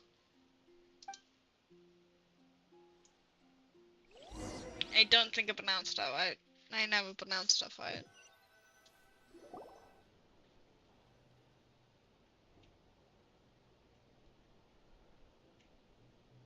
Yay! You're awake! How are you feeling? Any aches and pains? Did you sleep well? I'm doing all right, Paimon. No need to worry about me. Phew! Well, that's good. Paimon's been sitting on the edge of the bed worrying about you for ages. You slept a whole day and night. Poor Paimon had to eat all by her lonesome. Glad to hear you didn't starve.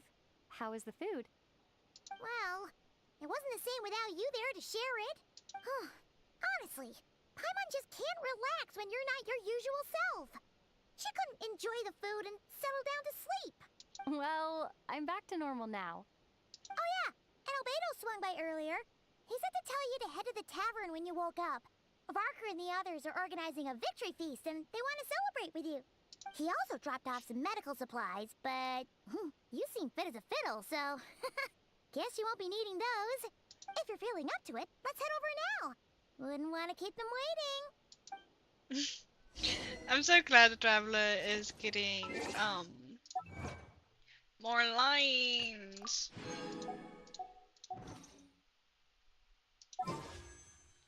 What the?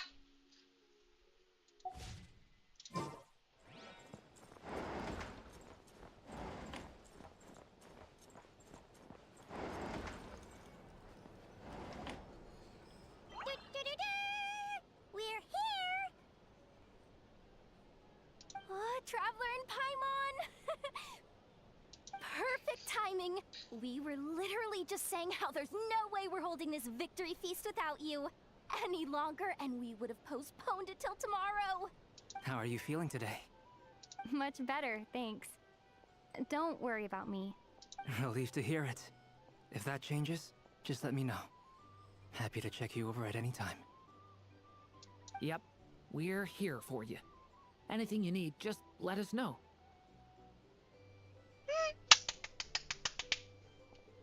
Oh wait, where's Nefer? How are her eyes doing? Nefer's right over there. Wait. I'm sure she'd love to catch up with you.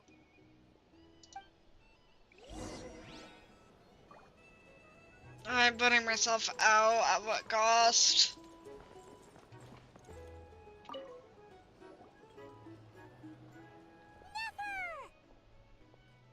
Traveler, Paimon, are you recovering well? Much better, thanks to a good rest. You're looking well too. Turns out that moon chanter has some real talent after all. My eyes were mostly recovered after just a couple days rest. I can actually open them again now. Yeah, but you gotta be careful. Lauma says not to strain your eyes while they're still healing. Yes, thank you. I'm well aware. Yehoda, could I borrow you for a moment? I could do with an extra pair of hands. Oh, sure. Coming.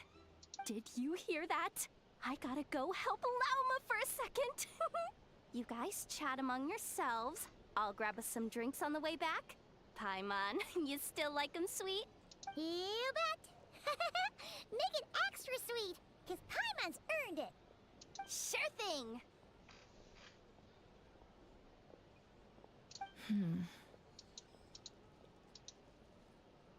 What's on your mind? The Raker of Solnari. Kind of a snake, don't you think? More of a wolf in my mind. No, definitely a snake. A poisonous one who spewed his venomous hatred everywhere.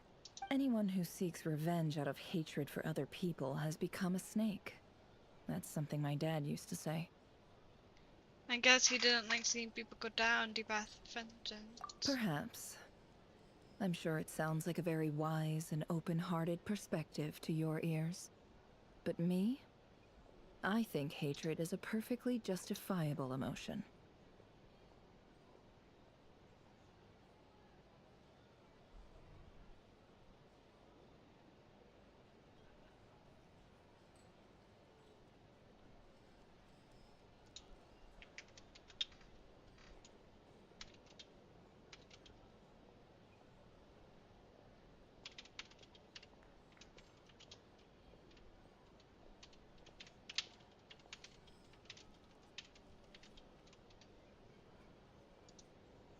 What else is left when everything you depended on in life gets stripped away?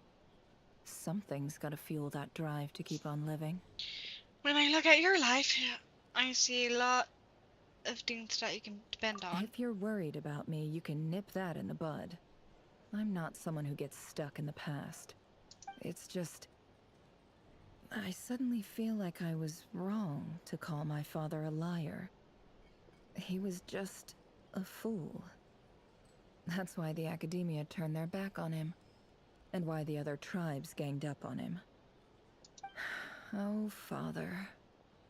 How much better things could have been if you were a skilled liar. Look at the Ibis King. Thoth is a fiendishly cunning liar. And yet, strangely, he feels more like a father to me than my real dad ever was. He's never brought it up, but I'd bet he feels the same way. Why else would he give me the power to perceive the truth, while at the same time training me in the art of deception? Sadly, I never heard the Ibis King's voice. What's he actually like? Well, King Deshret banished him to Aru, which is essentially a prison, and posed 3 questions to him.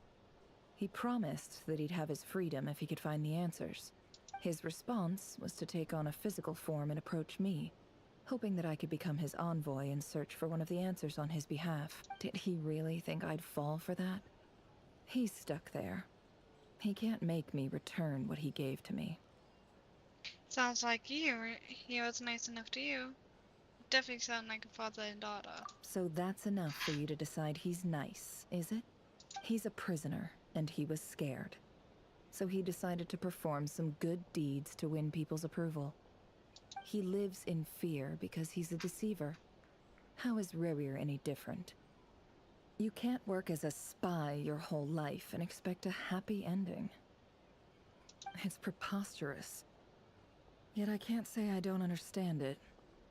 Liars live in the darkness of their own making, but it's still human nature to want to go on living.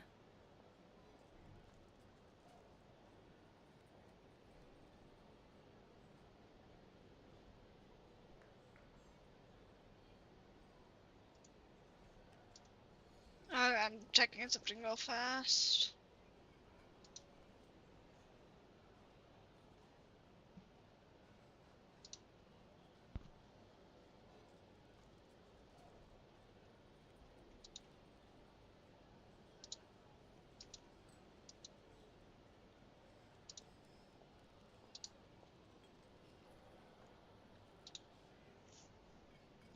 They say that a liar's soul is the most worthless thing in the world. What do you think? I agree with that.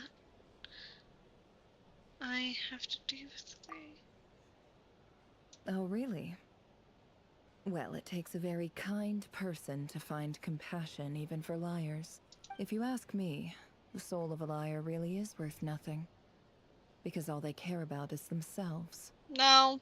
For example, when something good falls into my lap, I don't go sharing the news around. Stops other people trying to steal it from me. I have a feeling some people overheard there may. I have a feeling some people over there may have overheard that. So be it. They have sharp ears. I can't keep anything from them. Is that your way of saying you warmed up to them now? Oh, is that what it looks like? Well, it looks like it. What it looks like is you're starting to see us as your friends. Well, you all know my past now. And I can't simply eliminate everyone who knows too much. So I guess I just have to put up with you. For the foreseeable future, at least. When you find yourself in a situation you can't control, the safest play is to keep calm and start monitoring everyone involved like a hawk. In the intelligence world, you need to have a sense of perspective and play your hand accordingly. If you understand what's at stake, please ensure my secret is safe with you. I trust you'll respect my wishes as a friend. But don't forget, I will also be watching you like a hawk. Sure. Very good. Oh, wait! Now that the panic's over and we've all calmed down, Paimon suddenly remembered something. What is it? After all that build-up, our mystery ally never showed up even once.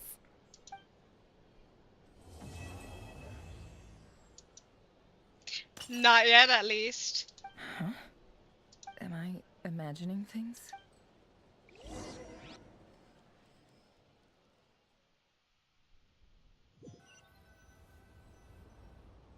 So, that close colleague who stayed behind with you? What's he been up to recently? Don't know, don't care. I get more normal human interaction from hanging out with Bosco too than him.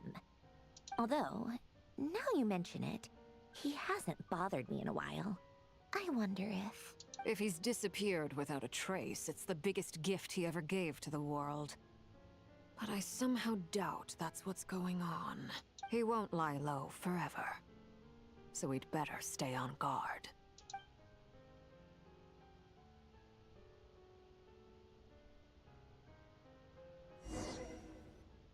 Huh? Huh?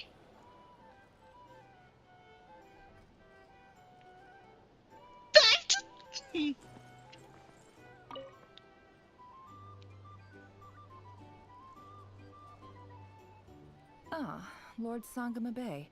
How lovely to see you. I must thank you for the device you provided. It was an enormous help. Would I be right in thinking that it was developed by the Academia? Why come and ask me when you clearly know already?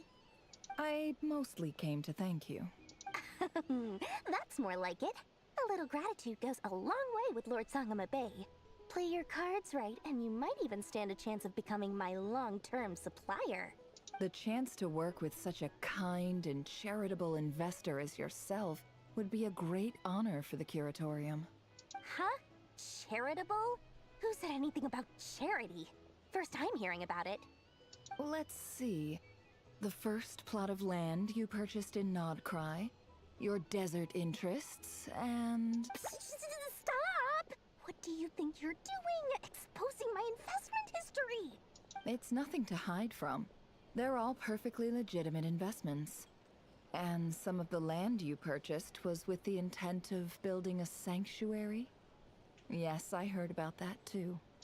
How did you... You're a curious case, Lord Sangamabe. You don't like people finding out about your good deeds, do you? But I'm afraid no matter how hard you try to keep things under wraps, where there's a will, there's a way. You did it for Sumeru, didn't you? It was empty land that was gonna go to waste otherwise. I figured if I built something there, it might at least get some use in an emergency. Disasters are capricious things. They strike without any warning. I've lost family to a disaster before, and I don't want to lose any friends or business partners if I can help it. My elder sister used to dream of finding a sanctuary. Somewhere with plenty of food, water, and medicine. Where everyone could live happy lives. It was something I looked into, but after discussing things with the Dendro Archon, I decided on a more effective strategy. The tech people handled the tech, and Moneybags provided the Mora. It just made the most sense. It's a pity that so few people know the truth about you. Everyone says that you view everything in terms of Mora, and all you care about is growing your own wealth. So, what's the problem with that? Everyone wants to be rich. It's human nature. So yes, I love Mora, and it's nothing to be ashamed of. But surely you have dreams of your own beyond just making Mora. You don't get it, do you? My dream is to invest in other people's dreams. And, you know, make a nice little slice for myself along the way. Just thinking about it makes me happy. That sweet, sweet sound of Mora. Thank you. For the device? And the pendant. Oh, that. I was just returning a favor. Don't worry about it. Seems like we've both been away from home for a very long time. Yeah. So long that I barely remember what my family even looked like. That would be your mother, father, and sister? Yeah, though it's been years since my sister passed away. It's not like I want to forget them, obviously, but memory can be even more ruthless than the most calculating business person. Beyond a certain point, if something isn't helping you, it just gets rid of it. My sister can't help me now. Slowly but surely, her face is fading from my mind's eye. It's become a vague impression. Not everything will fade. When loved ones pass away, the beautiful memories are the ones that last the longest. Yeah, that's true. If you ask me, that's the one silver lining in all of it. Well, that, plus, I'm sure that life is much better now than it was back then. Oh, absolutely. I have tons of Mora, a big beautiful house, business is booming, and I'm as happy as can be. You've got a lot going for you too. Boss of the Curatorium of Secrets? I'm sure there's plenty of Mora to be made in that line of work. I appreciate the vote of confidence.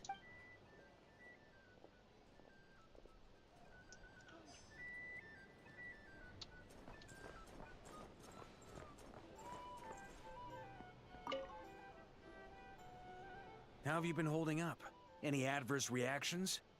If you start to take a turn for the worse, make sure you tell me right away. You don't need to worry about me, Grandmaster. I'm fine. I mean, I barely did anything, so... What? You're too humble, young man. You played an indispensable role in the battle for Nodkrai. We can't thank you enough for your support. Sometimes, when people praise you, it's because you deserve it. The best thing is to accept it calmly and with grace. It's important to learn how to respond to words of admiration. Let's do a quick demonstration. Albedo, that was an incredible feat of alchemy. The pressure was on, but you worked flawlessly at lightning speed to get the job done.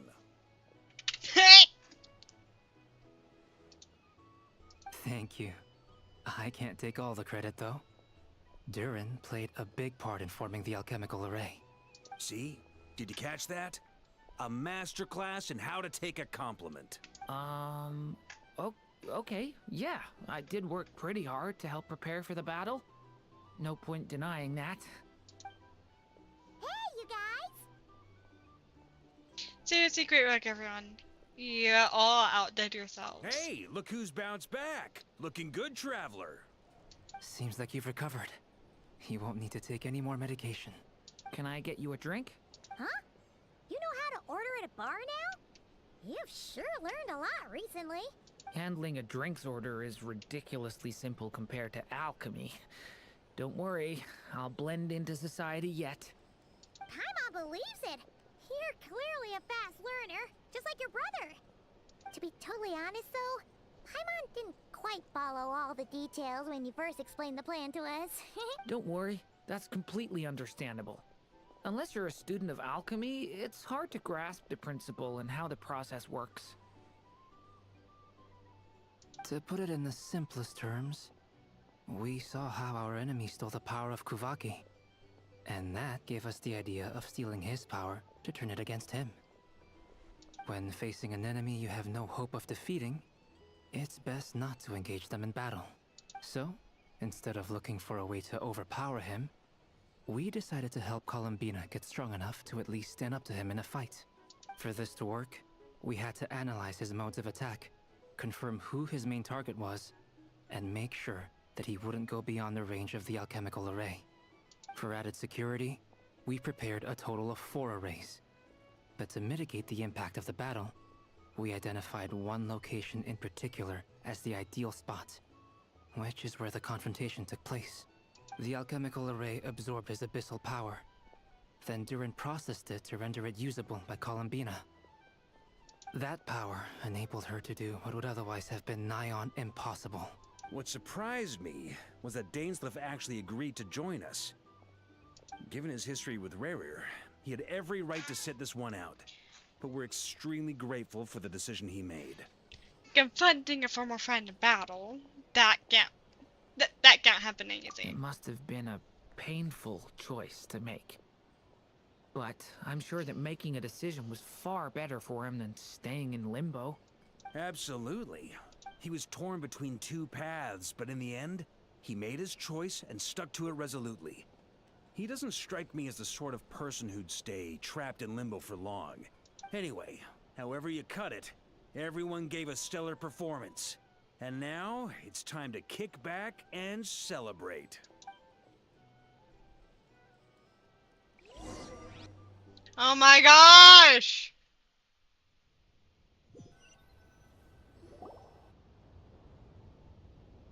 That's the only reason you're here. Yes. I've thought a lot about it. And I've realized that you, me, and Arlecchino should be friends. I think this is very important. So I felt I had to come and tell you. Well, this is a new one. I'm so moved. I can't even hold my teacup. If that's all, you can leave now. Do you not want to be friends with me? Or is it that you prefer being co-workers? What is this, Columbina? Are you deliberately testing my patience threshold? Right now, my politeness module is active. But if you say another word, I swear I'll shut it down.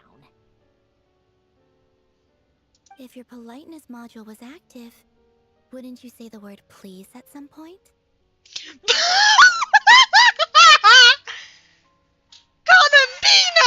Columbina! Please see Lady Columbina to the door. Will you still invite me to your next tea party? What? Yes, I think you will. Bye-bye, dear Sandrone.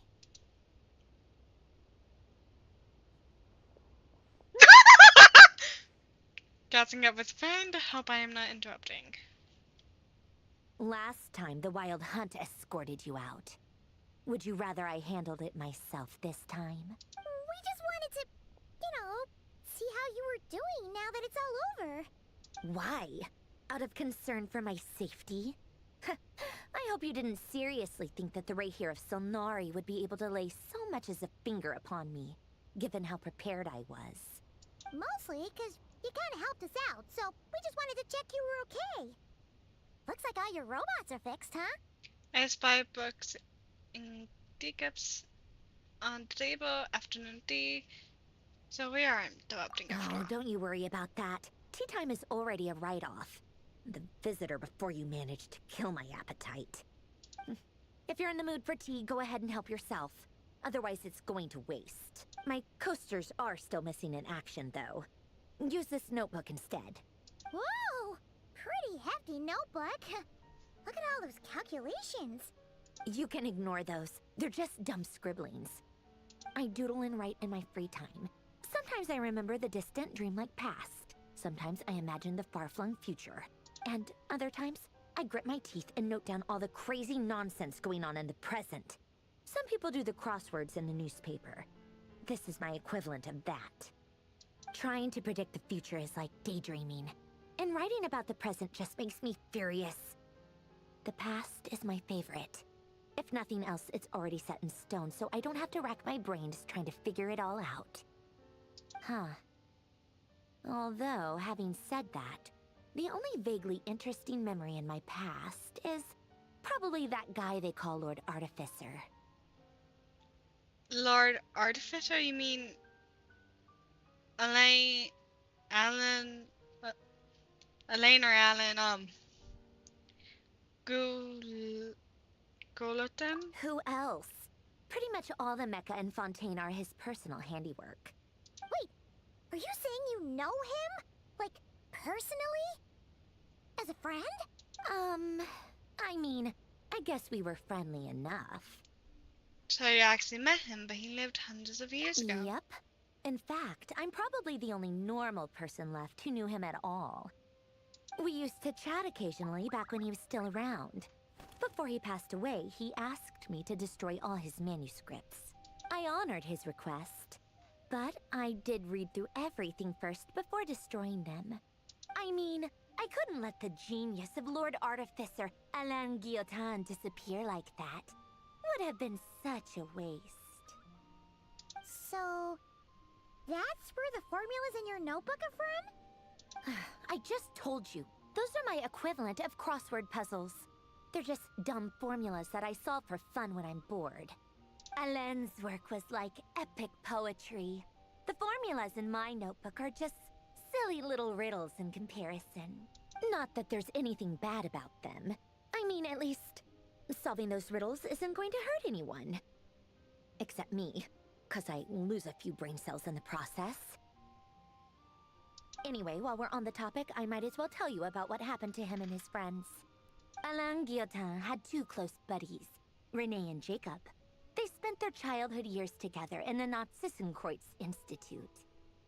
They were all quite competitive, so there was some rivalry between them, but it was a friendly rivalry. But beneath the friendship and the rivalry ran something deeper, a sense of nostalgia for the past. Unfortunately, childhood would end, the prophecy would come true, the apocalypse would arrive, and the future would never be. A mad dream that would normally only capture the minds of lunatics begin to take root in their hearts. A dream of saving the world. And if Renee and Alain had been people of lesser wits, that dream would probably have ended up as something for them to joke about in their older years. But alas, they were some of the sharpest minds around. They nurtured that dream with the full power of their intellect, and it grew into something that ate away at their souls. The first of them to fall under its spell was Renee. Against Alain's wishes, he persisted in experimenting on a mutual friend of theirs to try and save their life. Alain did not approve and parted ways with Renee. It's complicated. Alain wanted to believe that Renee only did what he did for the sake of their friendship. But when he told me about what happened, I could tell he still had some suspicions about Renee's motives.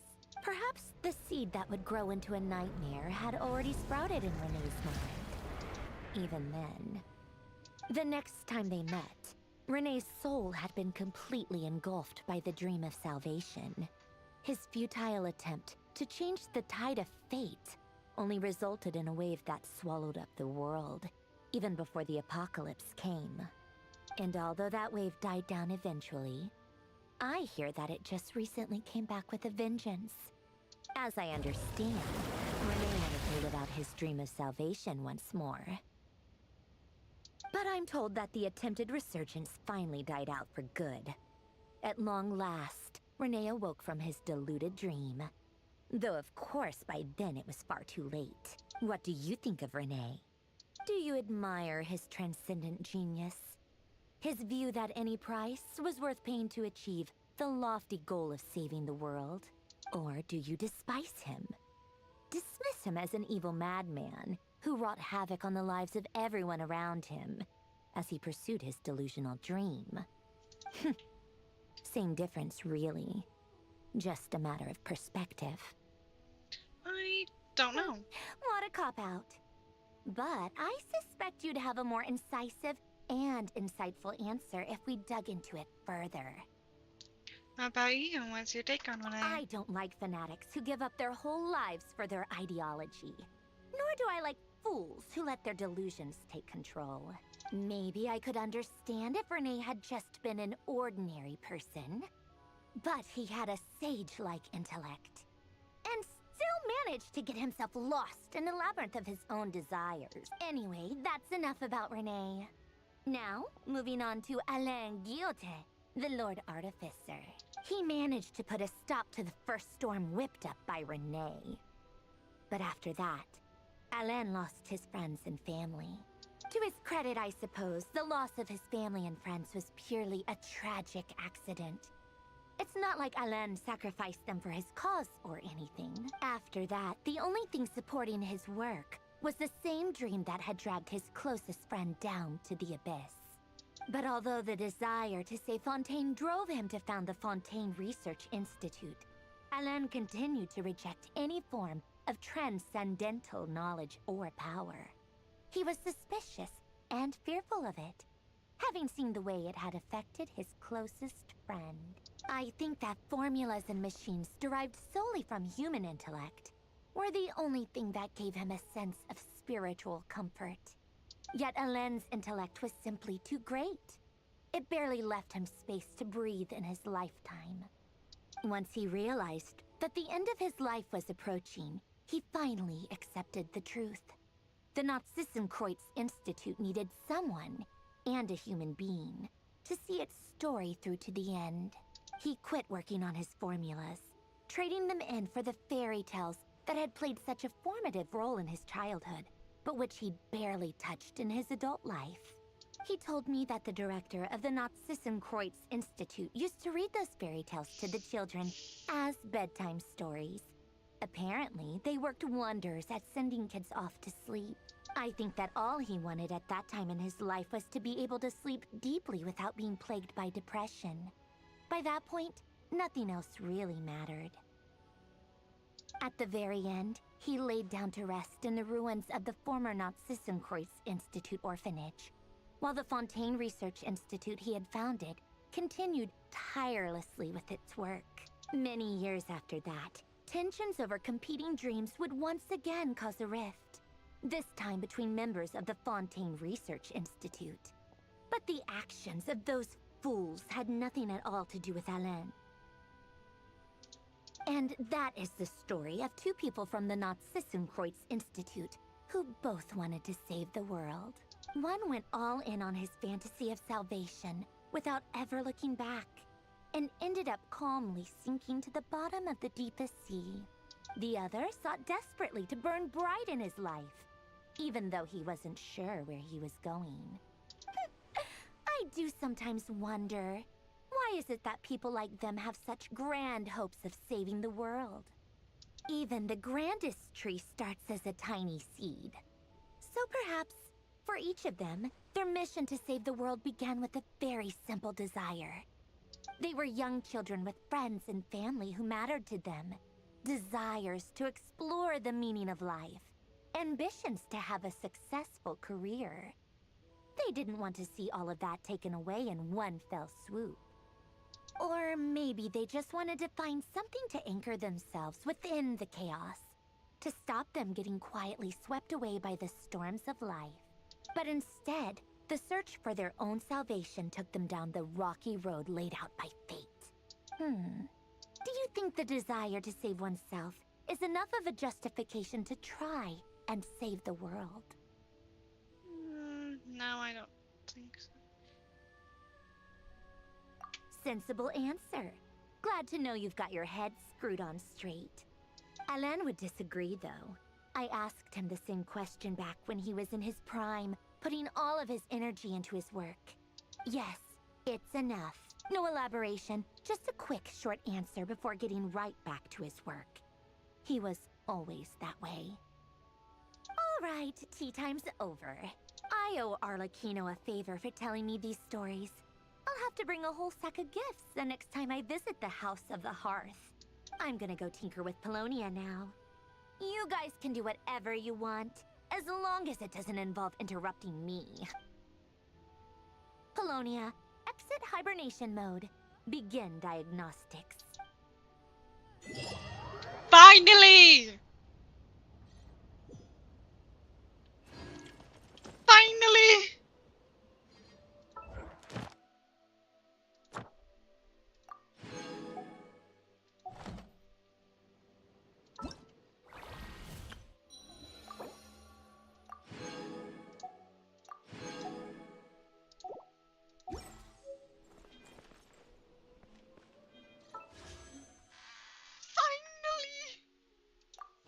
We're gonna fastly do these before I have to hop off. Think so? I'm like, Xingqiu? Oh my gosh! No way! I guessed Xingqiu and it became Xingqiu. Okay, this gives me 6 wishes.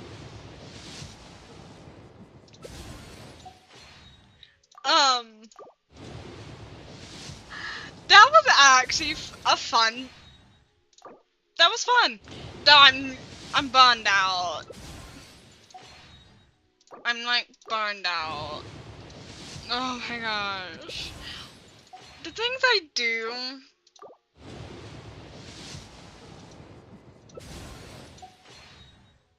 Okay. Before anything, that puts me at C5. Be right back, so it's not me.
Okay, I'm back. Sorry.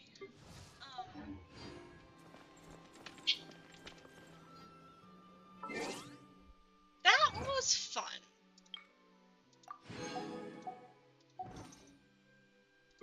I'm like burned out because I'm burned out. But I will talk to y'all later. Sadly, I will not be able to do my second stream for today because I have somewhere to be. But no, it was fun.